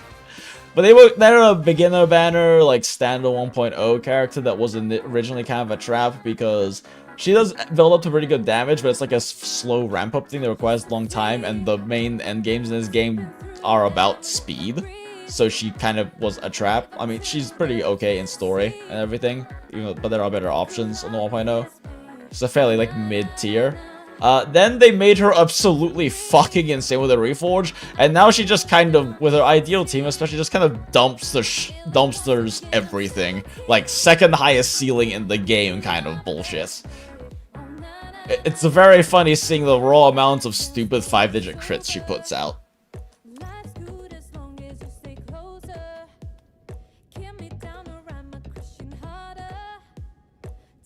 Oh yeah, P6, I need to watch P6 already. We play only for the plot? Absolutely not for... I mean, like, this game has a really good plot. The writing is really good in this game. There's definitely some questionable, like, events and some questionable chapters, but as a whole, this game has some of the best writing I've experienced. Also, the voiceover is fucking incredible. Like, oh, I can actually, like, play one of my favorite things real quick.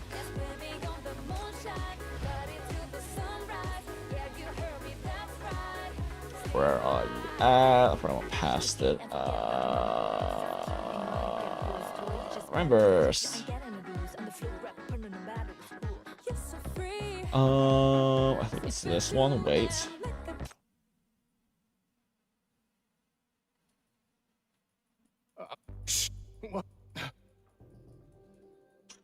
I gotta skip ahead a little bit to find it, but yeah, I do believe this one is it.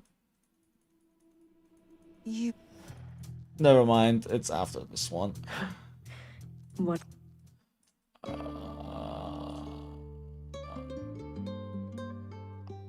Okay, I'm 90% sure it's this one. I think I'm wrong. Fuck.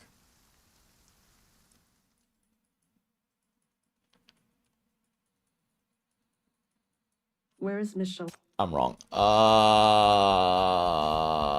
my god, why can't I remember? Oh, fuck, it has the goddamn picture on it. Okay, yeah.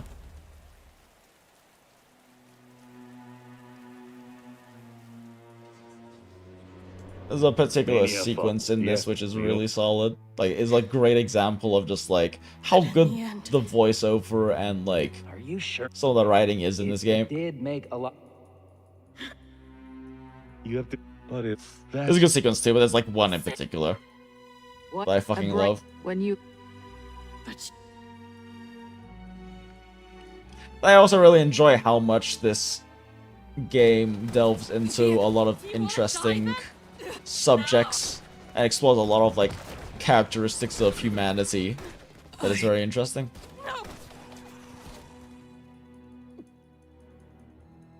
The problem is, it's like the very end of this fucking sequence is the part I enjoy a lot. I mean, the entire thing is still good, but I forgot that that's used for a crime brand, like a piece of gear. Such an your main. I forgot that's where that image is from. Some gear called, it's a gear set called Asura.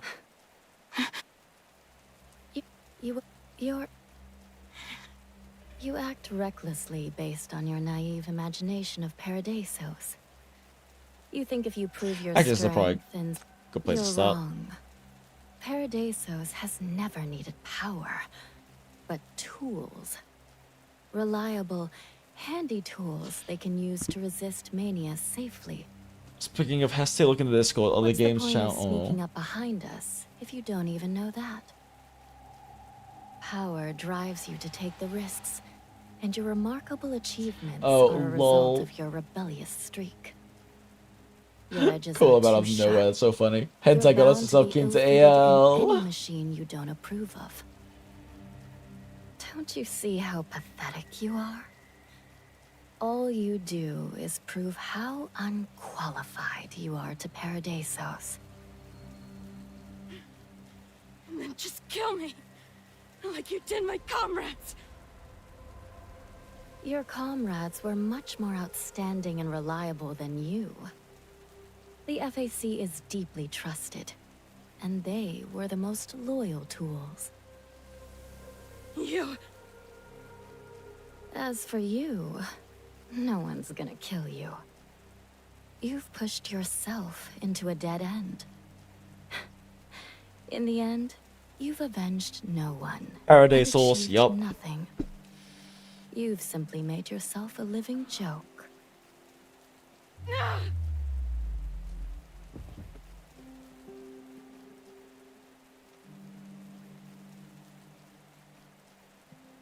I'm too tired to read out the description text. Ah, here it is.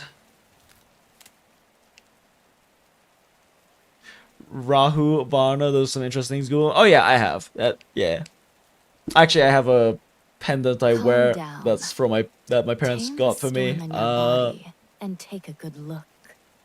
Because they're into like the whole like I gem your energy enemy? thing. But it's called a Rahu stone, which is neat.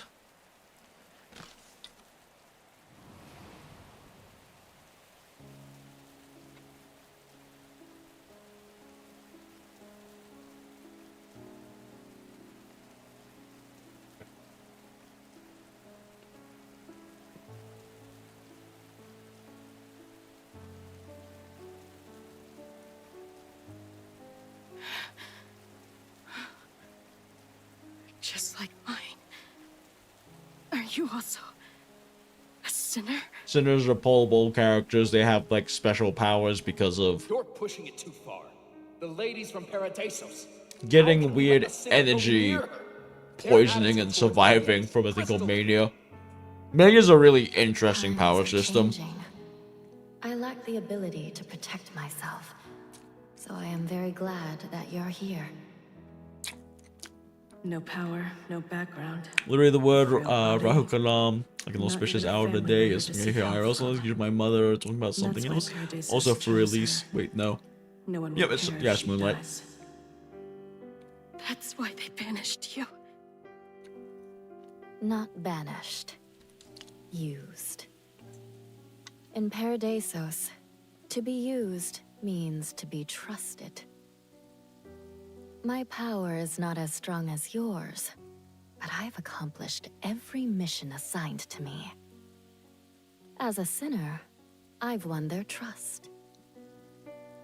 I'm not getting back into the boat game. AO can stay away. Lol. As insignificant as me, I'm an excellent tool now. I can open up a genuine path into Paradisos for you. Be my tool. Let them use you and trust you through me. I'll be your way into Paradisos. What are you talking about? I want revenge. I can't take orders from you.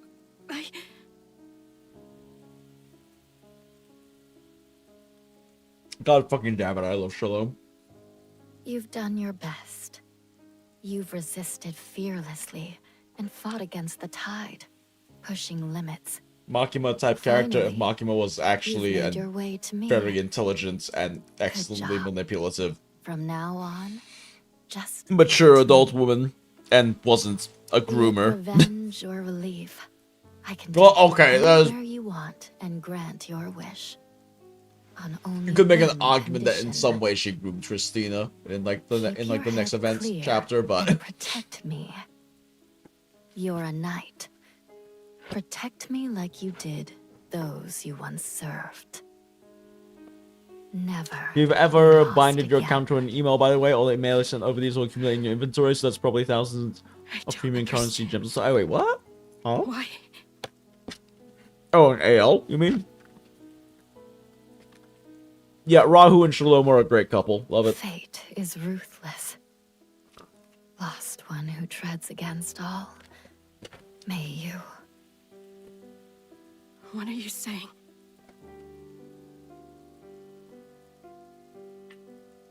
There are some very cute moments a few of them they have in like Rahu and Shalom's story. A tool doesn't ask. Well, they have this very like kind of Just do benign, as I say. cute couples flirting sort of moments that are very like, I don't know, cute little things that a couple does that aren't like overly dramatic or like flirtatious or whatnot. This is your only chance. Like I said, though, this game is incredibly fucking gay, and it's actually interesting because it's one of the only gacha games where the community at large agrees the female MC is canon. The one you're to protect is hurting. It's also very interesting because there's also one of the gachas, very few gachas, that is also primarily female players. And it's a very good antithesis to the whole like, oh, female players can't play hard games. This game is really fucking hard. It will straight up brick, like, you can straight up brick your account and get blocked on main story progress until you can, like, hyper invest in characters. They do give you one of the most, like, god tier characters in the game, Nox, who can carry you through a lot of the earlier, mid, and some late story for free. From the whole, like, beginner 10-day thing. Serve one person. Ugh, the art in this game is so good. But I need you to realize your promise. I forbid you from dying. With your protection, I'm not dying anytime soon. Rest assured. This time, you can do it. Honestly, I would love to replay through this entire event story on stream sometime. I love this event story so much. For me, it definitely competes with like best event stories all the time with like Diddy Night Song in this game, as well as God,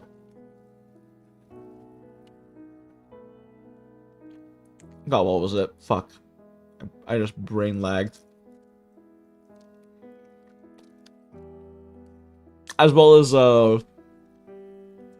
Portatori David Ruti, the Lapland Altar event in Arknights.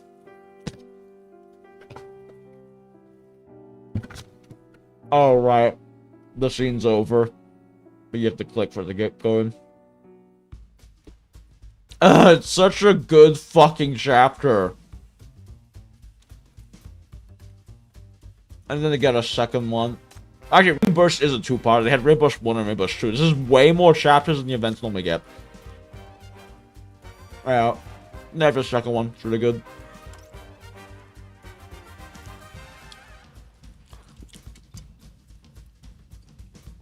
This is the writing. So true. Best concept just never really stuck with me. Give me my giant robots, androids, hence Nikkei stuck. Androids versus giant robots. Fair. Fair. I mean, you are a Gundam peep. I am very much not. I like mature, sexy hags. This game is perfect for that taste. There's another one that's very much worth playing. It's another character who... Shalom fits me in everything except for her aesthetics, like her visual aesthetics. Like she is definitely.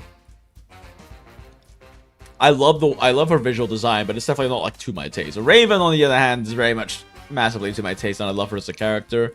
I gotta remember which fucking chapter it is again.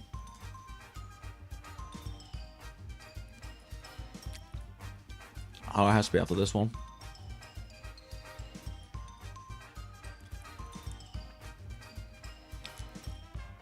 Might be easy if I just look up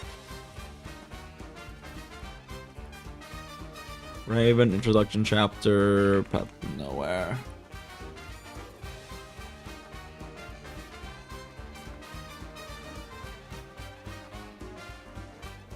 Well, doesn't happen. That doesn't help.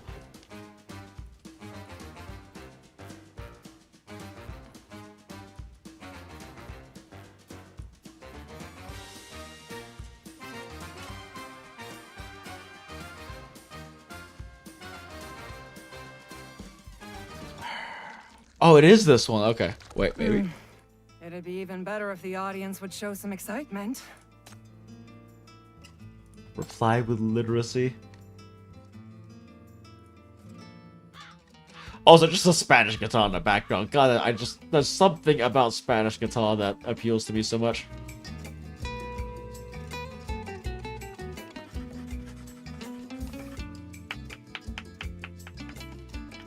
Yes, perfect. Smile and relax, just like that. You look better when you smile.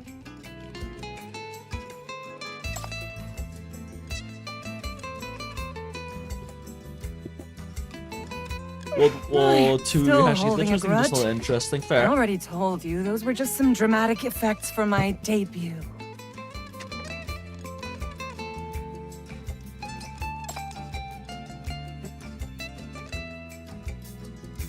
Don't resist the orders. Don't hinder the execution, or else.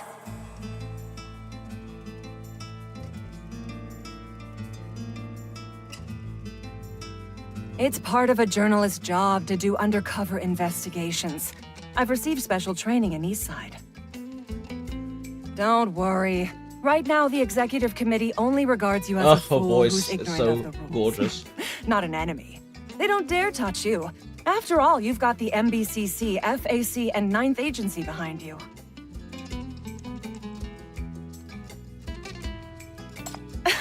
I'm a top-notch reporter, getting the inside scoop, catching eyes, stirring things up and making them go viral. I can do it all. Yes, but I have an office job. I don't like violence. I go undercover to collect intelligence. She says and actually make being my pretty mark good on at the violence. Round of public opinion. More importantly, I witness, record, and broadcast those magnificent feats to ignite hope in people's hearts and attract more like-minded companions. People often praise my radiant presence by calling me grandiose.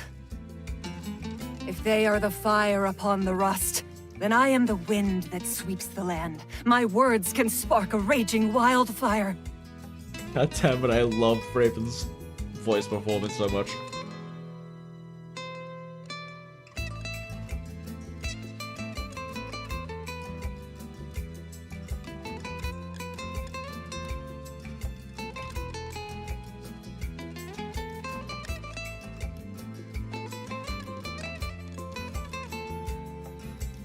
Journalists are warriors too. The truth is just one of the weapons we wield.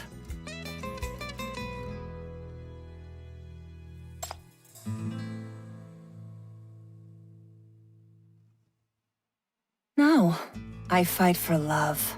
Let's go.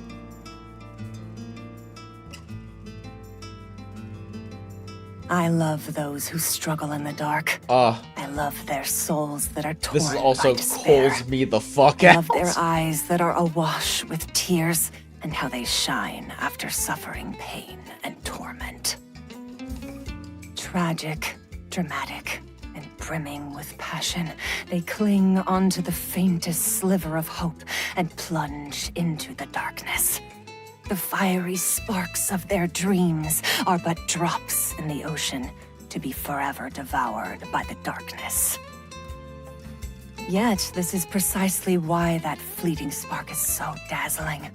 I must witness and record everything up close, so as to immortalize their lives in my poetry.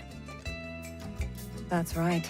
I'd rather be regarded as the Dis City poet than a renowned journalist. I love this My woman. dream is for my poems to be read across this land for all eternity. Someone calls out good one. Good luck. Good seeing you, Dread. You have the same look as Julian the first time I told him this. Most of the Rustfire folks Sleep had the also same calls reaction. me You'll get after along this. just fine. After this little watch along, I'm definitely gonna go hop off and pass out. She suddenly But I squeezes your actually chin. looked Ooh. forward to your arrival, dear Chief. Or should I say, I looked forward to the shackler of sinners, the destroyer of black rings, and the shepherd of Dis City. Tell me what you've been up to. why the I've fuck missed are out we on so like many things actually getting a decent spike in viewership right Tell me now about when that riveting we're watching speech you gave in the PTN Drifter camp. instead Tell me of what you were actually thinking playing when you WU? almost died from that fall. I mean, this is a How really did good you convince sequence. the Legion? And how did you face Zoya's wrath? What was on your mind during the chaos of the carnival? Tell me about your sinners, your shackles, your superiors, and those who have died for you. Tell me about your lost memories and uncertain future. What kind of darkness have you witnessed? And why are you still here? She's so extra and I love it. What are you in pursuit of? She's such a romanticist.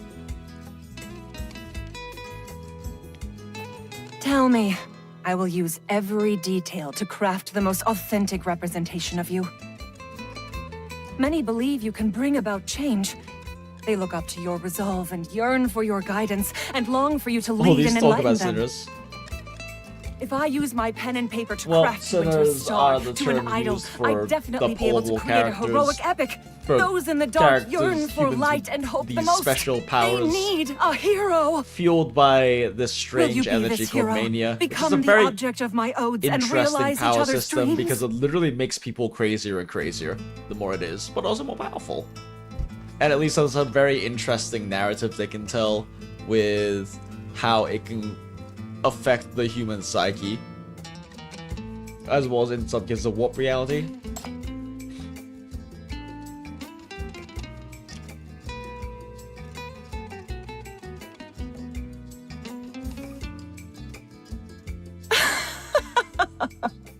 No problem. Remember these words then. Play your role well. She pats you on the cheek. It really is hard for me to fight for you, write poems about you, and make sure you don't die at the same time. But I have a better plan to realize my dreams. After I become famous in Eastside, I'll return to Syndicate and work with Rustfire to open a school upon the ruins that'll educate the next generation. That way, Let's go. my poems can be passed down generation after generation Teacher through my Raven. students. I've got my eyes They on actually those have two a little Raven skin sinners like of that. yours. It's pretty good. Children shouldn't be on the battlefield. So Why not true. send them to be educated at my school? Even though it's very much a anime trope to be like, oh, this is one of the most dangerous missions we've ever had. Send in the 14-year-old. Please spare Syndicate's children. No worries. You fight your black ring, and I'll write my poems. We'll each live our best lives. Hell yeah, girl. In any case, the ensuing battle will be a much-needed ray of light for this dark era. Grave perils, dark secrets, and even a turning point in history. Plus you, an interesting soul. This is a once-in-a-lifetime opportunity.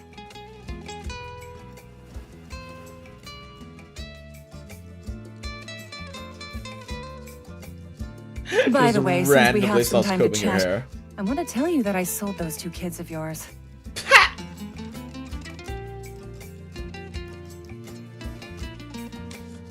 I sold your children's. I'm just joking.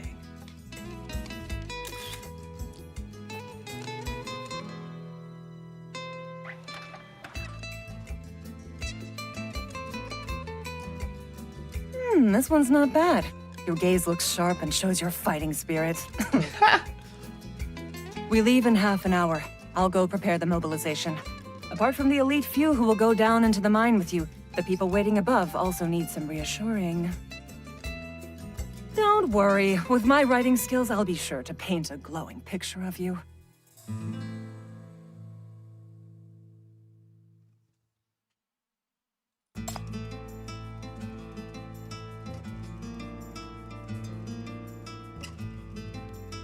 Ah, shit, did I kill the automatic? That's so good.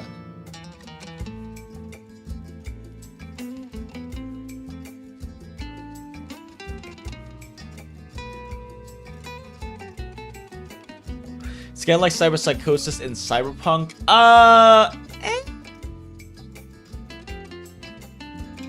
Not really. I guess to some degree, yes. The thing is, oftentimes, like, the overflooding of mania isn't intentional, because mania also becomes amplified the more intense emotions and fucking craziness that is in a place. so it does kind of create a feedback loop of sorts.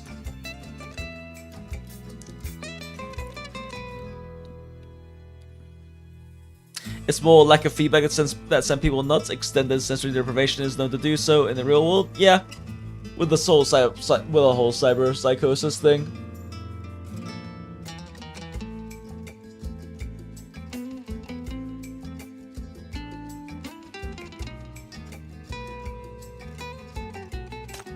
Oh yeah, the on-rack was turned off. Whoops. Rustfire's propaganda style is a bit dramatic and sometimes stretches the truth. Smile. This is just to catch people's eyes. To win people over, we have to be seen first. Fair justification. Uncover the truth, then use it to mobilize the public. See how excited everyone is? By the way, do you want to call Julian? He should be awake from his surgery by now. Even though It's not the communications Kenzo are from cut off in Monster Inner Smile. Bay, I can use my ink raven for long-distance communication. You two leaders can mobilize together.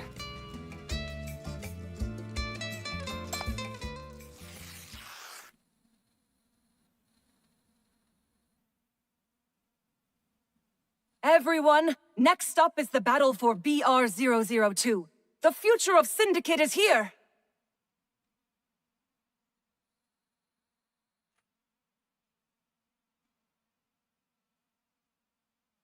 All right, this is the fateful place where our hopes, glories, and comrades in arms are buried.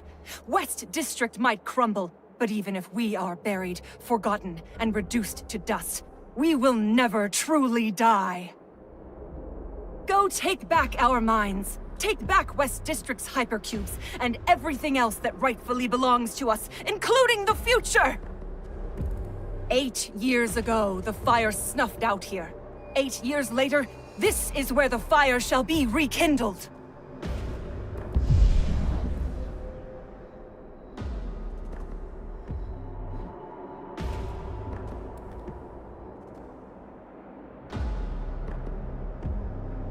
Oh, is it over? It's over. Yeah, really good sequence. I really want to do the current event on stream. Oh my god, there's fucking 3 days left on it. I forgot it's ending sooner than it was. Ah!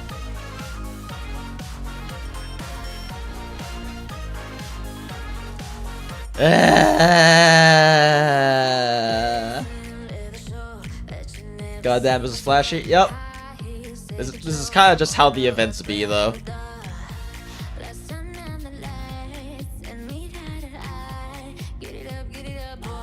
Like, this game is very good, and it's actually very funny, because this game is, like, incredibly unknown. Like, it's definitely a small gacha in the West, or just outside of China. But this game is one of the biggest cult hits in China. At the 2023 Weibo Awards, which is like their big game awards in China, this was listed in the top 10 most popular games in China, and that's like the same top 10 that fucking League of Legends is in. And that year is hilarious because that's the year that Farina was announced, like was released. You know who was voted the best female character in like games that year in the 2023 Weibo Awards? Fucking Shalom. Oh yeah, I just realized I was saying that Shalom isn't my aesthetic. This skin is very much so, but like yeah, her base skin on the other hand. Yeah, her base skin on the other hand. Yeah, Shalom was voted as the best female character in gaming of 2023 in China. Because she's incredible.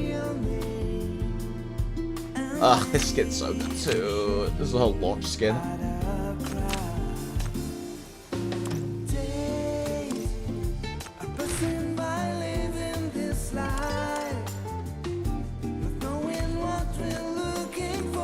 Cycle until we get to the Shalom.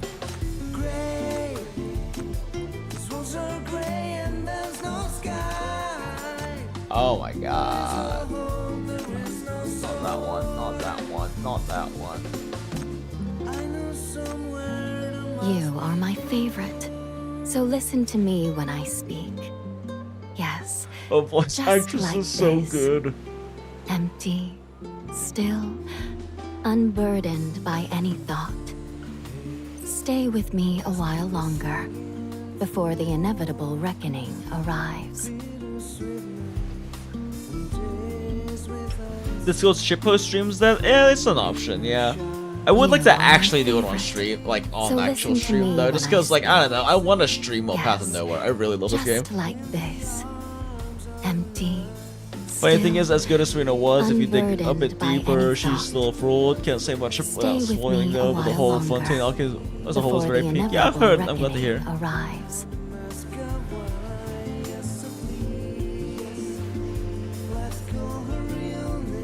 Oh, as you can tell, it's not Quite synced up naughty, to. aren't we?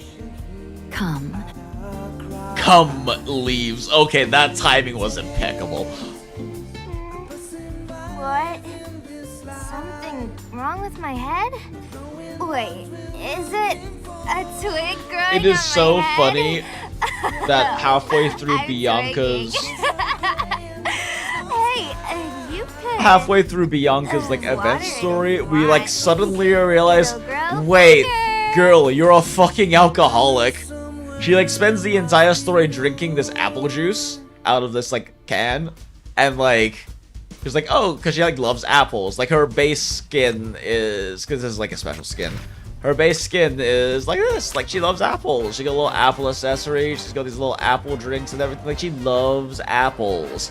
And then she's like she's like pounding these cans through the entire story. And at one point she offers it to the main character. The main character takes a sip and is like, this is like straight hard liquor. What the fuck? This girl has just been pounding fucking like apple brandy this entire goddamn time. Quite funny. Yep, apple juice. But actually, YouTube streams require effort to sub. Yeah, exactly. So shrug. Cough, hot cider, cough, cough. No, like the MC like very specifically is like astounded at how strong it is. So I'm pretty sure it's like actually apple brandy. Still looking for what kind of booze it is, but either way, it's booze, and this bitch has been pounding it the entire fucking story. It's a great moment. Because she doesn't really ever act that drunk or like slur of speech or anything during that time. Oh, you want a reward too? I would do anything for you, Shalom. Oh, you want a Oh. reward too? Why is it playing the same voice line? Oh, you want a reward Oh, right, too? you pat them on the head, and it has specific things. I've worked for many, and many have worked for me. But you I don't know how much are ABV you can truly get with just different. apples. Apple brandy is made out of just You can apples. achieve more. And You can make apple a much brandy bigger is, difference you than know, me. 80, 100 plus proof. Stay here. The thing is, Niraj, Don't leave me. that when you're making liquor, especially, it doesn't really matter how high the ABV gets with the base, because when you're making liquor, you're distilling it. So you're taking what liquor there is in the base alcohol. In this case, it would be like basically a cider, because it's like fermented apples, and you're specifically pulling out all of the alcohol.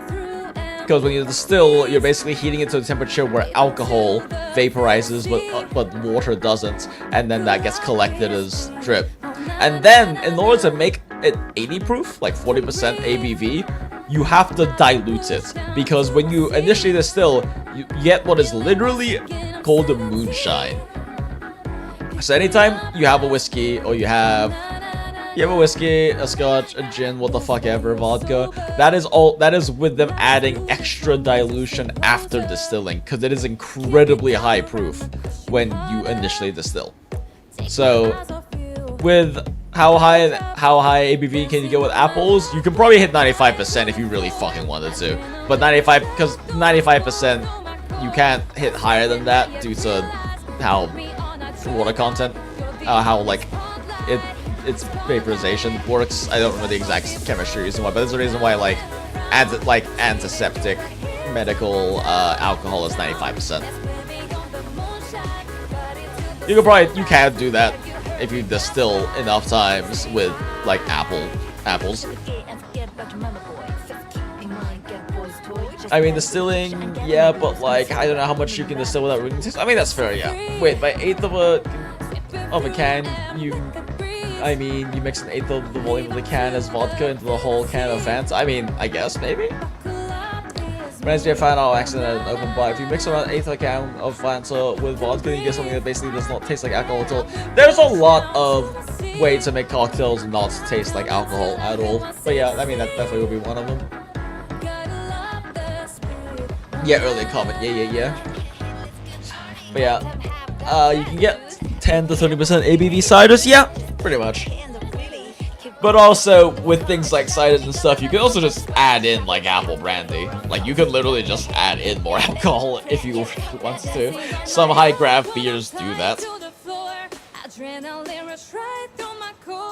But yeah, since the MC like sputters when they take a sip and like it's like complaining about like realizing how fucking strong it is, I'm pretty sure it's stronger than just apple cider in that. Also known as vodka cruises. Is that a name for it? I'm not familiar. Aren't we? Come, show me what you're really capable of.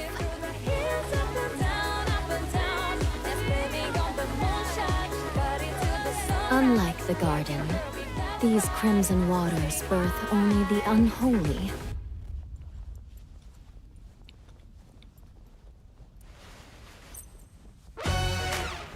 I forgot that first like fucking 6 songs on my jukebox rotation in this game is like hype music. All the sad stuff is later.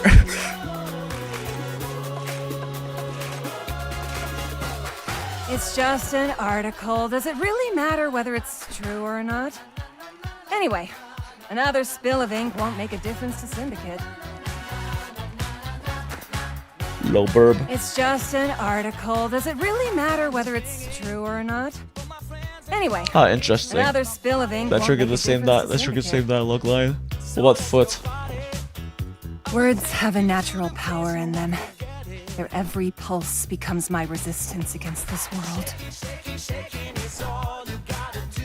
What, head pat? That's not a scar.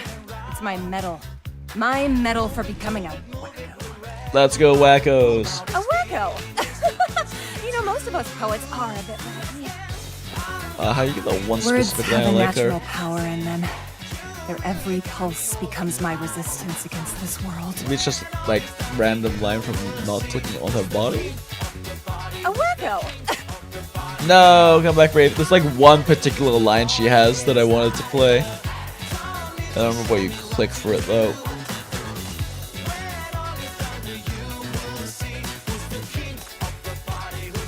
Oh my god, it does not want to go back to Raven.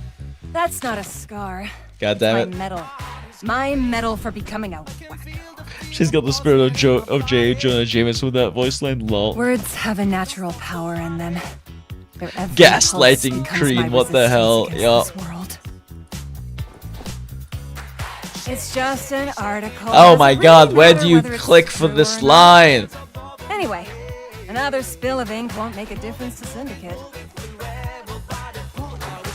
Words have a natural power. Ah! Their every pulse becomes my resistance against this world. It's just an article. Does it really matter whether it's true or... I give up. We're pulling up in her archives.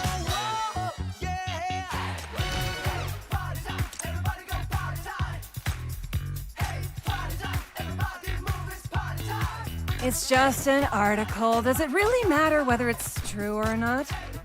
Anyway, another spill of ink won't make a difference to Syndicate. A wacko! You know, most of us poets are a bit wacky. I know about every change here every day. Do you know what it's falling into now? Oh, I don't write stories about missing dogs and cats. I want to write about The MBCC's chief being lovesick and not leaving my tiny newspaper. Oh, you're right, you can do it that way, Mirage. Words have a natural power and...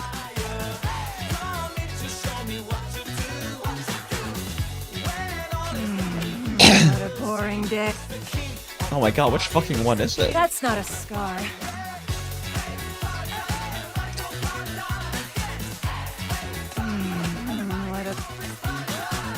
Is this some new way to make me write faster?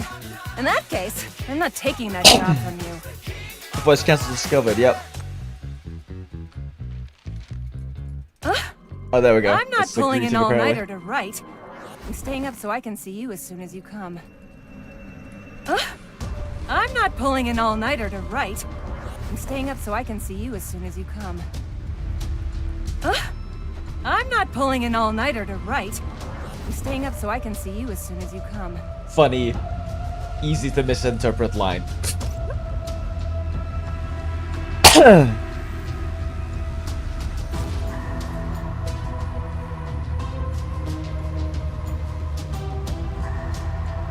Thinking if there's any other funny voice line I want to play, but I don't really think there's any that immediately pop to mind.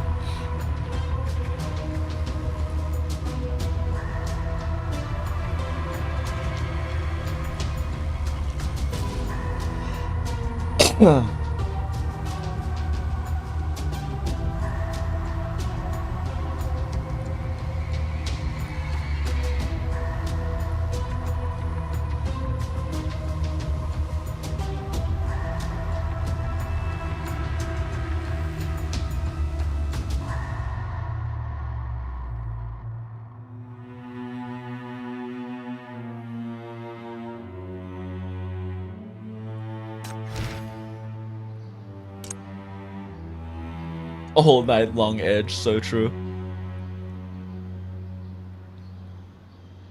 I don't know why, but seeing more of this makes me want to play Disco Elysium. I mean, Disco Elysium's also very well written and has layers of philosophical looks into the human condition. Also, yeah, they literally released a skin for Rahu that is her in like her bodyguard outfit, the more casual, walking her and Shalom's dogs, because of course these lesbians have Dalmatians. Arrived at the standby location, awaiting further instructions. Yes, the sun is dazzling and the temperature has risen, which favors the target to change clothes and evade search. We must pay more attention. One day, even the tiniest currents will merge into a surging tide. Why is that muffled? The shadows have vanished, and the sun is blazing bright. It's time. In order to look more natural and blend into the environment well, we really should engage in some small talk now. In reference to the two office ladies over there, we might talk about our intolerant superiors. In order to look more natural and blend... Wait, how the fuck do I go to her base skin again?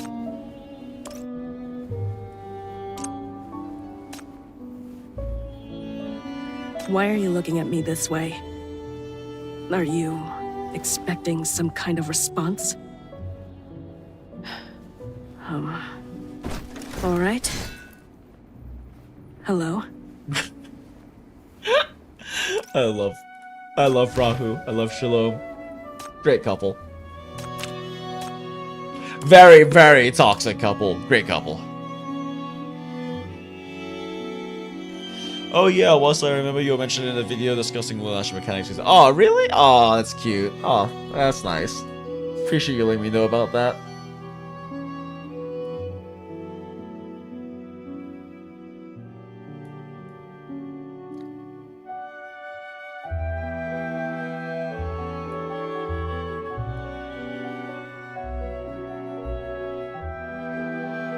Okay, I guess there is a wall. Weirdly meta tank buffer character who is tiny child with lion head. Save your breath, you city simpleton. The gap between you and this genius line dancer can never be bridged.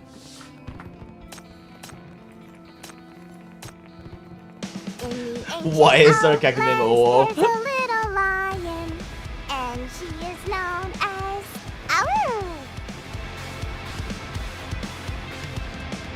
Why does the dancing lion have a tacit mark on its tongue? Great question. Hey, you! Didn't you forget something? Think harder! Did you remember? Oh, you forgot to praise O's big film today. Oh no, she's crying. Wait, my compliance is maxed out on her, really? I'm warning you! Those who disrespect lions won't be protected! I won't lift a finger when the monster comes to eat you! Don't come over here!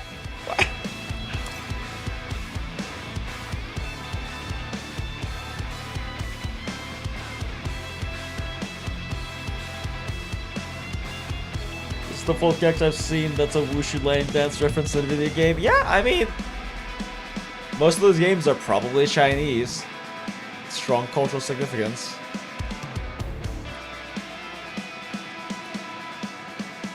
There are some characters that are...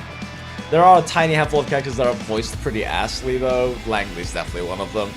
Whenever she pops up in the story, I'm sad because Path to Nowhere is the kind of game, and I love this about it, that allows you to... Oh my fucking god, how do I go to settings again?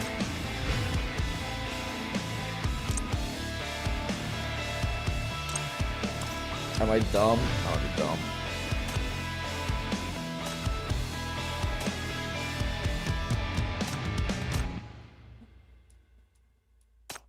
You can pick which voice line pack you want to use for each individual character.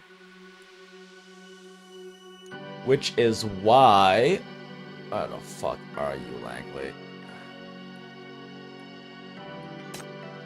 Langley is the Chinese. 你来晚了，新人。行动有什么新进展吗？ But in the story, she's still voiceover in the English one. You're late, rookie. Any progress on the mission? Like, 你来晚了，新人。 what was it just not very good? 行动 So 有什么 flat. 新进展吗？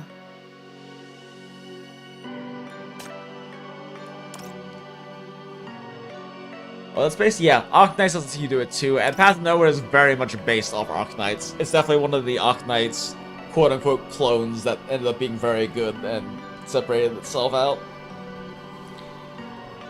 Kind of like WUWA to Genshin, I guess. Okay, I need to go the fuck to sleep. The sun is up. I have work. I have work late tomorrow, but I have work. So, it has been a very fun time, chat. I appreciate you hanging out. We definitely got so much WUWA story done. Like, fuck me. Ugh, I really want to do a stream of this Path to Nowhere event, though. It's been a while since I've actually gone through a whole new event, and it was very fun doing it last time with Lady Pearl's event on stream. Lady Pearl's is just fucking crazy, though, because they did some really weird, interesting shit with it, having, like, the live performance silhouettes dances that were very mental. But anyway, it's been great. So have a great night, chatto, and if you enjoyed yourself tonight, then you can check out our Discord server, the Goondola To Gacha Hell, down in the description of this VOD or this current active live stream. And you can go hang out with a bunch of other gacha degenerates. We love hags. Okay, good night, bye!